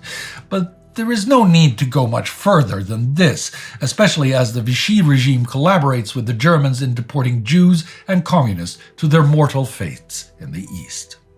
The situation changes dramatically after the Germans take direct control of the South following the successful Operation Torch landings by the Allies in French North Africa in November 1942. Shortly afterwards, in February 1943, Vichy implements a tightening of the Service du Travail Obligatoire, the obligatory labor service. This hugely unpopular measure, which funnels hundreds of thousands of young men to Germany for forced labor, leads to a surge in resistance activity, but also to tens of thousands of young men slipping away into the countryside to join the rural armed resistance, the Maquis. Throughout 1943, the Maquis grow in strength, supported by inter-allied training missions from SOE, the American Office of Strategic Services, and the French Bureau Central de Renseignement et d'Action. The Royal Air Force and the United States Army Air Forces also fly hundreds of sorties, dropping in weapons and supplies. Now, the Maquis launch raids, ambushes, and hit-and-run attacks on German forces. In response, the Germans deploy regular military units against the Resistance for the first time in the autumn and winter of 1943. The first of these are small, more like police operations. In December 1943, the German army raids the town of Nantois in retaliation for a brazen resistance parade through the town of Oyonnax to mark Armistice Day the previous month. The Germans round up 100 people for deportation and execute the local resistance leader. But this is only the beginning. I've already talked about how the Germans set out to destroy the Maquis of the Brecourt Plateau, infiltrating their ranks, launching raids, burning villages, and killing Maquis and civilians. Well, that pattern is repeated across the region. On the Glières Plateau, a group of about 700 Maquis launch an uprising after their leader is killed by French collaborationist forces. They resolve to turn their mountain home into a fortress. But although the Maquis are well versed in hit-and-run tactics, they do not have the experience or the heavy weapons necessary to triumph in an all-out defensive battle against the Wehrmacht. On March 26th, the German 157th Reserve Division, led by General Karl Pflaum, launches an assault on the plateau. By the end of the fighting, 210 Maquis are dead, including 50 Spaniards who fight to the last bullet. 169 Maquis are arrested. After the battle, the reprisals are equally violent. German forces tore the neighboring villages, burning homes, torturing and executing civilians. At Montmouchet, on the Massif Central in the Auvergne, on May 15th, the regional leader in the Auvergne agrees to another premature uprising. They are convinced that the liberation of France is coming soon and that if they turn their mountainous camps into a series of strongholds, that Allied forces will soon parachute in to assist them. Volunteers flock into the region for 2 weeks and are organized into fighting groups. Rifles, machine guns, grenades, and mortars are distributed. Transport vehicles are requisitioned from the local populations. By the beginning of June, there are 2,700 men at Montmouchet. At Clavières, one of the entrances to what the Maquis call the Réduit du Montmouchet, a sign is erected. Ici commence la France libre. Free France starts here. The Germans respond on June 2nd. Battle begins with a battalion of about 800 Osttruppen climbing Montmouchet. Outnumbered and outfought, the Osttruppen take heavy casualties during a 3-hour battle and are forced to retreat. By today, June 6th, German General von Brodowski is in the final stages of planning a mission to restore order and is assembling thousands of men equipped with armored cars, mortars, and air support. The Maquis of the Brecourt, who this morning began fortifying their plateau into a high-altitude fortress, will also soon feel the force of the Bandenbekämpfung. Like the Maquis at the Massif Central, their strategy is contingent on the arrival of Allied paratroopers. And as I said earlier today, it's likely that those paratroopers will never arrive.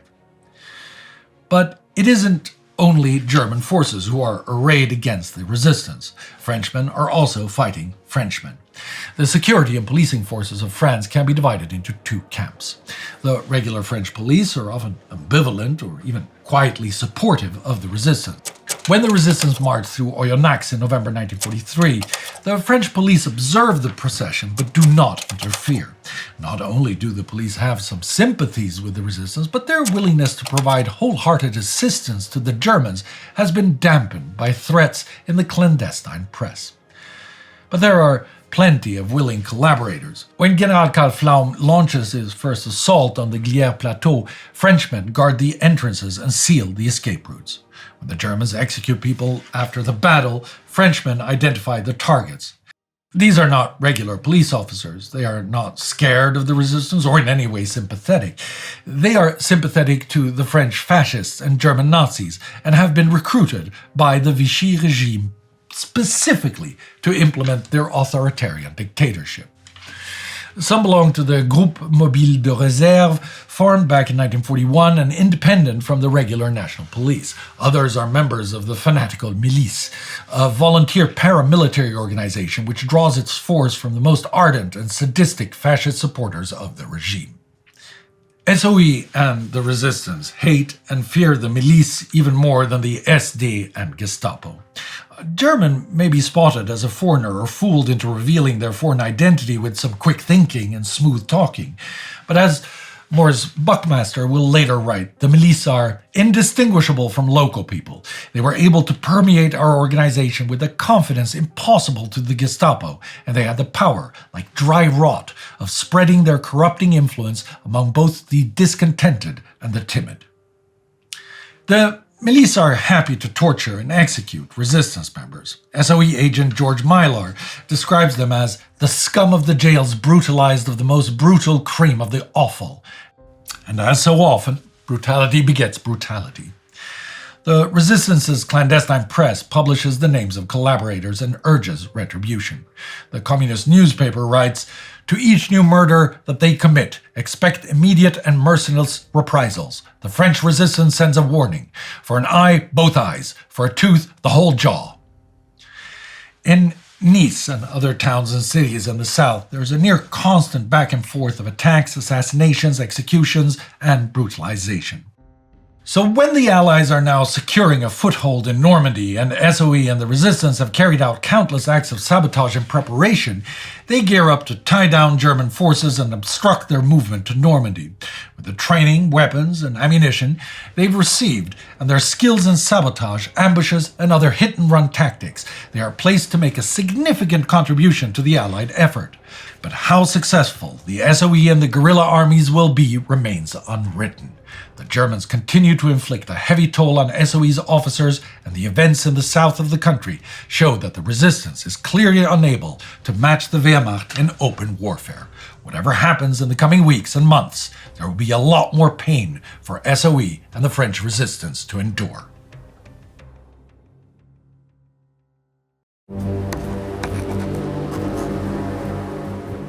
Here's a quote from Ada Gobetti that I think is apropos after that bit. "When I arrived in Meana this evening, I found Paolo very excited. He was at the radio all day long and was able to tell me the particulars.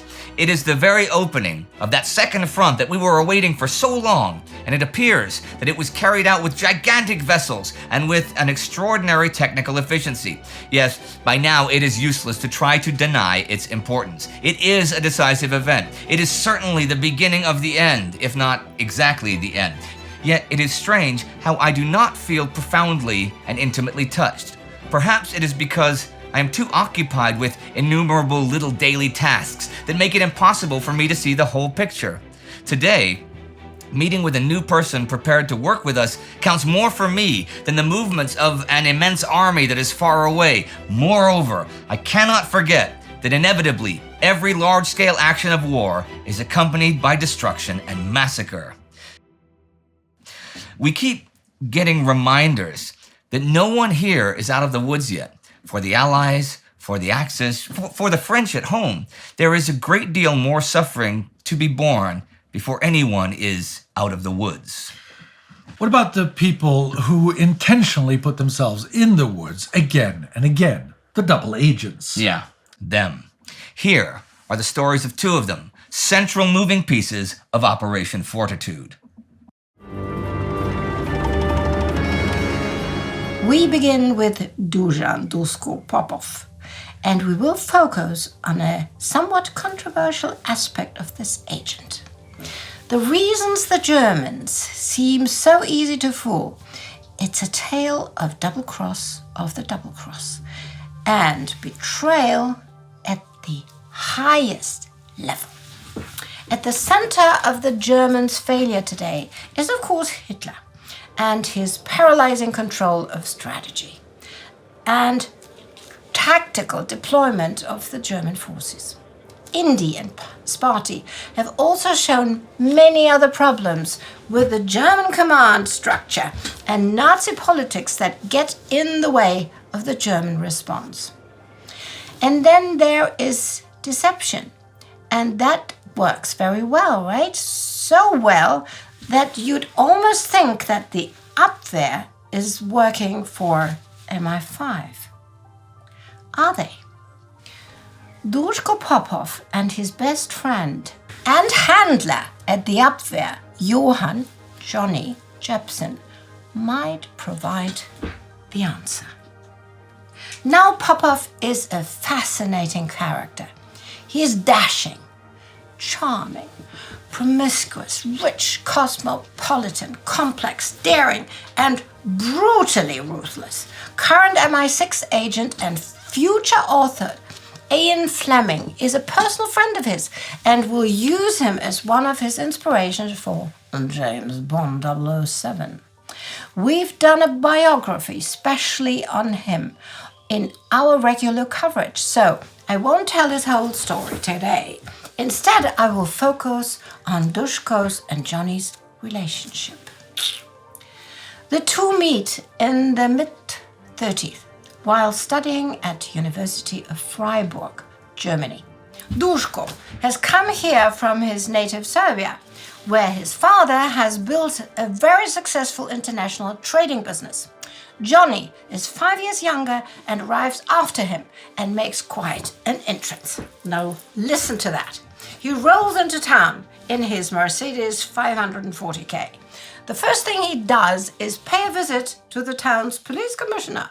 He lays down 2 envelopes filled with money on the commissioner's desk and tells him, you know, it will save time if I pay my traffic tickets in advance. The two soon form a whirlwind romance. Johnny's well of cash is even deeper than Duško's. His parents died when he was a teenager, and he has inherited his father's stake in the family business, the conglomerate Jepsen and Jepsen Shipping Company, based out of Hamburg. He spent time in England growing up and returned to Germany as a committed Anglophile, adopting English manners, even preferring English over German. His role model is P.G. Woodhouse's spoiled, useless, snobbish, but charming character, Bertie Wooster. Duško and Johnny's relationship is based almost entirely on frivolity, fast cars, expensive sports, gambling, partying, endless rows of fawning girls, preferably a few at once. So, how do these two good-for-nothings end up at the heart of world geopolitical affairs, you could ask yourself, right? Well, under the surface, they are dedicated intellectuals and humanists and despise the Nazi regime that controls Germany. Duško's disdain is rather outspoken. Johnny can't afford that as a German. Duško thinks he can, but he can't. Shortly before graduation in 1937, Duško is arrested by the Gestapo. Johnny and Popov Sr. pull some strings and get him out. So, when Johnny suddenly starts working with the Nazis, Duško is taken aback, to say the least. The two drift apart. Johnny disappears into the labyrinth of Nazi Germany, and Duško goes to Dubrovnik, where he opens a law firm and gets into the family business. Fast forward to 1940. The war has broken out, and suddenly Popov gets a telegram from his old friend summoning him to Belgrade. Need to meet you urgently. The reunion is like in the good old days. When the initial parting is out of the way, Jepsen tells Popov that he's working for the Abwehr. He tells him it allows him to stay out of active military service with his varicose veins and all. You know, that would be hell. So, he tells Popov that he too could benefit from working for the Abwehr. It would allow him to travel freely through occupied Europe, no questions asked. It would be a new adventure in espionage. Popov is attentive for some reason. Jepsen invites another Abwehr agent. He's called Ernst Munzinger. He tells Popov, "We have many agents in England, quite a number of them. Excellent. But your connections would open many doors. You could render us great service, and we could do the same for you." The Reich knows how to show its appreciation. Jepsen drinks his whiskey there and says nothing. Munzinger is somewhat vague about the kind of information Popov might gather. General, political, and then after a pause, military? Dusko agrees to do the work. He sets up in Lisbon, neutral Portugal, to better travel to the UK. But before he leaves not yet occupied Yugoslavia, he contacts the British legation. He informs them of this situation. And he becomes a double agent for the British and the Allies, codenamed Scoot and Tricycle. His exploits as an agent are many and quite spectacular, but that's a story for another day. Much of it is told in the video I referred to earlier. For our purposes today, his main exploit is to feed the Germans a huge amount of bogus information to reinforce the idea of an invasion at Pas-de-Calais. But wait, this doesn't make any sense. How did Jepsen go from anti-Nazi to Nazi spy? Who the hell is Munzinger, and why is he so gullible? Why on earth did Popov betray his friend? In the immediate interactions between the three men, we have no clues. Nothing beyond the agreement to spy for Nazi Germany is spoken of as far as we know. Popov won't speak of it to anyone after the war. Not until he publishes a rather embellished autobiography in 1974, which also never explains this part of the story. So, let me speak the unspoken word. Jepsen was recruited to the Abwehr by a family friend, Hans Oster, who until April 1943 was the deputy head of the Abwehr.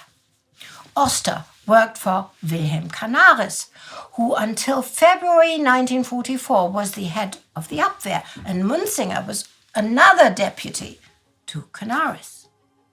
Now, Oster was ousted last year because it came out that a lot of things had gone wrong and there were traitors, double agents working for him. Canaris followed in February for the same reason. Munzinger left the service shortly after, officially for serving the required time, probably as part of their purge. After Canaris was ousted, the SS Sicherheitsdienst took over the Abwehr. Jepsen, by then also living in Lisbon, still working for the Abwehr, was drugged and kidnapped by the SD at the end of April. He is now languishing under torture in Sachsenhausen concentration camp. He has and will say nothing, if he indeed knows anything. With the records after the war, we know this though. Oster and Canaris are the heart of a conspiracy to ruin the German war effort and end Nazism. They also plotted against Hitler's life and tried to organize a coup.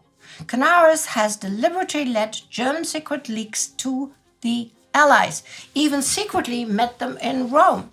Jepsen was recruited into a unit of the Abwehr that Canaris had set up as a dummy unit to save Jewish Germans by making them untouchable agents. Munzinger's record has been to recruit a row of useless or treacherous agents on Canaris' behalf. They have been playing a highly dangerous game. for which all 4 men will pay with their lives before the war is over. It has been based on an unspoken understanding of the united goal, and rests on that not one of them has known what the other ones are doing. The jewel of the crown of thorns they have slipped over Hitler's head is Popov, and although they are no longer in control, the cobweb of double agents they have woven into German intelligence continues to do its work to destroy Nazism from within. Today, on June 6, 1944, the openings they have given MI5 and the double-cross system have been instrumental to convince the German dictator and his minions that reality is fiction and fiction is reality.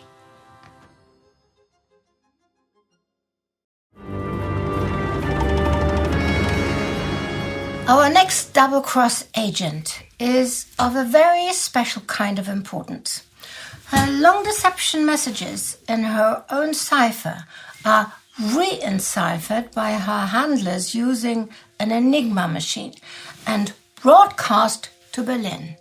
MI5 captured that communication. That provides Bletchley Park with a plain text, her encryption, and the re-encrypted Enigma message. The cryptographers can then reverse the process to get a key to crack a massive amount of other German communications. For Bodyguard and Fortitude, she is central in convincing the Germans that the invasion is coming at Pas-de-Calais, with possible incursions into Scandinavia. So, who is it? She is Natalie Lily Sergeyev, codename Treasure, and in 44 she is 29 years old. She is Parisian, born in Imperial Russia, and multilingual.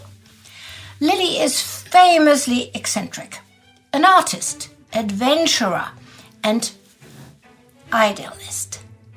According to Tar Robertson, she is also exceptionally temperamental and troublesome, but oh so valuable, truly a treasure. In March 44, she goes to Lisbon to meet her German handler. Now listen to this. Lily looks at him. She has received a new radio transmitter to better report on troop movements in England. She has just learned to take it apart and quickly put it together again. She is so fast. You're very good at this, huh, my dear? Thank you, she says, her thoughts drifting to Beirut in 1939, where she had stopped to earn some money working as a nurse on her Arthur on bike from Paris to Saigon. There she was, surprised by the German invasion of Poland. She stays in Beirut, where she gets news of the fall of France and imagines her beautiful Paris full of annoying boots and weird atmosphere. She thinks of what kept her sleepless during the nights there. Only one thought: liberate Paris from the Nazis. She remembers how crazy that felt when she woke up in the morning. But then again, it did not, because she came up with a concrete plan how to reach this lofty goal. She contacted a German friend, Felix Dassel, a journalist who wrote for different magazines about her unusual travels through Europe, who had actually written, "The girl has courage like 3 men, traveling this time on foot, next time or by bike, sleeping on the side of the road with only some laundry and a lot of drawing material in her backpack." Dassel had made her famous among other eccentrics, and then, out of the blue, one day in 1937 approached her to work for the Nazis as an informer. She had declined. But now it was different, and his offer became an integral part of her plan to liberate Paris. So, she bikes back to Europe and contacts Dassel. 2 years of extensive training follow. She learns Morse code, ciphering, microphotography, using transmitters and secret ink. The Nazis call her tramp, and she is very good at every part of her education. She is set up with a German case officer, Emil Kleemann, finally in Paris. Soon she will be sent to England to spy on the British. Back to Lisbon, looking at Kleemann, she remembers how when they met the first time, he had watched her carefully as she enthusiastically recited her invented story with travels through Hitler's Germany, how impressed she was with the Nazi regime, her admiring articles for the Germans in the French press, even mentioning her interview with Goering, who had promised a personal interview with Hitler. How she told him, "It will be easy for me to travel to Portugal, to Australia, or England. I have relatives in all those places." Then she thinks of arriving in London in 1943, how the British custom official asked about her reasons for the stay. If she intended to visit family? Yeah? No. She had said, "I'm going to spy for England." Soon she was face to face with Tar Robertson in his tartan trousers, smoking his pipe, asking a lot of penetrating questions while watching her. And then, a few days later, she was asked to join the double cross. Kleemann interrupts her thoughts and pulls her mind back to the present in March 44. Our only chance of winning right now is if we can throw them back into the sea. We have to know everything about the Allied plans for a landing on the European mainland. We will need exact weather reports from now on. It could be in Holland or Belgium or at Pas-de-Calais or in Normandy. You have to observe all troop movements. In 1 second, she is totally focused again and looks Kleemann in the eye and she says, "Listen, if the Brits should arrest me, they will force me to go on writing to you. I will use a double dash before I start writing, okay? Then you will know everything I say is total bollocks." Kleemann stares at her. How does it feel to be a young woman that has the opportunity to change the course of history? She pauses. "Good," she says, not smiling. She feels sorry for him. She likes him. He treats her very well, not like the British, who did not even manage to get her beloved terrier poodle Bubs to London when she started working for them. Now, Bubs is dead. She suddenly remembers what she had whispered in his little pink ear. "This is a very dangerous game I'm playing, my little darling. Very dangerous. I could die." She knew it then, and she knows it now. Bubs died without her having the chance to be there, and Lily herself has only 6 more months to live. Her doctor said because of her failing kidneys. And despite all that misery, she is determined to lead the Nazis to Pas-de-Calais, away from the Calvados coast, so that finally Paris can be freed from the Nazis. What a plan. A few weeks after D-Day, her goal to free Paris fulfilled. Lily will be done were spying.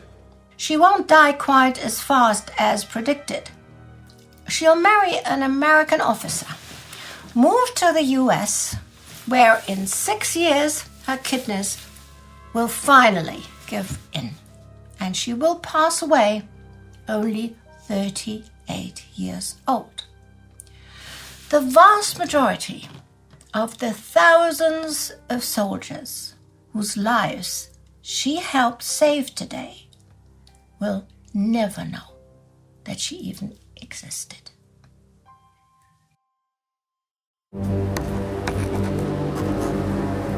You may be wondering why we've devoted this time to individual spies.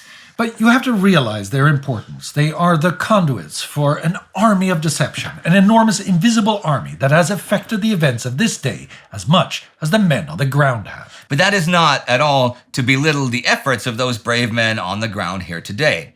And we'll take a deep dive with Paul into the deadliest beach of them all today, Omaha, when we return in hour 23. It's 10 p.m. on D-Day. The sun has gone down, and there are tens of thousands of Allied troops ashore in Normandy. The beach where the largest number of Allied soldiers met their fate was Omaha Beach, and now we'd like to really show it to you, what it really looks like, so you can imagine what it looked like this morning when the assault craft made their moves. This is Paul Woodedge. Some of you may know Paul from World War II TV, which is a really awesome channel that if you don't know, you owe it to yourself to check out, and there'll be links down below. It goes in depth in a lot of aspects of the war that maybe we haven't gone so in depth into, but for our purposes today, Paul is an expert on, well, not just D-Day, but the entire Battle of Normandy. So Paul, first of all, thanks for being here with us. Thanks, I'm really thrilled to be with you guys. It's a big honor. Thank you. No, it's great having you. And I want you to tell them where we are, what we're looking at, like they don't already know. Well, of course, we're Omaha Beach, but we're the eastern end of Omaha Beach, Widerstandsnest 60, one of the 15 German positions that overlook this stretch of sand. And the reason I wanted to bring you guys here is you don't need to do much more than look down there and you understand pretty much all the problems of Omaha Beach just by looking at it from here. It's the terrain advantage the Germans have. I mean, it also really brings home the scale of how big this beach was. I mean, if you look at films like Saving Private Ryan, you get this feeling that it's, you know, a bunch of tight guys going in on a beach, but it's not. It's a really, really big stretch of land. But why was Omaha Beach specifically such a problem compared to the other beaches? Well, it's the shape is the main thing. It's this crescent moon shape. So we know that the German defences were mostly enfilading. The guns are firing sideways down the beach. So at this end, the eastern end, pretty much all the weaponry is firing down that way. The other end, it's all firing this way. In the middle, you have this interlocking series of defences. So the 88 at Dog Green up there can reach us. The 88 down there can reach down there. So the German firepower is just concentrated on this arena of hell, and the distances become greater because we're just an hour after low tide now, which means it's just exactly as it was when they came ashore at H-Hour on June the 6th. So we're talking 400, 500 yards of sand, the sandbars you can perfectly see here. So where on perhaps Saw Beach, you're coming in maybe 200 yards away from the seawall that is your objective.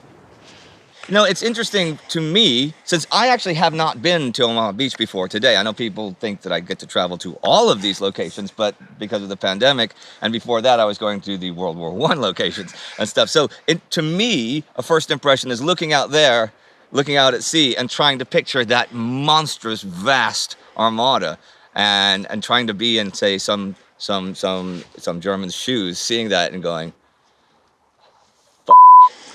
Yeah, well, I mean, that's it. From here, you'd be able to see 2,500, maybe 3,000 ships. You could even maybe see the 800 ships over there on the horizon, because that's Utah Beach over there in the background. So you are seeing a hell of a lot of ships. Then you turn your way that way to the east and you see the several hundred more off Gold Beach over there as well. So it would have seemed like every ship in the world that ever been constructed was heading right to your backyard. And speaking of the ships, I mean, today we have weather which is very similar to the 6th of June when it comes to, you know, slightly overcast, a little bit of sun coming in and whatnot. We got waves out there, nothing like what happened on the 6th of June. But can you describe a little bit of why that specifically was a problem here on Omaha as well? Because, I mean, we had the sand, there were so many issues, right? Yeah, it's a little catalogue of individual mistakes, oversights, maybe errors that if just one of them had gone wrong, wouldn't have made a difference. When you added them all together, it just became this massive effect. So one of the things we still can't really satisfactorily explain is the distance from which the coast, the men were transferred from the troop ships to the landing craft. So they're doing it 10 miles offshore here. Yeah. So you're spending 3-4 hours minimum in a landing craft before you even get towards the beach, sometimes 7 or 8 hours. And at that time, when they boarded, it's still dark. It's pitching and rolling, 10-foot waves then. So now, a question: when it's high tide, right? Does it come? It comes all the way up to the. It comes line? right the way up where you cannot see any sand at all. It comes right up to the green section down there. During the planning, were they aware of the difference? They knew when the high tide and low tide was, of course, but were they aware of the difference in distance? They were aware of the distance. What they hadn't really detected in Omaha is this sandbar situation that you get here. Yeah. And it depends how strong the wind has been the previous days and what time of year it is with the tides. But the problem is, and it's not so exaggerated today, there can be as much as 12 foot in height difference between the bottom of one of those troughs of water and the top of the sandbar. And you got your full gear. And you got your full gear on, and they're coming in that morning. The coast is obscured by the naval bombardment. There's still the smoke and dust from the aerial bombardment, the bits that haven't missed the beach. So you're coming in there, then suddenly the coxswain feels that landing craft slam on the beach. But it often isn't at the beach. It's a sandbar before the beach. Then the men run out. Then they hit that trough of water because they've hit that bit of deep water there. You see that in that famous photo of the guys as they get out the landing craft, they're knee deep. And then as they move up the beach to where it should be getting less less deep, they're hitting the deep water there. And they've got 60, 70 pounds of gear. So those sandbars are where the first things started going wrong. And there you're still 300 yards maybe from the seawall. Under fire from the weapons like where we're standing. What was the water temperature like that morning? In Fahrenheit, it's mid-50s if you're lucky. Okay, You spend a few minutes in there and hypothermia starts kicking in. And we know now that the 7-hour ride in some of these guys they're standing up to their shins or knees in freezing cold water. So it's like 13. So your body temperature's dropping, your hypothermia is beginning to set in. And also, I always say, because of the Omaha veterans I know, is you've got that much longer to think about what's going to happen to me. The best way to take men from relaxed state to combat is to kind of throw them into it very, very quickly. These guys have hours to think about, is it going to be me? Is it going to be Jim? Is it going to be Fred there? Then they hit that beach. And honestly, one of the things that often gets kind of misreported is the movie idea gives us this sense that as soon as the ramp went down, they're hit in the middle of the landing craft there. That happened a bit, but the Germans had their machine guns mostly trained on a bit about halfway across the beach. So there's almost this lull before the storm aspect. When you get out of the landing craft, the gunfire doesn't start, then you get halfway across the beach and then it all opens up. Here we're in a position that would have been largely artillery, not so much MG-42s. Yep. And how far down, like from here, where we have like a bit of a perspective, how far down were the closest German positions that were in any way, like, entrenched? Well, there's the top part of the bluff of the Widerstandswehr 60 where we are at, and there's another beach part down there at the bottom of the draw that had some, open kind of earth emplacements with machine guns and rifles. So there's two parts of the same defence. Then Widerstandswehr 61 is just about 500 yards that way with weaponry coming this way. There's some more German defences over there. There's a 5-centimetre howitzer just down there to my right. There's a tank turret down there, 2 mortars there, another artillery piece over there. So half of the beach is within range from here. There's another position just down there. Now, what about the beach exits? Like, let's say when they were planning and thinking, okay, it's going to be smooth sailing, and in some alternate reality, it was smooth sailing and stuff. How do you get off the beach? Well, there's exits and there's draws, which are terms that have come to be kind of interchangeable. They're not really. The exits are the precise means of getting off the sand to the immediate area beyond that sand. Right, so either bits of sort of rough ground or kind of gorse bushes. Then there's the draws, which are the valleys going up. So running just in front of us, and we can't see it from here and the camera won't pick it up, is the F1 draw, which runs down maybe 100 yards behind us and comes up to, in fact, where we're parked. Then going that way, westwards down the beach, are the 4 other draws. And these 5 draws are the arteries up which the various regimental combat teams will make their moves, but they're not the same. So one is defended by an anti-tank wall and a tank ditch. One has got barbed wire and mines. One has got, It's a lucky dip. It's a lucky dip. And generally on D-Day, the invasion force, that first wave, was shunted down 200 to 1,000 yards to the east from where they were supposed to be. So one of the big problems on that first moment, when the 60 landing craft that make up the first wave come in there, they have worked out to come ashore on a very precise bit of the beach where they've looked at the big maps. They know where there's a bunker to the left that's got a 5 centimetre in it. There's a little trench line over there to the right that's got this in it. And they're meant to all click into action and go about their exact tasks, where the sergeant sets up his base of fire and the corporal gets his 50mm mortar firing at that position there. They then find themselves 500 yards down to the east of where they're supposed to be. Yeah. So someone has to go, so where the hell are we then, sir, sarge, whatever it is? And then the sergeant or the officer pulls out his map case, tries to work out where he is, field glasses. About 80% of the platoon commanders were killed or wounded in the first 10 minutes in that first wave. Wow. So then you've got a command situation because the guys there who've only ever run up behind Lieutenant Smith is no longer there. I mean, in training, they've only ever run up behind him. Yeah. Suddenly he's got not there, and the bit of beach you've trained for, because you've trained on an exact model of this on a sand table, that's not the bit of beach that's ahead of you that is confronting you. So there's this moment where you're not quite sure where you are, not sure what to do. And that's, of course, the moment that all this weaponry kicks in.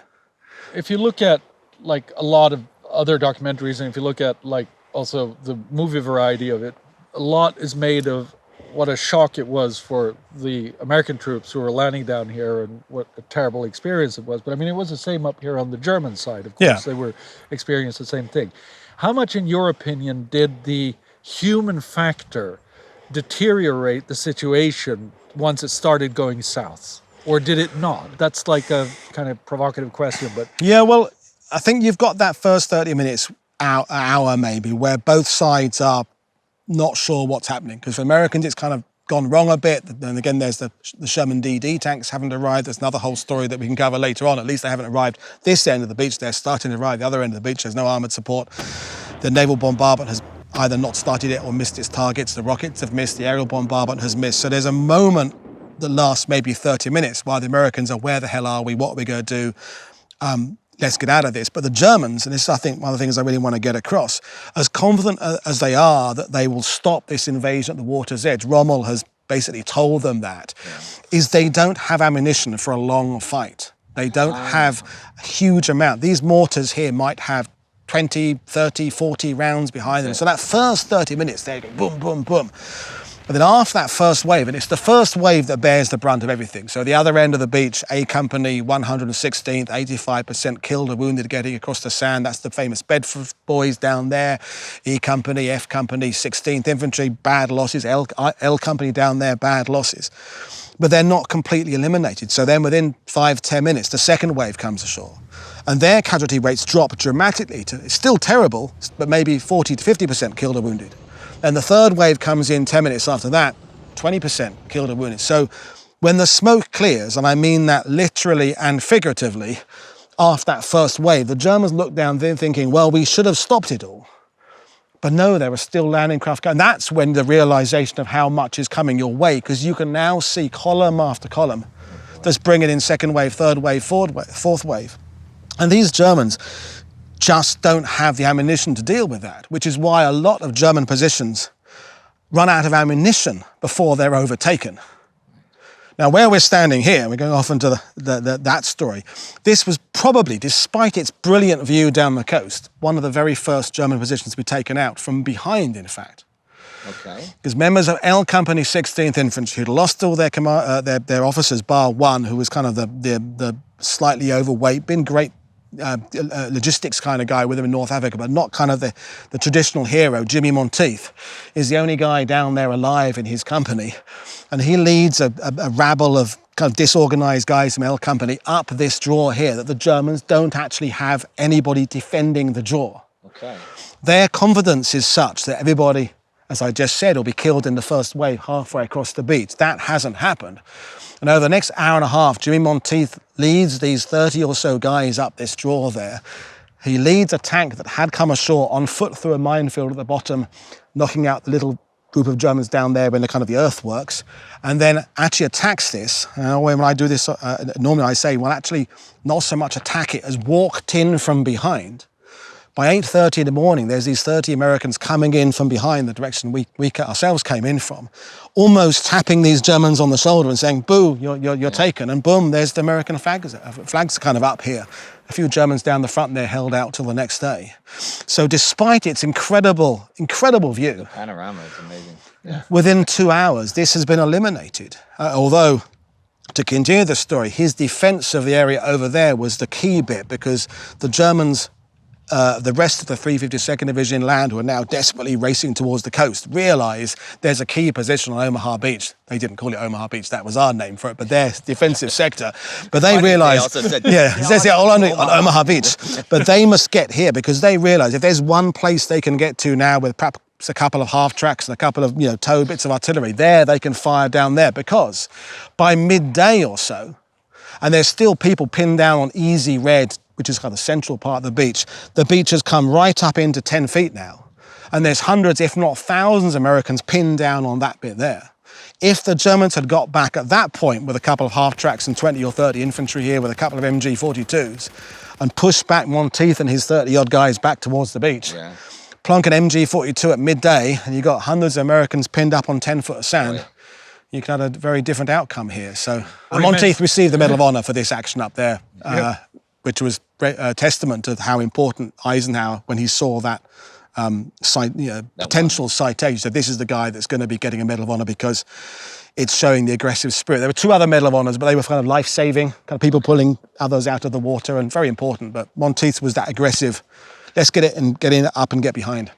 So you kind of mentioned it already, but then you talked about how they were pinned down.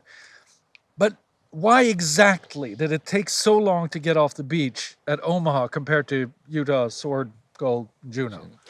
I think the main reason is just overcoming that initial bit where it all started going wrong. It's communicators, getting the information back about, hey, we aren't in the right place, but we're progressing there, and we need to bring this. And so people having to decide, do we land people where they were supposed to, or do we join them down the beach to where the other people have landed in the incorrect place? So that type of thing takes a bit of time there.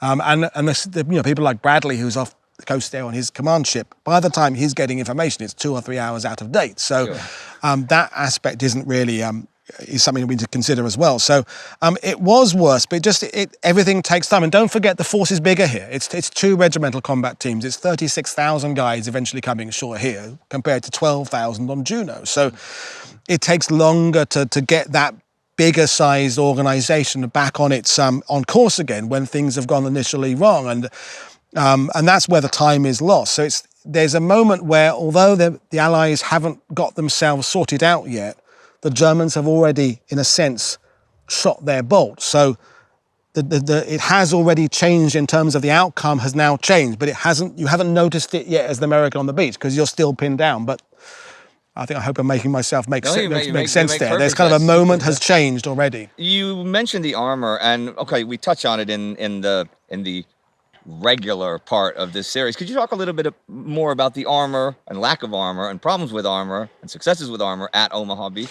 Absolutely, and it's one of the things that I get very frustrated at how badly it's told in a lot of other documentaries. So again, there's successive waves of different types of armor and technology that are going to be coming in later and later. So the first 2 bits are the 2 battalions of DD tanks. So they're fully amphibious, canvas screens around the outside, periscope, so-and-so, the power off. And there's a battalion at the other end of the beach, a battalion at this end of the beach. And at this end, the eastern end, is where the battalion, as we all know, 32 tanks in the battalion. I think 29 are released off the landing craft, and of them, I think 27 sink, and then the other 2 that do get to the beach get knocked out. The other end of the beach, the other battalion actually get the majority of their tanks ashore, albeit behind schedule, and they do lose a few on the way in. But when a documentary says there was no armoured support at all on Omaha Beach, they're already wrong because they're talking about one end of the beach. And again, what's happening is there are the dozer tanks and the slightly amphibious ones that have the wading exhausts at the back, and they're coming ashore within half an hour. So Monteith, who led this tank on. The tank he led up this beach here was one of the wading tanks from the same battalion, but another, so you've got A company, B company, so-and-so. Yeah. It's another lot coming in later on. And then the dozer tanks come in. So Yes, the very first wave of DDs that were supposed to be here to support that very first wave of infantry do not make it. But then as the second and third waves of infantry are coming ashore, by then the basic plan is starting to kick in and the second and third waves of tanks are coming in. So you do see photos, if you look for them, of DDs on the beach and wading tanks there. So That's a big difference. yeah, it is a big difference. Let's see some of those photos now. Yep. So there's armoured support coming in all the time, and then there's the engineers coming in to clear gaps and things like that as well. So it's successively getting better and better. And I'm of the opinion that the labels we give Omaha of disaster on Omaha and bloody Omaha really are unfair and unjust. You look at the contemporary writing about Omaha back in the summer of '44 by the journalists, and Ernie Pyle was down there, Ernest Hemingway was down there the next couple of days. They're writing about Omaha Beach the same way as they're writing about Golden, Utah and the others. They're just talking about it as one of the successful landings of D-Day. And sure, the number of fatalities here was high, but the number of men landing was higher. And it's not the thousands people think it is. About 900 killed on Omaha Beach and about 3,000 wounded. Proportionally speaking, more Canadians died on Juno than on Omaha Beach because it's a smaller force. So 390 killed there out of 12,000 is a higher percentage than the 8 to 900 here out of 36,000. So this most post-war idea of Omaha being that much worse than the other beaches is 1980s and 90s. That Saving Private Ryan, video games, Call of Duty, Medal of Honor. That's the way we write about Omaha these days, and it annoys me incredibly. This would be interesting for a bunch of our fans because last year we did the special episode about the accuracy of the beach scene of Saving Private Ryan, which Marcus Linke did most of the writing and research from. And it's really interesting to hear that because, you have different waves.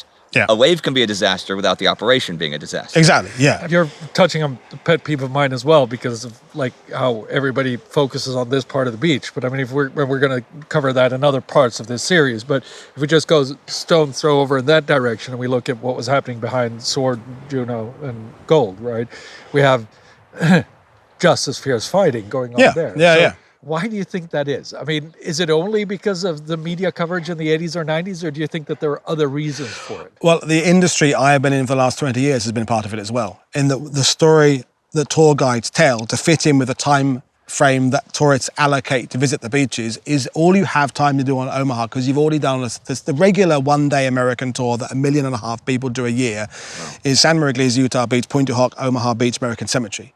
So within that time scale, all you've got time to do is the loss of life in the first wave, Bedford Boys, tragedy, 85%, twins losing their twin on the beach there, all that kind of stuff. Then it's straight off the cemetery. And cut, series over. All right. Well, that's pretty much and how it's it is. because, when I do an Omaha Beach tour, I basically spend 5 or 6 hours on Omaha Beach at various places of it, building up. So you go through how it all went wrong, and then you go through and then here's how it piles on and gets better and better and better. And the initiatives come in and the breakthroughs happen. And by even as early as 10:30, 11 o'clock in the morning, Omaha Beach was a very different place than how it had been at 6:30. Yeah. And by the afternoon, units are coming ashore with no casualties at all. They're coming straight ashore. They're setting up radios, things like that. And it's a very different thing. Beach barrage balloons being raised up and engineers, opening up roads and things, even by as early as, 2 o'clock, 3 o'clock in the afternoon. And it's interesting that you say that because, I mean, this hits close to home for us as well because when we started doing military history documentaries, one of the things that we spoke a lot about is to break up the national narrative right? And to look at it from a more holistic perspective. Yeah, global perspective. And I think that, I mean, and I'm expressing my opinion here, but, I get a feeling that that's what we're looking at here. We're looking at, this is the American sector, so this is the only thing important to Americans. That's the Canadian sector, that's the only thing important to Canadians. And I mean, you're doing a fantastic job trying to break that up. But let me ask you this. Do we need a new historical canon for D-Day?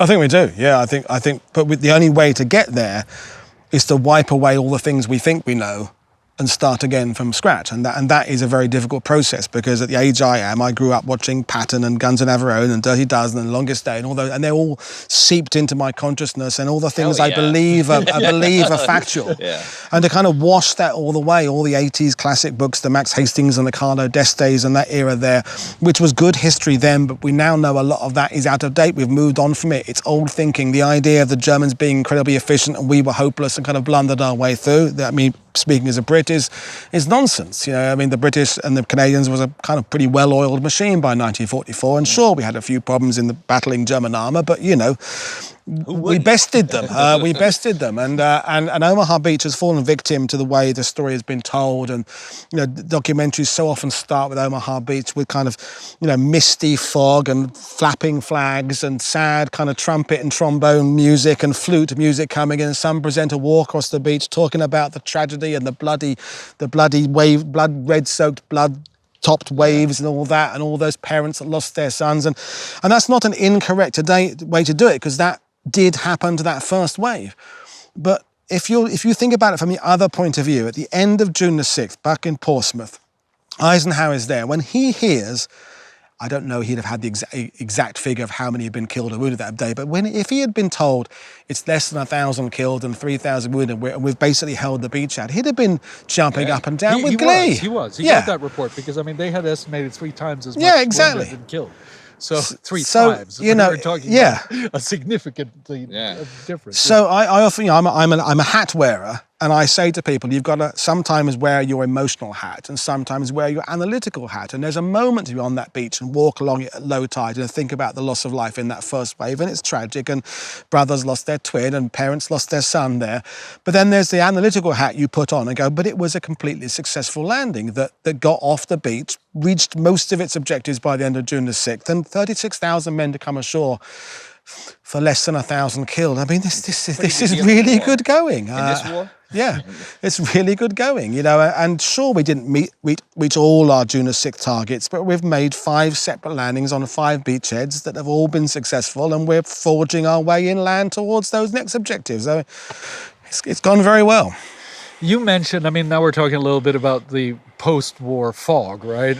But there's also the fog of war, and here was quite literally the fog of war. It was on all the beaches, but especially here because of all the vegetation as well that was burning. And we were talking about, and this also, every film fails to show us what was going on there, because visibility for a while at least was more or less zero, right? How do you, how much of that do you think impacted not just the difficulties, but also the human suffering that was going on here, being in the blind and everything that went on? Because they're not just dying, they're also blinded. They've got their gas mask on. It's almost like we're back to your kind of Great War situation, which is going on here. You've talked to veterans and things like that. Do you? Yeah, no, definitely. We can show a veteran now, you were supposed to land here, but actually you were there. And they go, but at the time they had no idea where they were. And it's alien environment. As you say, there's smoke billowing, and despite the fact there's this massive force coming in behind you, the universal kind of response I've got from vets is how isolated it felt for you as an individual. It felt very lonely there, because let's take those 60 landing craft in that first wave. That's 60 landing craft, 10 feet wide, down a 4.5 mile beach. So the Saving Private Ryan video game idea of these landing craft coming in where you could almost shout across from landing one landing craft to the next because they're 20 feet away, well, it doesn't work. The maths doesn't work. 60 landing craft down 4.5 miles is several hundred yards between each one, because of just how it works. Sure. So when that landing craft comes ashore, you feel isolated, because you absolutely are isolated. And the next half your guys down. Half your guys are down. You're spreading out across the beach there. You're losing men with your heavy equipment in those sandbars and the troughs of water as they push up there. So it's very isolating, and the fog and the fog of war, literally and metaphorically, is there in front of you.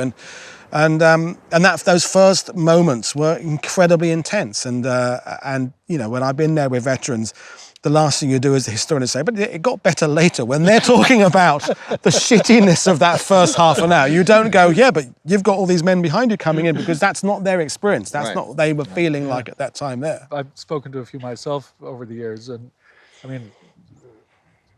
anecdotally, nobody got over it. No.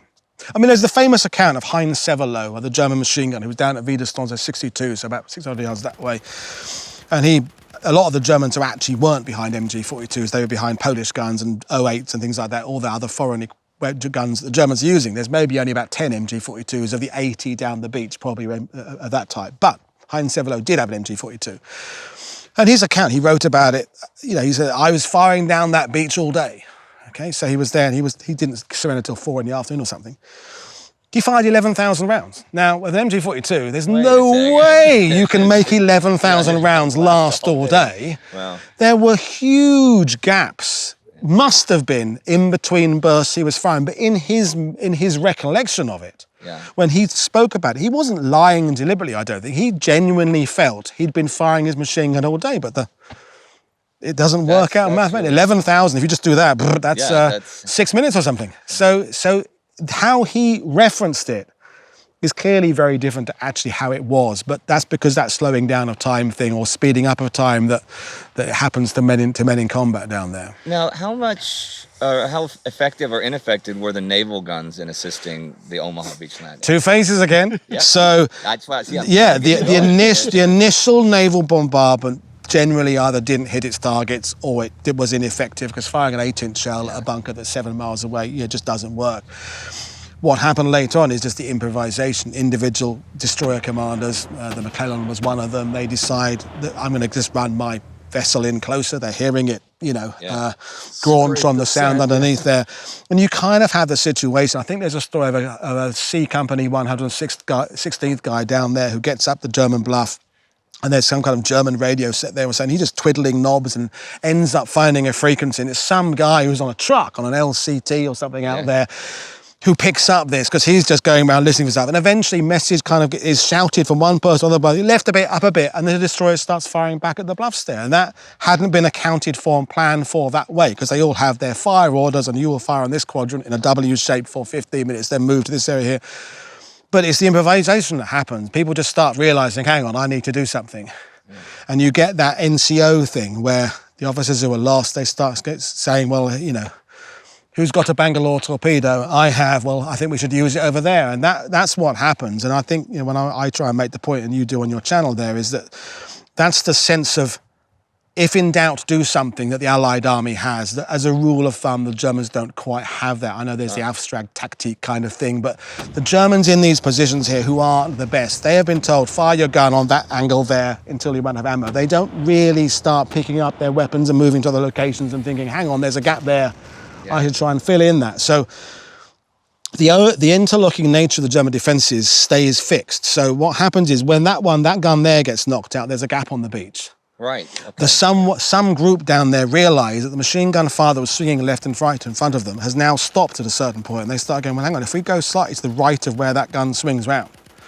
And it's very hard to explain as a tour guide or a documentary, is that where you end up landing with your boat team and you move forward and knock out a gun in front of you, you're not making the life of you and your company any easier.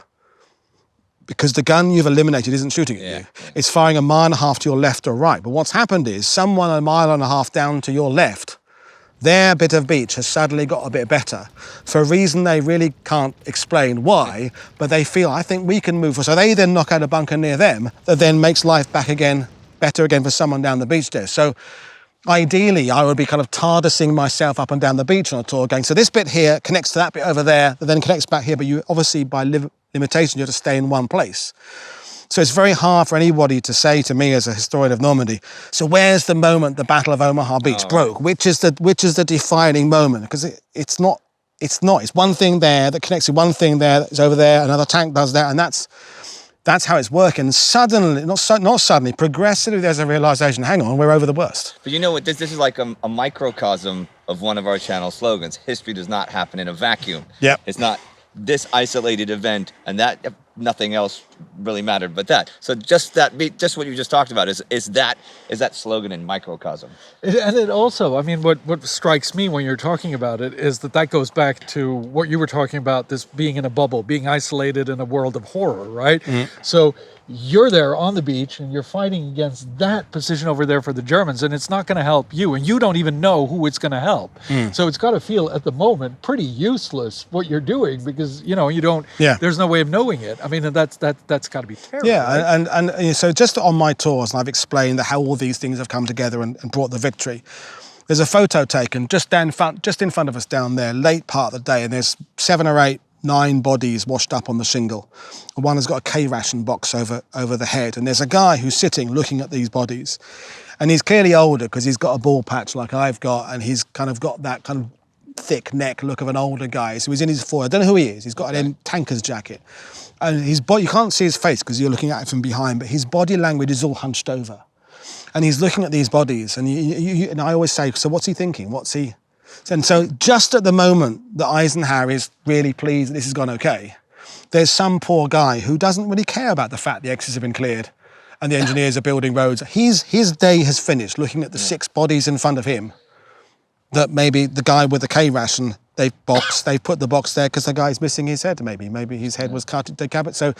So that's it's the emotional hat and the analytical hat again. That's why I think this is some of the experience that builds on. You asked earlier about this 80s, 90s disaster on Omaha Beach. Is some of the men at the end of that day, it felt really shitty that day because there is a lot of blood in the water down there. There is a lot of wounded down there, and so at that point, it's hard to see the victory that's actually occurred because you're in that small world. Right. There's the Ernie Pyle bit when he walks down that beach the next day. And he's talking about all the V-mail letters that are billowing across this beach. And he talks about how many letters would have been written on them. Right. And Bibles and bandages and abandoned life belts, I think is one of the phrases he uses in that. And that's he's talking about the human detriment that was at the end of the beach that day. So while he's doing that, the colonels and generals are saying, well, that was successful. Off to Saint Lo, and they're happening at the same time. Those two events are paradoxically different, but they're happening at the same time. And I mean, interesting, we covered this in our main episodes a lot. I mean, we have the story developing in media as well over the day, globally. I mean, it's really going out as it's happening. So, I mean, this happens to happen on Omaha. It's one of the infantrymen who gets word of what the reporting has been on CBS in America about great victory, about great, progress and everything. And he throws a fit because, that's not what's going on here. And of course, like you've said so many times, that applies to all of the beaches. That's not just Omaha. Every single beach had the exactly same situation. People died, people were mutilated, maimed. It was terrible. But how much, I'm leading to something a little bit different. How much do you think they understood down here on the beach that what they were doing was also really, really important for propaganda purposes in order to show the world? Because, I mean, Eisenhower speaks of it in his orders in the morning, right, or his opening speech. But did they really understand that? Do you think they understood No, I don't that? think so. No, there's another famous photo that is this column that's coming off the beach, snaking up past one of the bunkers, again, Avidas Lonza 65. And it was taken on June the 8th. It's members of the 2nd Division coming ashore. And it's all staged. It's staged in a clever way. So the snaking column is pointing in a V shape inland, so essentially towards Germany. And there's this sort of never-ending armada of ships behind there. And the impression it's trying to get is this beginning of this huge tail of reinforcements coming. And it's a message. It's kind of a message to Hitler saying, all this is coming your direction. And I met one of the guys who's coming up in this column because they're coming off boats to take up the advance towards Saint Lo, and some, as far as they're concerned, idiot photographer is making them walk a stupid way when there's a nice, gentle path up there. And they're going, no, I'm going to walk up here, up this nice, because you're making this nice shape. And as they're going past, this guy told me they're all swearing at this cameraman, going, what the hell are you doing, mate, making us do this, you idiot, you muppet. But it's all because the propaganda image that they can't see at all the reason behind, because he's telling them, this photographer, when your mum sends you this photo, you'll understand why I took it. Yeah. And that photo is always used as the cover of books about Omaha Beach and the progression of because it's a photo of victory. It's like the flag raising in Iwo Jima, but kind of same kind of different thing. And so I think most guys who are anywhere near this beach for the next 2 or 3 days had no idea of what's going on behind, no idea of the sense this has been successful, no idea of any of that, because they're picking up the battle. Do you think that they were bitter about it? I don't know. Bitters are. I mean, at the moment, not at the moment, yeah, possibly, yeah. And there's certainly some decisions were made that are a bit odd. Is that on Dog White section of the beach, for example, was where the first temporary American cemetery was set up. So people are coming ashore the next day, all kind of bright and breezy. Hey ho, and off they come past the wooden crosses of the guy who died before. Then they moved it to what became the American cemetery that we all know and go now, but. No one had thought, hang on, perhaps not put the graves where the guys are coming ashore. That was a mistake that I couldn't tell you how many thousands of guys would have walked past that. And that's a terrible way to set your foot into Normandy, to go past the graves of the guys who died the day before. But that's kind of the thing that was decisions are being made where people aren't really thinking necessarily about how that's going to affect the guys on the ground. finally, that leads me to a question that sort of goes to both of you. Was Omaha Beach in some ways more like a World War I battle because of the entrenchment, because of the very narrow movement, because of opening over open ground? Or is this, as it has been told in so many media stories, a classic World War II battle? Okay, when you think of, say, amphibious invasions and stuff, there were some in the Great War. I mean, there were some majorly successful ones that people don't talk about today, like Riga and stuff in towards the end of the war. The one people think of is, of course, the first day at Gallipoli, and the thing again and again at Gallipoli. I don't really compare this to that, because even just the naval technology and the aerial technology sort of precludes a real comparison, even if what the infantry was going through, especially the first waves of each of them, even if what they were going to was very similar, it's kind of hard to compare them because of the leaps of technology behind them and what was put into them and the assumptions made. So. And when you meet people who come here, of course, you know, some of them descendants of the people who, or many of them descendants of people who fought here somewhere in Normandy, maybe not in Omaha, but at some point. Is there a feeling of continuation from World War I into World War II, especially here in Omaha, but in general? I think there is, but maybe not that they've thought about it in that way. I mean, when I've done boat trips off Omaha, I mean, I walked that beach, you know, thousands of times, and I know that it worked. I know that the progressive sequence of events came to work and the landings. But there's something about seeing it from out there, because when you're out there, the bluffs look like they're vertical.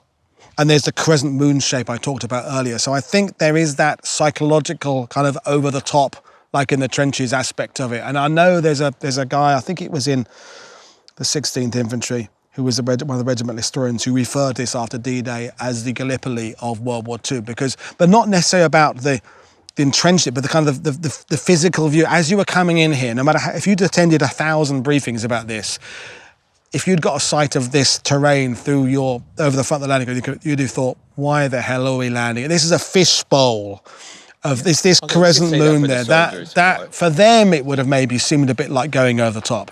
You also got to think... And the distances. For the planners, that would be very different, because, you know, when the British and French were really planning Gallipoli, they didn't think much of the Ottomans, who really showed... The one thing you learn in the Great War is that every army could fight. Anytime it's always, Romania is going to be a pushover, not a pushover. The Ottomans is going to be a pushover, not a pushover. The opinion of the German defenders by the planners was a lot higher than the opinions of the Ottoman defenders and stuff. So you have to take that into account for the planners. But as you say, sure, for the actual, for Joe Schmo who's getting off his duck, you know. And I think there's the element of how small the force felt when you were at the front of it, and how small the German defences were when you were at the front of them. Yeah. So I think that bit, you know, if you were on the Somme in 1916, someone tells you there's how many X million numbers of British and French troops in this army. When you're there going across that, it didn't feel like that. Yeah. And I think the same thing applies there, those 60 landing craft in that first wave, because, as I said, there's 36,000 men going to be coming ashore here, but the first wave is 1,600. And there's 1,600 coming ashore against 300 or 400 Germans in these positions there, in this space there. So, I can see that moment there, it does feel very First World War-like. And you probably would have been thinking, why am I at the front? How did this work out? Yeah. That of all this might that I see in England, and I'm a plumber from Wisconsin, and I'm the guy at the front coming out that landing craft. But yeah. But in many other ways, it's a World War II one, because it's the big war the Allies have got. It's artillery and naval power and aerial power all coming together. It's combined arms. It's everything we've learned in the Mediterranean. Yeah. You know, through Torch and Husky and everything is coming to fruition here, of having that huge, great resource. And yeah, when we talk about an 88 here and 88 there, I think there's 60 or something naval guns out there of 5-inch and bigger in calibre out there. So it's a very one-sided battle in terms of the firepower the Allies can put from there on that beach. But yeah, again, that first wave, you don't feel that firepower behind you when you're getting out of a landing craft and crossing 500 yards of sand. Yeah, and I think that when you guys you wonder, why was Omaha so difficult? Why was every beach so difficult? I mean, you should just watch the aerial footage that we're showing you here, and now think of being just one little guy in the middle of this huge beach behind us, and I think you'll understand what hell it was to go through there and why it was so difficult for each and every one of them.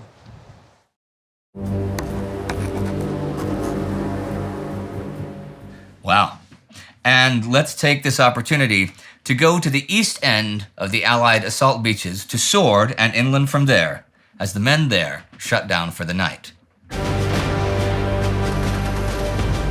So, the 3rd Division is dug in for the night north of Caen. There is much discussion about the whole Caen objective and its feasibility. If, for example, K.P. Smith had managed to get the whole 185th Brigade there and attack it, they would be fighting the 21st Panzer Division, who already have defenses set up, who also know the area well, and have even practiced fighting over it. Smith's regiment would also be at the head of a line stretching back to Sword, which 21st Panzers could cut off or even surround. And as for support, most of the armor is guarding the flanks of any approach to the beachhead, so that seems to be it. There are those, however, who have issues with this. Robin Dunn, who commands a troop of the 7th Field Regiment, writes in his diary, "What a terrible use of armor, what a waste this is. East of the Orne, the land is no good for armor, being so wooded, so the enemy won't attack from there." And he lays the failure to reach Caen at Smith's feet for being afraid of the enemy armor. Well, at Rennie's feet too, for it is he that actually moved the armor to the flanks. So Dunn thinks Rennie wrecked the chance to take Caen this day. The plan now lay in ruins. 9th Brigade and the East Riding Yeomanry hardly fired a shot all day and took no part in the advance towards Caen. You can do with a platoon on D-Day what you cannot with a battalion on D-Day +1 or a division on D-Day +3. But that's just a what if, right? And maybe it would be a more plausible one if 3rd Division's only objective today was Caen, but it wasn't. They also have had to link up with the Airborne on their left and the Canadians on their right, and both hold and consolidate Sword Beach. I will actually quote Peter Caddick Adams' thoughts on the matter. If the 185th Brigade was sticky in reaching Caen, it was because Rennie, Crocker, and Dempsey had become infected with Montgomery's overconfidence in his master plan. None paused before the invasion to reassess its viability and give Smith enough combat power. And then he quotes one historian. That's what he says. I don't know the name. Montgomery's greatest error was not his failure to take Caen, but his prediction of its capture in the initial assault. And Caddick Adams has these words to offer as well. "There is no better place from which to understand the Atlantic Wall than to stand atop Ludwig Krug's position at Hillman and gaze at the nearby coast. Then look inland. The outskirts of Caen are also just within sight from this prominent spot. Here, in a single glance, the whole story of the eastern sector of the Allied assault unfolds. For the coast would witness the landing of the British 3rd Division on D-Day, whose objective, Caen, proved just beyond their grasp."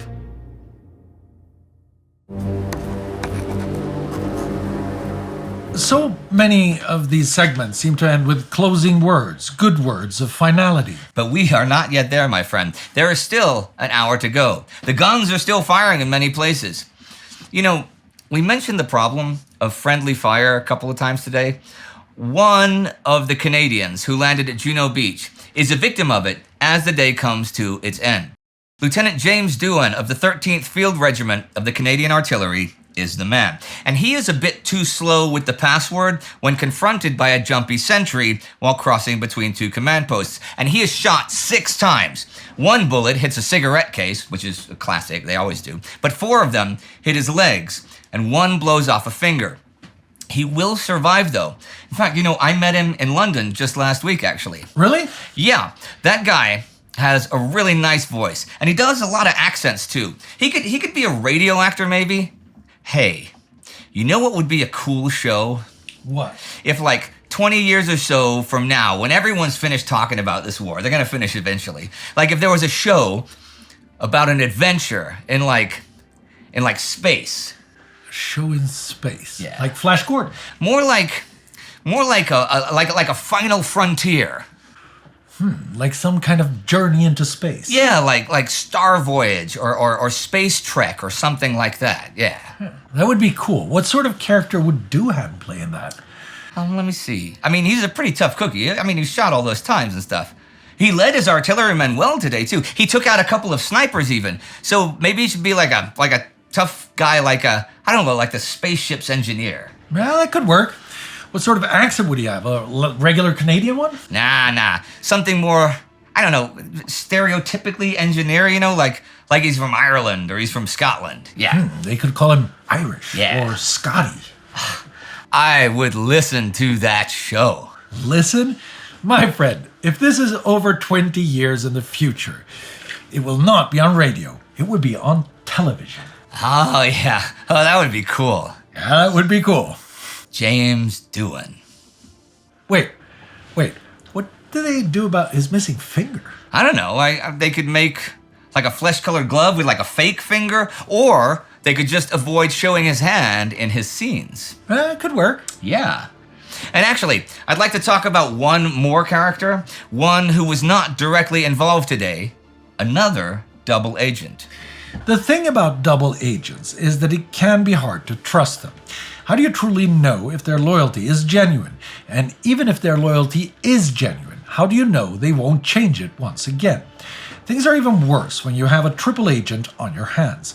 Actually, MI5 are so worried about their triple agent that they bug his phone and open his letters. They call him Agent Brutus. Can he be trusted with the secrets of D-Day? Okay, Brutus' real name is Roman Czerniawski.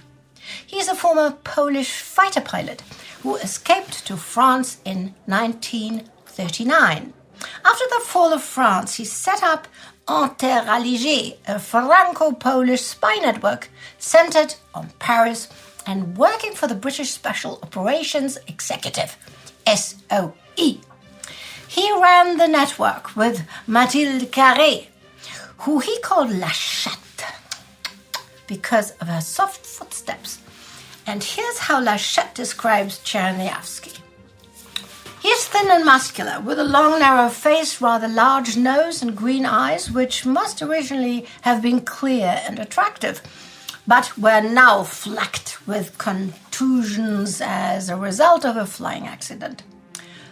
But the soft-footed La Chatte betrays her partner in November 41 while being questioned by Abwehrfeldwebel Hugo Bleicher.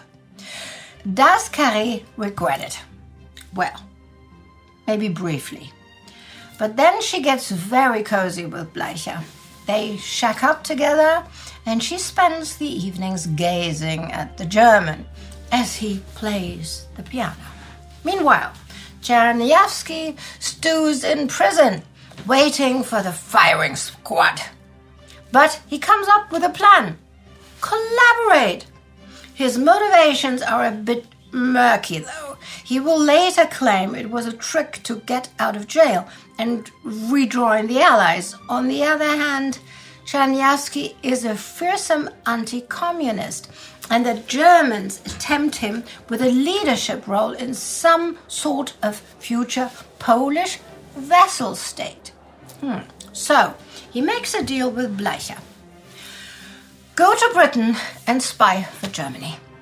Okay, so, in August 42, he reconnects with Polish intelligence service in Vichy, France. He tells them that he managed to escape during a traffic accident of his prison transport and then travels to London to a hero's welcome from the Polish government in exile. It takes him 6 weeks to reveal that he's an Abwehr agent. He does so in typical flamboyant style and proudly presents Colonel Stanislaw Garbo of Polish intelligence with a 64-page report. This report describes his agreement with Bleicher, his Abwehr mission in London, and his scheme for turning the table and becoming a triple agent. He calls it the Great Game. But why wait 6 weeks for the big reveal, other than being a slow typist, perhaps? Well, Czerniawski claims that he needed to figure out whether the Germans had penetrated Polish intelligence in London.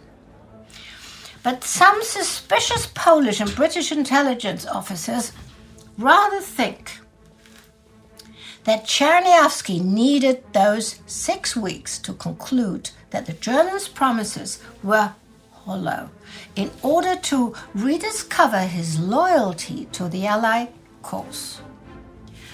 We'll never know the whole truth, but Colonel Garbo will forever maintain that Czerniawski should have been shot as a traitor.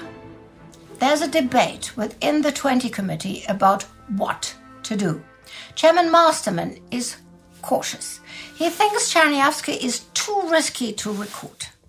But the Abwehr have been trying for weeks to contact him, and Tar Robertson reckons this is too good of an opportunity to miss. He recruits Czerniawski and assigns Christopher Hammer to be the case officer. Hammer keeps a very close eye on the Pole. It is he who comes up with the codename Brutus. It's a playful nickname that hides a very real fear of being stabbed in the back. Brutus makes his first transmission to Germany shortly before Christmas 42, and the Abwehr are very happy to hear from him. He sets himself up as a military observer and sends the German details of the Polish armed forces in Britain. The information is all very carefully controlled by the 20 Committee. Hammer and Brutus travel across the country collecting content for the transmissions. On these trips, Brutus first tours an area and draws up his genuine observations complete with maps, unit insignias, and details of commanding officers. Then Hammer waters it down and adds some fake information. As the months go on, Brutus gains the Abwehr's complete confidence. The Germans describe him as a very valuable wireless agent. He also wins over the British, and their suspicions gradually fade. But Brutus has more trouble with the Poles. He is furious after the April 43 discovery of the Couture Forest massacre, where the Soviets murdered over 25,000 Polish officers, intellectuals, politicians, businessmen, and community leaders. Czerniawski is so angry that in June he prints out hundreds of leaflets attacking the Polish government in exile for its relationship with the Soviet murderers. He is sent to prison for 6 weeks as punishment for distributing these leaflets across London. This causes a problem because his radio goes off air. He tells the Germans that he's been arrested for anti-Bolshevik activities. When he starts transmitting again later in the summer, the Germans are suspicious. They're worried that the British have captured Brutus and that they are controlling his radio, of course. But Brutus turns on the charm, and by December, the Abwehr are praising him again. So, as 43 turns to 44, it's time for Brutus to get involved in Operation Fortitude. He tells the Germans that he's working so hard that he needs more cash, more code books, and even another transmitter. The 20 Committee decides to weave Brutus even deeper into Fortitude. So on May 18th, he reports to the Germans that the invasion force has recruited him because of his knowledge of France. From his new post within 1st United States Army Group, FUSAG, he sends the Germans the entire order of battle of General George Patton's Ghost Army. Brutus ends his report with that it looks like FUSAG is ready to take part in active operations in the near future. Now, Brutus shows us how complex the game of trust and betrayal that espionage and counter-espionage is. Trust this, though. His contribution to Fortitude and Bodyguard is undeniable. His and all the other double-cross agents' shots with their secret weapons have hit true on their target. And that was Hitler's brain. Many in German command are fully convinced that the invasion is today, and no one truly believes in an invasion in Scandinavia or on the Atlantic coast, but Hitler has eaten up the nugget at the center of the ruse. Against all evidence, in defiance of clearly visible reality, the Nazi dictator will stay convinced for several weeks that the real event is still to come at Pas-de-Calais. And that is crucial in the fight ahead because Hitler controls the Panzer reserves. And although he will commit them, he will do so slowly and hesitantly. So after D-Day, Operation Overlord will slow down, and it will become an even deadlier battle for the Allies. Without double cross, it might very well have become a meat grinder with many more, tens of thousands more being killed.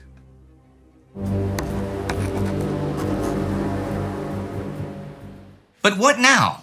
To the Germans, it must seem like Brutus has got it all wrong. The Allies are landing in Normandy, not Calais, not Norway. Does this mean his credibility is burnt with the Abwehr? Well, we shall have to see. But already, the Double Cross Committee is working on salvaging the situation. In the aftermath of D-Day, Brutus will send apologetic messages with excuses for missing the forces sailing for Normandy. We know the Abwehr are addicted to Brutus's intelligence, so they might just accept these apologies. I hope that's the case, because Brutus is set to have a crucial role in the ongoing deceptions planned for the days and weeks after D-Day. So many thousands upon thousands of people are, when you think about it, people around the world, for this is a very global thing by now. What more have the Germans been reporting about it? The first German radio news broadcast that isn't entirely propaganda has now gone out. They say the British and Americans are focusing on Cotentin, Caen, and Cherbourg. German forces are prepared. The fighting is bloody. They only managed to land a few tanks. Many POWs. I guess they have to say the places and all eventually. I mean, people will get the news anyhow one way or another, right? No, they will. Speaking of news, I'd like to end this hour with some news reporting. In a few minutes, just after 2300 hours, George Hicks will record another offshore recording from USS Ancon. He has these words for the world. You see the ships lying in all directions, just like black shadows on the gray sky. Now planes are going overhead. We're hearing the fire now just behind us. Bombs bursting on the shore and along in the convoys. Then he adds, if you'll excuse me, I'll just take a deep breath for the moment and stop breathing.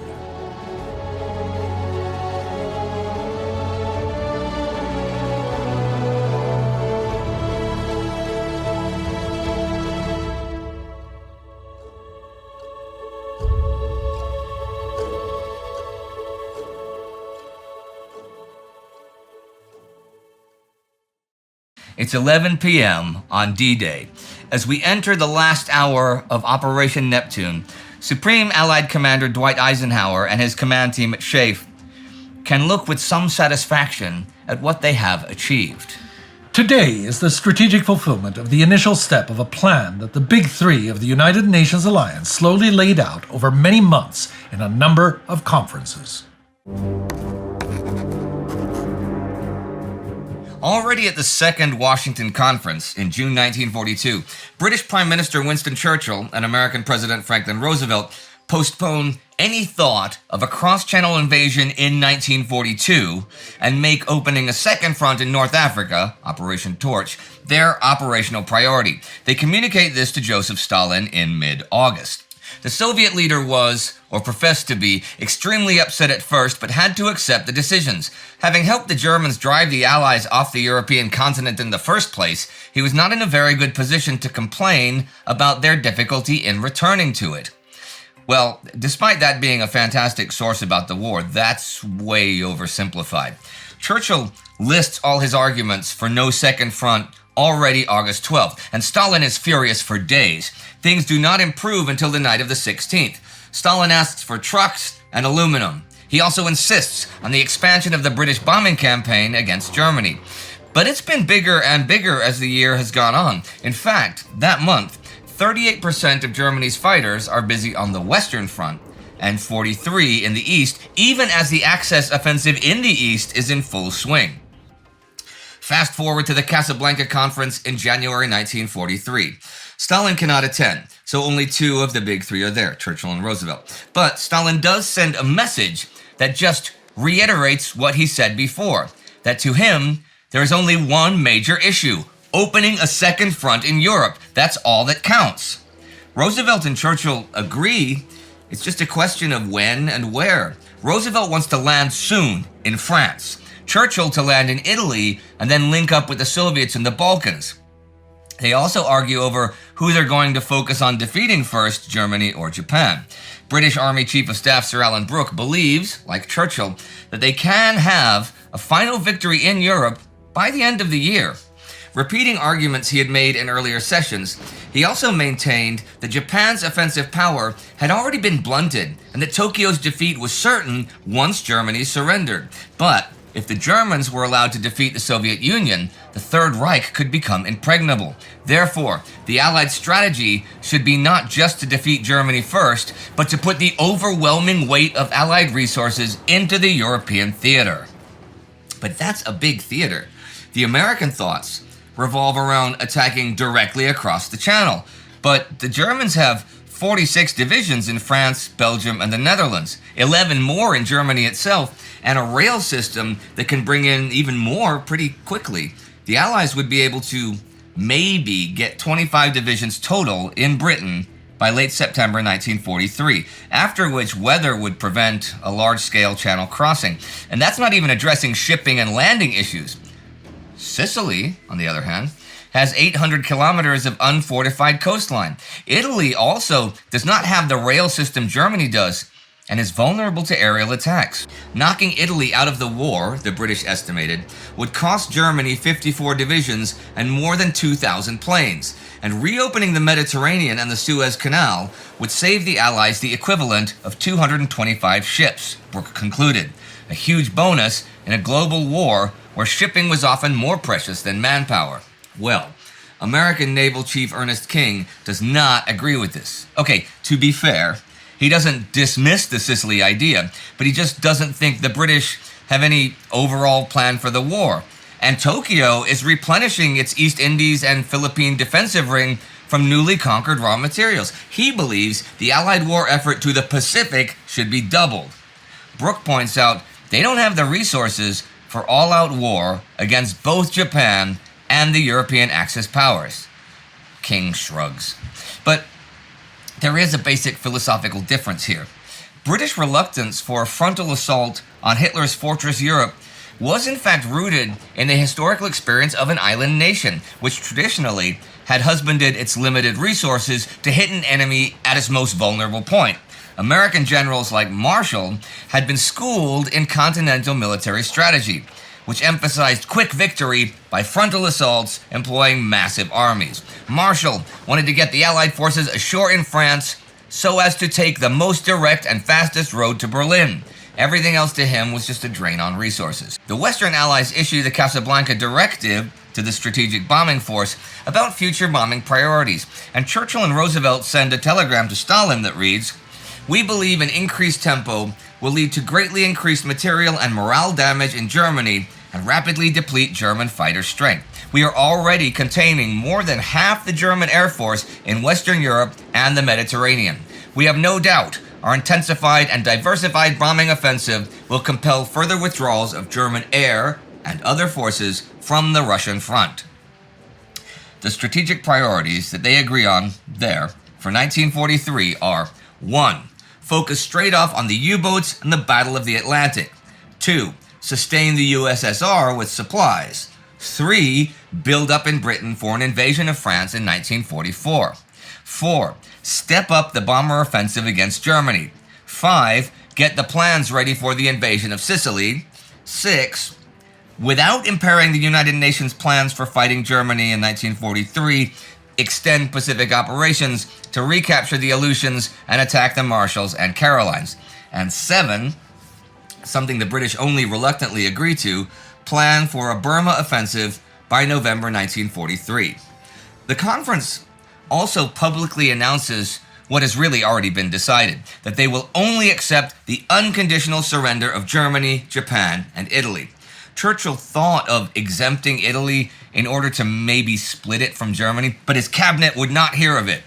There are two reasons for this announcement at this time.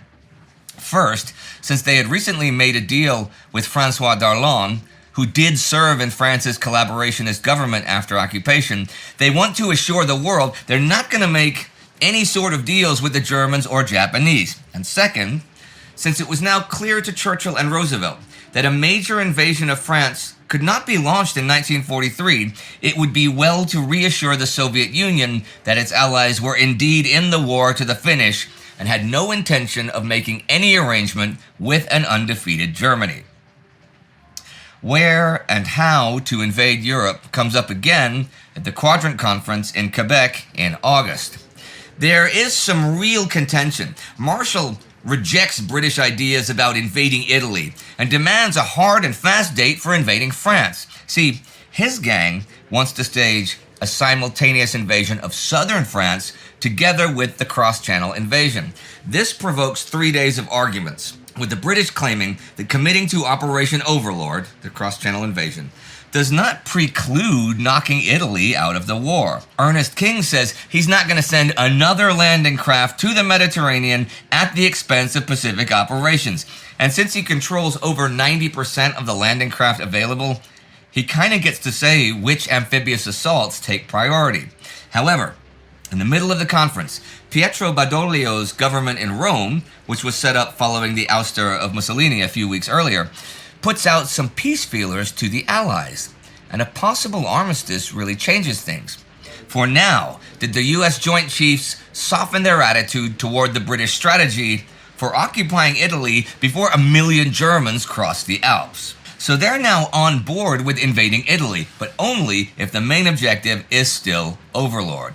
And then the British have to be nailed down to launching that operation before the discussions turn to the war against Japan. This is also extremely heated. See, since the German U-boats were withdrawn from the Atlantic, King has been pulling American warships away to the Pacific for an offensive there later this year. And he is accused of actually hoarding landing craft. Tempers flare. And I love this next quote. This had become such a bone of contention by August 19th that when shots rang out, the staff officers who had been sent to wait outside the conference room jumped up in alarm at the prospect of their chiefs shooting out their differences. It proved to be Admiral Mountbatten proving with his revolver the toughness of pykrete, sawdust-bonded ice, which its inventor claimed would make practical huge floating airfields in the Atlantic. Look up pykrete and its inventor Geoffrey Pike for yourselves. You will be glad you did. Anyhow, Overlord comes up again at the Third Moscow Conference in October and November. The fundamental military divergence between the Allies also appeared to be solved. The American and British military representatives outlined the planned Overlord operation for the spring of 1944, the subordination of the Mediterranean campaign to it, and, in practice always the most critical point of all, the planned transfer of 7 divisions from the Mediterranean to the United Kingdom. The Soviet representatives, who were obviously pleased by what they heard, suggested, however, that the Allies try to get Turkey and Sweden to enter the war. These projects would have involved diversions from Overlord into the Eastern Mediterranean and Scandinavia, both old favorites of Churchill's and both strongly opposed by the Americans. Gerhard Weinberg points out something puzzling, that now that the British and Americans are on the official record as prioritizing Overlord over the Italian campaign, Joseph Stalin seems to vacillate on that issue, when, to the consternation of Eden and the horror of the Americans, Churchill instructed Eden to warn Stalin about the possibility that what Churchill asserted were difficulties in the Italian campaign might well force a postponement in the transfer of divisions from the Mediterranean, and hence a postponement of Overlord. Stalin did not react with anger, but instead said kind things about the Italian campaign that would have warmed the hearts of Churchill and Sir Alan Brooke. This might be because the recent string of Soviet successes have convinced Stalin that the Red Army can drive into Germany without any land action from the West, but that is just pure speculation. The big three meet in person for the first time at the Tehran conference at the end of November. The first time Stalin has left Russia or the USSR since 1917. His mood has changed over the past few weeks. But it's no wonder. Churchill keeps bringing up extended Mediterranean operations and possible delays in Overlord. Stalin insists that everything else be subordinated to the cross-channel offensive, which shall go off in May 1944, and also, either simultaneously or even better just before, an Allied landing on the southern coast of France. There will also be a simultaneous Soviet offensive in the east. Churchill then tells Stalin the conditions on which Overlord depends. First, there must be a satisfactory reduction in the strength of the German fighter forces in northwest Europe before the assault. Second, that German reserves in France and the Low Countries must not, on the day of the assault, be more than about 12 full-strength first-quality mobile divisions. And third, that it must not be possible for the Germans to transfer from other fronts more than 15 first-quality mobile divisions during the first 60 days of the operation. Finally, on November 30th, the conference establishes the agreement for Operation Overlord. They also further discuss Operation Anvil, the plans for the invasion of southern France.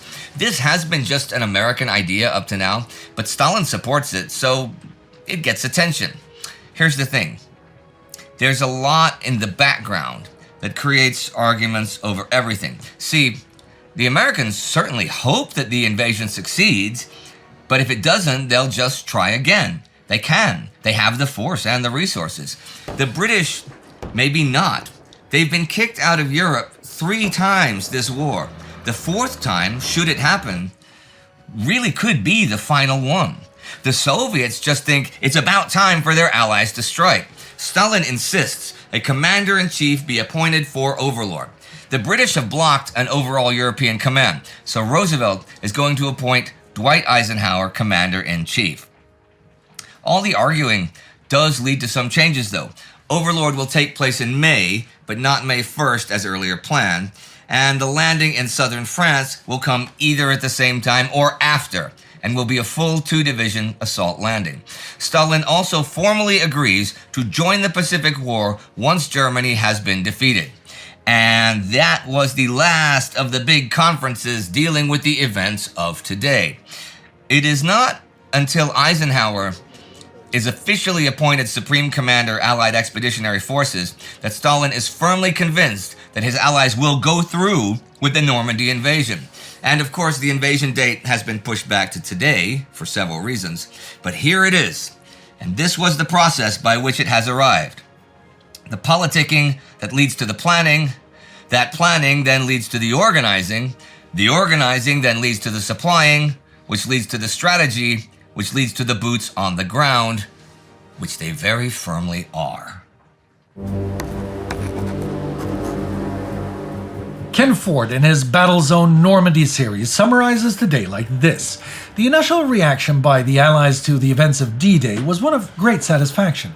There had not been the bloodbath that so many pundits had envisaged, and the British airborne landings had been completely successful, with General Gale's troops having seized all their objectives.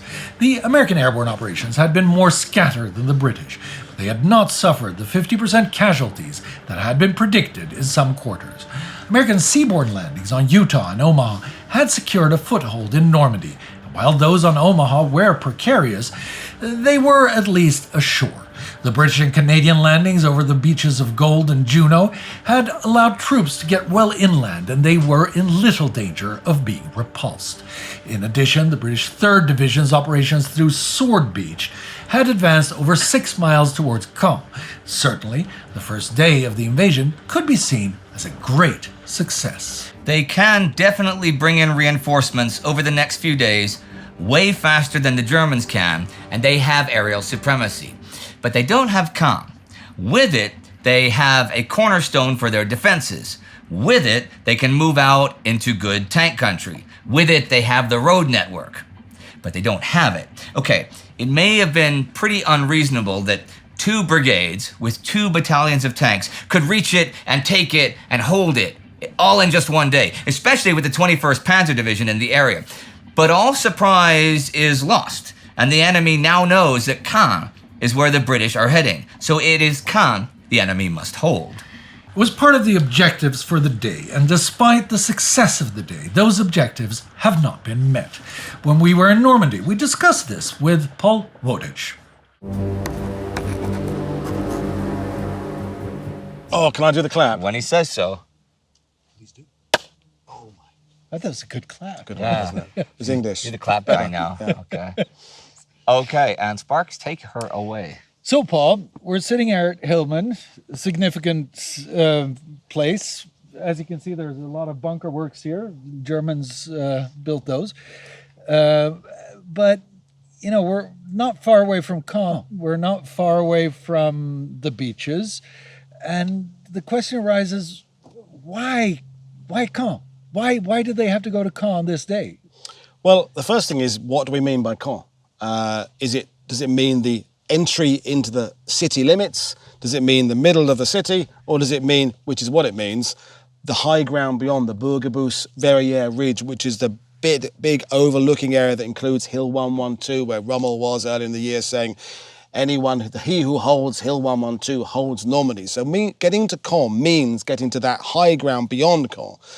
Getting into the city means nothing at all. But what complicates it is that we're forgetting that Miles Dempsey, commander of 2nd Army, when he had landed his corps in Husky in Sicily a year earlier, he had got his corps about 12, 13, 14 miles inland from the beaches. So when he's setting his objectives for his army in Normandy, he sets them the same distance he made in Husky, because you don't go backwards. You don't if say, you win the cup one year, 5 miles this time. Let's just go for 4 this time, that'll be fine. So he simply goes and sets that same standard. So that brings Caen within the same reach. So the stick that American historians particularly have been beating Montgomery with for years of the failure to get to Caen. Well, actually, it's Dempsey is a huge influence in it. But getting to Caen, it's a question that is a perennial one. I've sat and talked about it with many historians over the years, and I don't really know how I feel about it. I think you have to set it as the objective, because you've got to be aspirational. You've got to set that this would really help us if we got there. First day. Yeah. But are they going to get there in the first day? Well, not if these guys had anything to say about it. Well, that's it. And Hillman is the case in point of a not a failure in Allied intelligence, but a failure to fully grasp how these positions could be really, really tough to move through, because you've got interconnecting trenches and tunnels and machine guns and overlapping fields of fire. And as the British 3rd Division found out, they eliminated a Morris gun battery just down the road there. In fact, the German defenders kind of ran away. That was easy. 4 guns taken out. And then they approach this and they come under fire, and it takes a day to get past. And as we know now, by the time they get to some 9 p.m. in the evening, Caen isn't very far away, but it's just too far away to really risk moving to that first day. Well, again, it's like with the perspective, a lot of historians since the Second World War have judged Walter Model as one of the best and most capable of the German generals. The way he cautiously used his men at Kursk, and the way he, in the face of the counteroffensives, he held better than just about anyone on the line and stuff. But if to some really respected, great historians like Robert Citino and stuff, to him, Model is a failure as a German general, because set pieces and static battles is the exact antithesis of entire German military theory. That means you are going to lose. If you are fighting, if you are in Stalingrad fighting, you're going to, that's not what you're supposed to do. It's mobile warfare. It's Bewegungskrieg. It's, that's it. So it's a great argument. Was Model a successful general, or was he an utter failure? It all depends how you look at it, right? Mm-hmm. But I mean, you mentioned that also earlier when we were talking about it. Whenever the Germans are at the butt end of Bewegungskrieg, they lose. They lose. Yeah. That's you saw that. Yeah. Well, you really see that in September, October 1943, when it is hold and bite periods, just getting to the Dnieper and then Kremenchug, the Bukrin Bend. Just they can't handle their own tactic. And the world has embraced that tactic, and you see that tactic here and stuff, and it's very interesting when the shoe's on the other foot. I'm going to be a little bit provocative and say that, in my mind, it doesn't really matter, because if they would have reached Caen and they would have done it, well, that would have meant that the Germans would have had to let them through at this point. So, so being at Caen would have meant that the Germans had let them through and had all the possibility in the world of counterattacking at Caen. Yeah, and we're back to square one, right? Yeah, that's a very good point. The Allies certainly wouldn't have got there with enough of a force to hold it and keep it, back to bite and hold again, aren't we? And the fact is that 21st Panzer and 12th SS are on their way up as well, and that's another more formidable than 21st to come in the area as well. So, as a Brit, as someone whose great uncle landed down there on Sword Beach, I'm very defensive of the British performance in this sector, and I think that Sword Beach is not often seen as a successful landing. It was, and sure, they don't get as far as they're supposed to, but it's a really, really good first day, all things considered. I mean,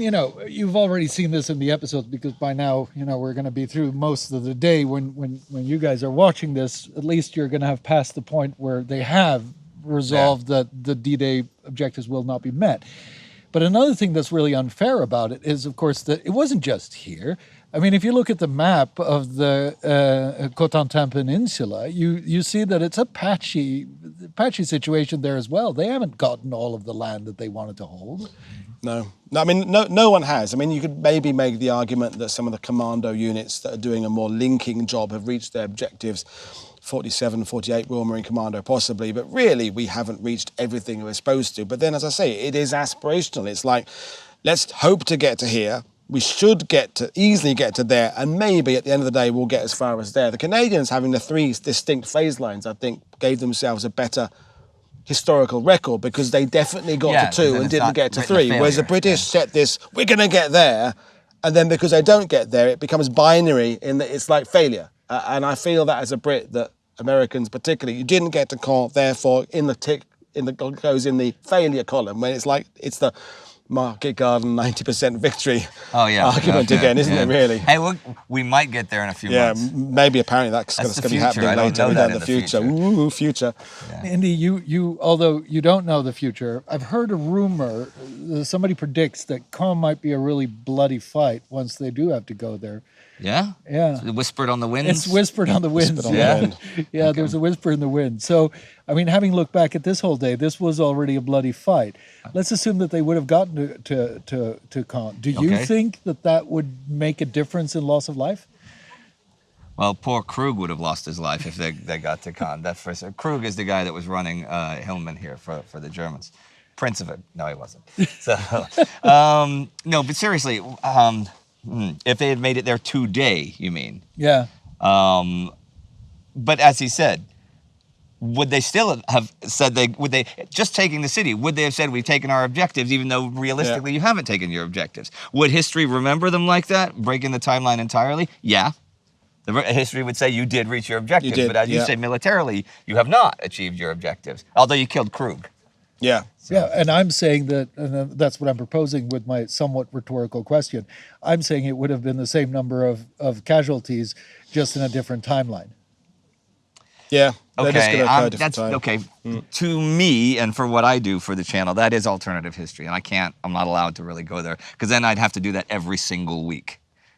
You know, I see. You feel free to go there. I can do that. Yeah, I mean, the Battle of Caen it's all about definitions and boundaries again. What is the Battle of Caen? It effectively goes up to the beginning of August, because even when you get to operations Totalize and Tractable, it's still about pushing out from Caen.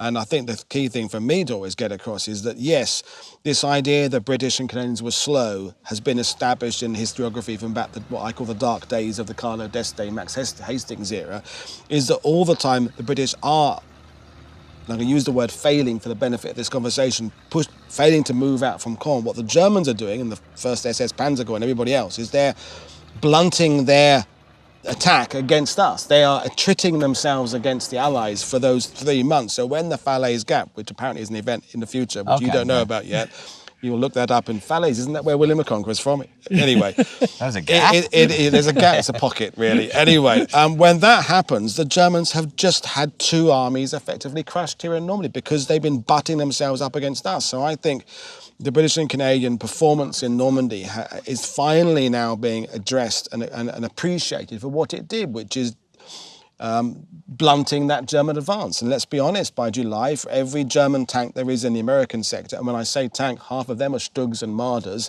there's 7 in the British and Canadian sector. The British and Canadians are holding off, taking us back to Breville Ridge, taking us back to the 6th Airborne there. They're holding and bearing the brunt of that German counterattack for 3 months, and that should never be forgotten. Well, going back to the point that you made, Indy, this is alternate history.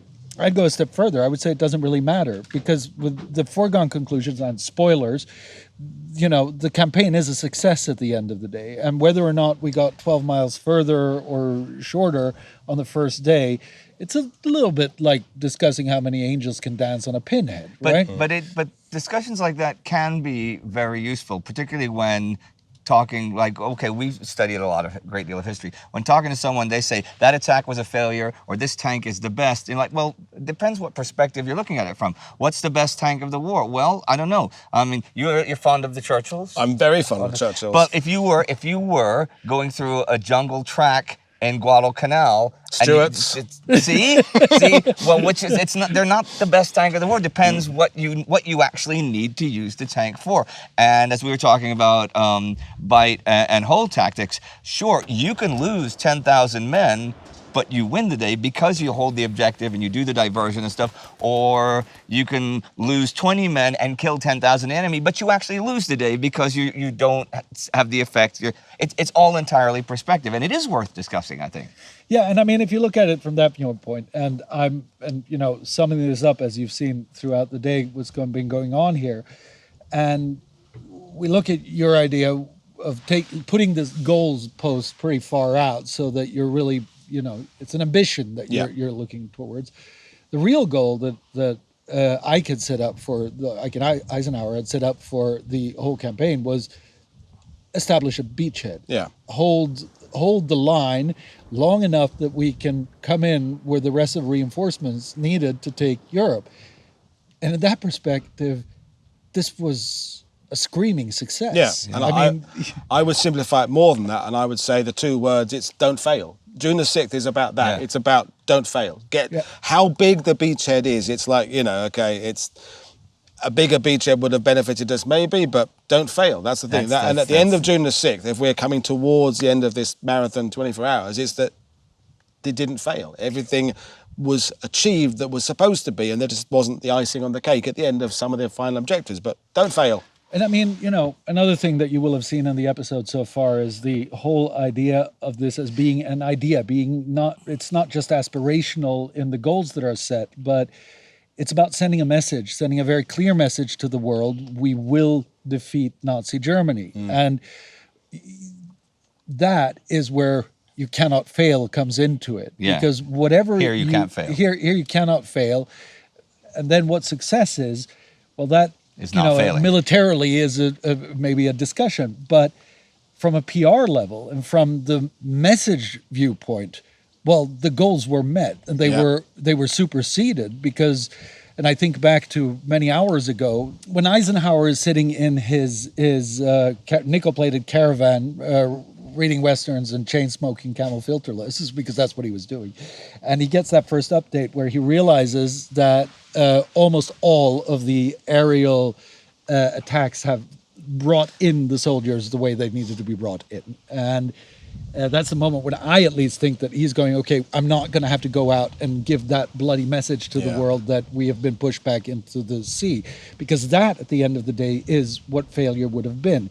It would have been that he would have to get up at that podium and he would have to tell the world that, no, we have not started the defeat of Nazism. And no, we are not on the way to take back Western Europe. And the whole world was waiting for this. Been listening all day. Yes, all day. And I mean, for years, Stalin had been champing at the bit. I mean, you've seen how that didn't go so well in many ways. But and every single person in the world wanted to see how Nazism was defeated because that meant an end to the war. And we're in the 6th year soon of this war, and the whole world has been suffering, and they want an end, and they wanted to hear that message. And that's where I would say, without a doubt, this was a huge success, because it is what the world needed to hear on that day. The Allied commanders know that trying to take a fortified and well-defended port city with frontal attacks is a sure recipe for a lot of dead bodies. So they're bringing their own harbors with them, 2 of them, Mulberry harbors, portable, temporary harbors developed by the British War Office and Admiralty that are to be brought in if and when the amphibious landings can secure a beachhead, one to the Americans at Saint-Laurent-sur-Mer and one to the British at Arromanches. These are huge, with great masses of concrete, steel, roadways. They are actual harbors, and their construction has taken up a decent-sized chunk of British war production the past few months. They are untested, though. So British Commander Bernard Montgomery has been thinking like this. He could not win the reinforcement race unless he could secure the major port of Cherbourg early in the operation. The Mulberry harbors were untried devices which it would be unwise to depend upon for any length of time. Cherbourg, however, was so heavily defended that it was unlikely to succumb quickly to Allied attack unless it could be isolated and German attention distracted from its fate by a threat to something much more important to their strategy, such as the city of Paris. Paris was too far inland to serve as an objective, but the city of Caen would do almost as well. Caen was the main center of communications in Normandy. It lay on the edge of a stretch of good tank country, which led directly to Paris. Montgomery believed if he took Caen, or even threatened it, Rommel would react by concentrating his forces to prevent an Allied advance into this open country. The Caen area was, in his view, the ideal objective for the British, while simultaneously diverting German attention from Cherbourg, which was to be the Americans' primary objective.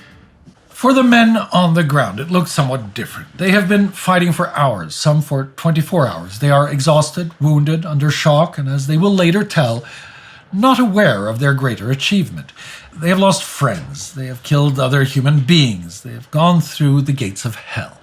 And what they have seen and done will be their baggage for the rest of their lives. The same goes for their enemy, who has the added burden of shock and loss of faith. But that enemy has been fighting for Nazi Germany and an ideology based on falsehoods, a mythology of hatred, and a chauvinist ideology of subordination. Today only spells the beginning of their defeat, and that is the shot that has rung out through the world.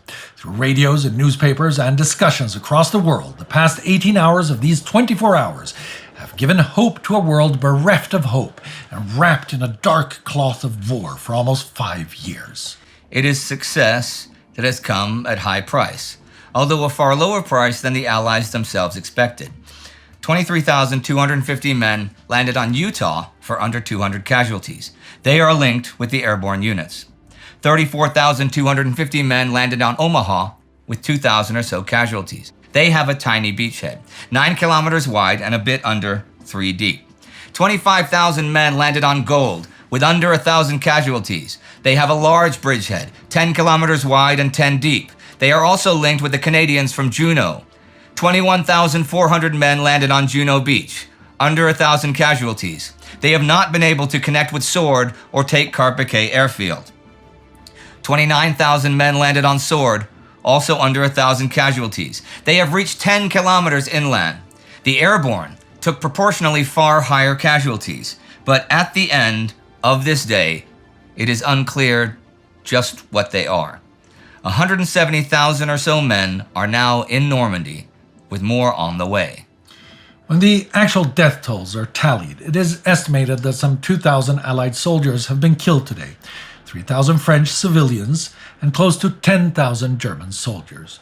They are only a tiny fraction of the millions who have lost their lives in this war so far. But the events of their demise will carry forward the memory of all the fallen, of all the bereft, because D-Day will become a beacon, a magnifying glass through which we view the defeat of Nazism. A defeat that will not purge the world of evil, will not solve all of humanity's shortcomings, will not usher in an era of eternal happiness. But today has brought light. It has brought hope. and it has energized a world in opposition of its own darkest impulses. Today is D-Day, and as Normandy is shrouded in darkness, her earth scarred and soaked in blood, she projects the light of a future in peace, respect, and humanity. For that is what today has done. It has rung the bells of liberty and showed that the forces of evil can be defeated. This has been D-Day 24 hours. Good night and good luck.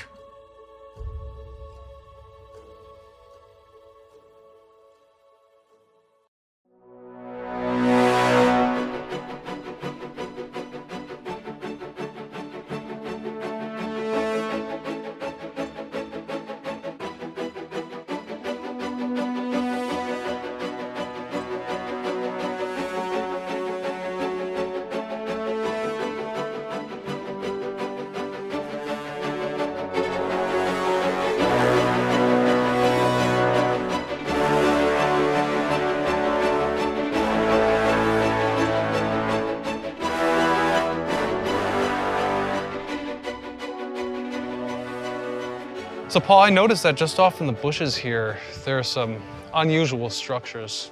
What's the story with that? Well, everything we've seen already has been really very much kind of the support defense of this position. The real threat here, the real major part of the German position, were a couple of larger caliber guns. One was a 50mm or 5 centimeter. And the Germans incorporated these particular bunkers into an existing French quarry that was here. So there already were earthworks in place. The Germans just really expanded on it, dug it out and made it more extensive. So what we're seeing here is we're seeing the support network for what would have been in front of us, all overgrown now, a 50mm essentially anti-tank gun. Yeah. And that gun will be able to fire 3 or 4 miles, and we can't quite see from this angle, but we've got a brilliant view westwards down the beach. So this gun could fire halfway down what became Omaha Beach. Well, I'll tell you something. Coming here in particular really gives you an appreciation for how steep the terrain is. Oh. Case in point, what became of these bunkers? Well, I mean, once this position got overrun, the Americans moved inland and essentially they got forgotten about for years. And there's a local museum here that is trying its best to kind of gradually open up these pathways. So where you are now you'd have been going through a trench system there into that bunker set up there that would have ammunition inside it, and the gun itself is maybe 20 feet to your front left, or would have been 20 feet to your front left. Now I see that it's all collapsed and it goes down steep here. It looks like there would have been a staircase. How far would this have gone? How deep would this have Well, that one is actually because been? that particular entrance is to the existing quarries. So that would have gone down maybe 50, 60, 70 feet in there. And then the Germans then built on that inside the existing structure for their own fortifications. The whole point is to try and keep these sites camouflaged from the air. So if you've got an existing structure and you incorporate your defences in that, you're making less of a presence for the Allies to take photos of from above. I'll tell you this, considering how mysterious this place looks in particular, leads me to wonder how much more there may have been within that quarry that perhaps wasn't documented. We definitely, when I say we, I mean the historical community, have not fully finished in uncovering this particular site here at Rundtsedt 60. Whether it ever will be done, I don't know. But some of the positions have been finished off. Everything that was ever there has been dug out. Here, there is more, or potentially more, archaeological work to be done if someone wants to go ahead and do it. It's interesting because Normandy is so famous. It's really a pinnacle of the United States and the Allies' entrance to the Second World War. And so I didn't expect that, in spite of all the movies, you would have places like this that are totally abandoned, more or less untouched. And check this out, right in front of us is also, this one looks, I'm afraid to even go there because who knows what condition the ground's in, but that looks like it goes down a ways. Yeah, that goes into another set of the underground positions here, and I think, wow, it's hard to say, but I think the 5 centimeter artillery piece was here. Okay. So this is the pit, so the bunker we were just at the entrance for is support for this, and they put the gun here, and then it would have a great view down the beach. They're obviously all blocked and overgrown now, but this is the kind of place they would have a gun. At what point after liberation and the conclusion of the war did the French and the Allies start to actually deconstruct the temporary harbor, the airfield? What became of all those physical elements that were installed here? Well, a lot of it wasn't really so much taken down as it either just kind of succumbed to time, or it then is gradually stripped away for the resources that are available. So the kind of rule of thumb was, if you were a French farmer here and you had a Panther tank that got knocked out in your field or something like that, is the scrap value of that metal you were compensated for when at some point, maybe 48 or 49 or 1950, the authorities came over, they would take that gun away for metal to be had to be used to rebuild in Europe, and you'd get whatever it would be, a couple of $100 for that piece of steel that was in your property. And the same thing happened to the bunkers. Bunkers, some of them are smaller ones, are broken down to make hardcore for rebuilding of roads. A lot of the small pebbles of Omaha Beach were taken away within a few days to build a connecting road around Bayeux, the town of Bayeux, 10 miles inland, to connect up all the hospitals. So it's a progressive, gradual system to kind of use what had been left here to bring life back again. But some of it's still there. I mean, there was still out there. If we were able to wipe away all the waves suddenly with a magic wand, there was something like 300 shipwrecks still off the coast of Normandy from Cherbourg to Le Havre. So if we could sweep back that sea, we would see the remains of LCTs, and up on Utah Beach there were 2 or 3 destroyers that were sunk there. So there is still a lot of stuff from the war that still is there. We just can't physically see it. So this notion of D-Day as a horrific event in American history, I think there is substance to that, because families lost thousands of their children. But there is another side to the story that's perhaps less romanticized, and that's really what I'm looking to discover with you today. When we're talking about the invasion on June the 6th, we are talking about 156,000 Allied soldiers jumping out of aircraft, jumping out of landing craft over 50 miles of coast to get that foothold in Europe. And at the end of June the 6th, the casualty rate, about 10,000 men killed, wounded and missing in action, with the actual fatalities being around the 2,000 mark. Now, if you are the parents of one of the 900 men killed on Omaha Beach, or the 300 or so killed around us on Juno Beach, D-Day, June the 6th, is a tragedy. You're receiving that telegram saying your son, your brother, your child, your husband has fallen in that event. But from Eisenhower's point of view, and Schaeff, who are back 85 miles away in Portsmouth at Southwark House, all the uncertainty is over, because you've got your foot in the door. And the fact is, attacking is hard. Amphibious warfare is difficult. There are Germans with mortars and machine guns and artillery pieces. We're sitting in front of a 5-centimeter pack howitzer that could fire down this beach here. So Lee Mallory, who was an air marshal, part of the Schaeff staff, he's very gloomy about this. He's predicting that maybe 70% of all airborne soldiers will be killed in the jump. Before you even hit the ground. It was much, much less than that. The projected losses on Juno and Omaha were higher than what actually occurred. So at the end of June the 6th, D-Day is an incredibly successful amphibious operation that, yes, cost some lives. And the question we need to ask ourselves 78 years on is, was that loss rate acceptable for the gains we got? And the gain was a foothold into Europe to move on, get to Berlin, essentially kill Hitler and end this Nazi tyranny. And the answer to that is a resounding yes. Now, Paul has a very unique perspective, not only because he studied these events throughout his entire life, but because you guide hundreds, maybe even thousands of people through these events locally. And you mentioned that part of the reason people have a doom and gloom perspective on D-Day as opposed to a celebratory, successful feeling is that the tours are really restricted. Yeah, it's the American sector particularly, that people who come, a lot of them have got a day.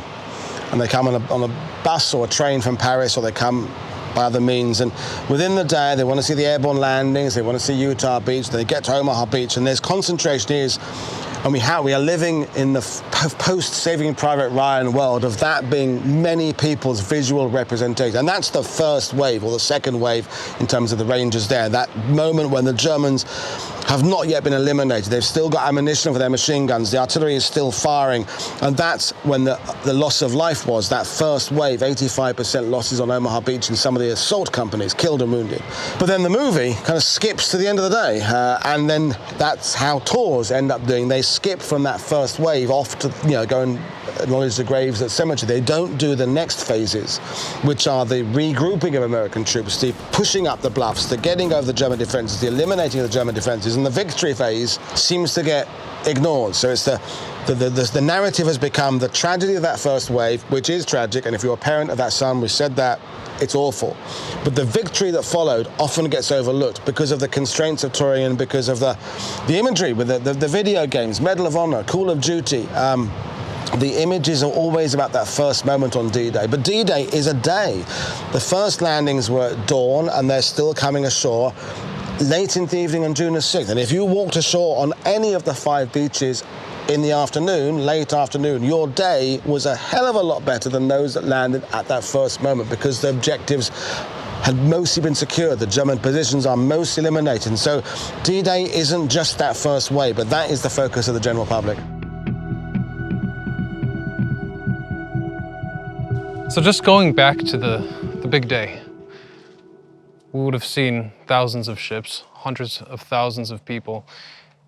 What would the beach and the surrounding area look like with all those people on it once the land was conquered and the troops settled in a bit?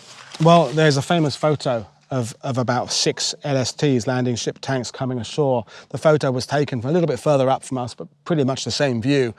And within 3 or 4 days of D-Day, this is unrecognizable in terms of how it had looked at the end of June the 6th, when it is still very much a combat zone. Within 3 or 4 days, this looks like a harbour. This is now marshalling yards and MPs and depots and trucks unloading supplies. They're building an artificial harbour here. Mulberry A was sighted here, that was never fully finished because a storm hit on June the 13th that lasted a few days. But even within a few days of D-Day, you're talking this as being an artery for now the feeding of the supplies into Normandy. So LSTs, LCTs coming in almost round the clock, streams of trucks driving inland. An airfield had been built on the bluffs over there. That was operational by the June the 7th, so there were already C-47s landing there. A few days after that, P-38 Lightning fighter bombers are landing, and this area here would have been unrecognizable a few days later from how it had been on D-Day.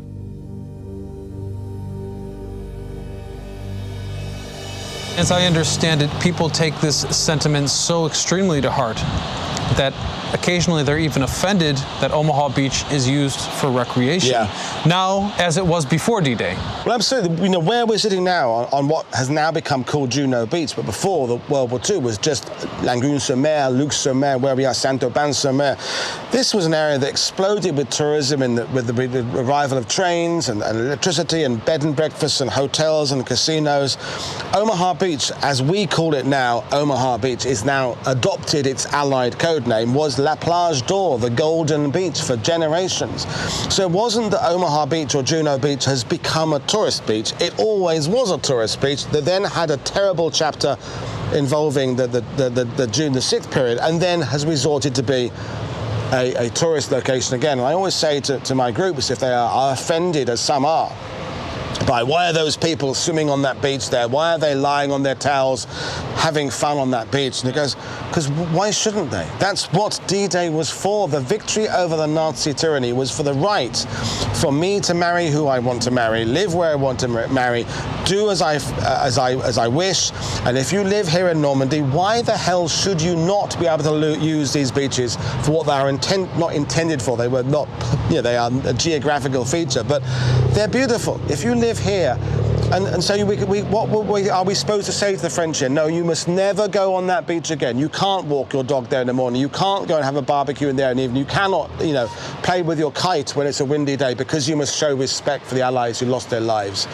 And the French person might say, so how long does this go on for? And then we go, forever now. That's it. That's a debt. You owe that debt. I'm totally against that kind of idea. When I've been on these beaches with veterans, which has happened to me many times, The veterans are taking photos of families playing. They don't want to see the bunkers. They let their families see the bunkers. They might see the monuments. They want to go to the cemetery to see what their friends are buried, but they are usually joyful to see people using the beaches because they can now have a new memory to take back to the USA or Canada with them. Their memory of D-Day was maybe their best friend dying beside them or coming up the beach later on and seeing grave registration units piling up bodies. And now they're here. There's a family having a picnic. They're passing the mustard around and having saucisse frites on the beach there, or they're playing with a kite and a dog is playing with a frisbee and a little kid is building a sandcastle, burying his dad in the sand. And that's what these beaches should be used for. And so I love when in the summer you have people like myself and my partner's a tour guide. There we are doing our stuff, talking about Juno 6th and aerial air supremacy and bombardments. And there's a kind of a local family quizzically looking at the weird guy speaking English while they're eating their ice cream. And I long may those two worlds exist together. In fact, we were just sitting with a lovely French lady who told us that her parents' sentiment towards these bunkers was extremely negative, that the French wanted these ugly German Nazi bunkers off the beach, but it would have simply been too expensive. So the difference in perception from a local European point of view to an American point of view, it's like two completely different sides of the coin. And it is a very strange irony that something like a bunker that was used to fight the incoming Allied troops could be held sacramental in a sense. Yeah, I mean, they're not memorials. The memorials are the plaques and the statues to Allied units and generals and figures with the names of those who fell. These just happen to be here, and they are incorporated into the tourism remembrance field, but they're not memorials. The bunkers are not memorials. If there's a graffiti on a bunker, that's not a memorial. I've never encountered, for example, graffiti on a monument to an Allied unit in Normandy in my 20 years of living here. Are bunkers sometimes got graffiti on? Yeah, sure, because the French say, well, we didn't ask for them. The Germans built them there. They were there, built to stop Allies and indeed French troops coming to the liberation of Europe. And if they're there now and we want to stick a picture of Bart Simpson on it, well, what the hell? And so I have no problem with there being graffiti on bunkers. It's just like, they're ours now, and we can do what we want with them. So there's a tapestry of remembrance, acknowledgement of the occupation. Sometimes you see buildings with damage that's been unrepaired. Sometimes they repair the damage. It's down to the individual to decide what they want to do with that. Do they leave the bullet holes as a story, or do they cover the scars? It's like individuals and people who survive cancer. They use their scars as a badge of I survived this. Other people are like, no, I hide it. I want to cover it. There's no correct response. It's how you as an individual, and the French, the British, the Americans, Canadians all have different feelings, and all this is going on in the same space. And I love the fact there are restaurants here, and there are also people visiting for the D-Day sites, and all those worlds are coexisting. It's fantastic.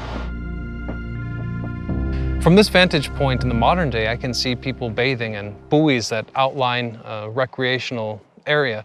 And I'm curious, for the French, is this a place of solitude and remembrance for those who perished, or a place of celebration for a successful liberation of the coastline? So you get the situation here where a French family would come here and they would maybe spend a couple of hours lying on the beach and reading newspapers and playing, with their football on the sand, and then they would go to the cemetery and perhaps visit a grave they adopt. And to me, and someone who is resident here, those two worlds live together very harmoniously. You can respect and acknowledge the loss of life and also enjoy the beach for what it is. And if you ask the veterans, I've been on that beach with many men who served there and who lost friends there, is that the greatest thing they can see when they return is the beach being seen as something beyond just a place of tragedy and loss.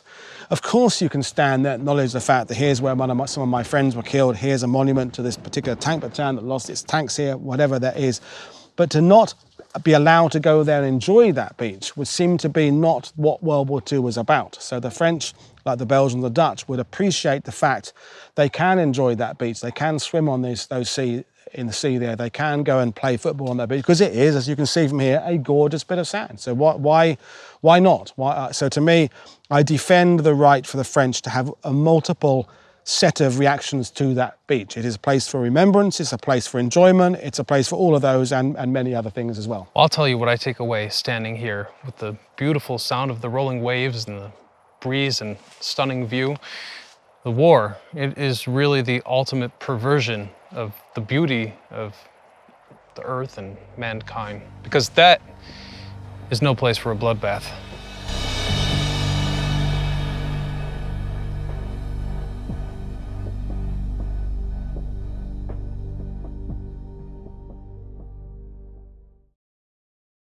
So it is Thursday. We've been shooting for a total of 4 days now. We've made fantastic progress. We've seen some really interesting stuff. And I think what Paul said earlier today, we're covering things that people don't normally cover. And I think that that's really the most exciting thing. Right now, we're standing in front of a house that might look insignificant to the casual observer, but it is not. It is central to the story that we're telling, the story of how the world found out about D-Day during the day it happened, but also central to the fighting, because we are at the journalists' headquarters behind Juno Beach, which is very close to Sword and very close to Gold, or not, because it's a really long stretch of beach. And one of the really underestimated battlegrounds of D-Day was right here, where the British and Canadian soldiers had to fight house to house and go through it. And the journalists were right in the middle of that. I mean, in the evening we see, spoilers, the 21st Panzer comes driving down just a little bit further back here. And so they're right here. They're hearing the gunshots and they're reporting, and the world is finding out. And this is really our starting point to do this documentary. Although it is the fourth day of shooting, this is where we begin. This is our moment of genesis. And how do you feel about that on a day like today? I feel really contrasting emotions. On one hand, I know the story of D-Day from the movies, from the cinema, which is very cinematic, very intense. But what I've seen here, the battle scars were severe, but in a way they were far and few between, especially since the French have taken such efforts to restore their town as it was before the war. This leads me to another contrast. Paul was telling me that American visitors here treat the bunkers on the beach as sacramental sites, whereas the French lady we were sitting with last night described it as a heinous obscenity, a Nazi bunker on their recreation beach. So, every place that we've been has been a strong contrast of emotion for me, and this is no exception. Well, I've said it before, and I'll say it again, that all of these places and people that I've talked about and we've talked about over the hours, particularly the journalists Ernie Pyle and Hemingway, and coming ashore with the troops and being in the action and stuff, you read about it and you think about it and you see pictures, but until you're actually here on the ground, you don't really understand it. And we are so close to the beach. We're so close to where things came off. And you'd think, okay, finally I can have a break, but you can't have a break. I mean, sure, it's a central location, but again, the 21st Panzers are knocking at the door. There's still action. There's still people coming in. There's still, we'll talk about it many, many times, there's traffic jams coming to and from the beaches, and you don't see that. You don't get that. You don't really see what it's, particularly now, what the journalists were going through until you're actually standing here. So that's what I see. And I mean, you do this every day of the year, every working day of the year. It seems like it. Yeah. And I mean, what is it like to live in the middle of it? It's just, I mean, if you like World War II, in the sense of you like studying World War II, it's a mecca, isn't it? Normandy is such an iconic place that we think of, even though there are other battles that had maybe more significance. The Battle of the Bulge was maybe was larger. Italy, perhaps, more diverse in terms of nationalities.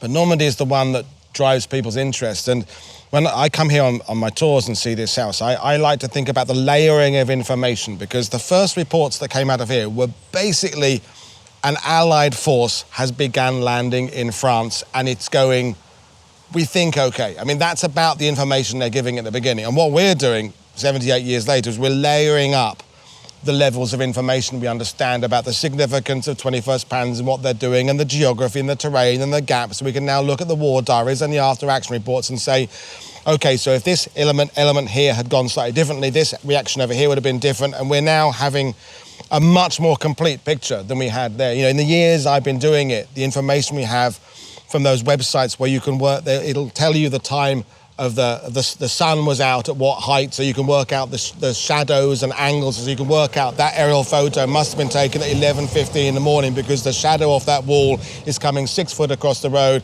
And we now know that was D Troop of that unit there, so that guy in that tank probably was Private Smith. And that's what I love, the development of our information.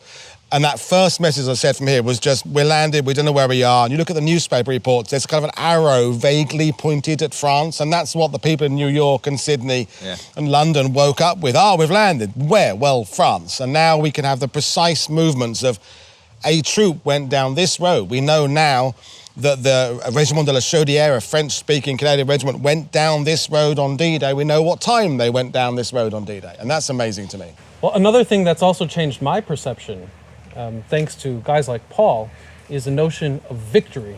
Whereas D-Day had been presented to me throughout my life in media as a tragic event. Tragic it was, but it led us to freedom.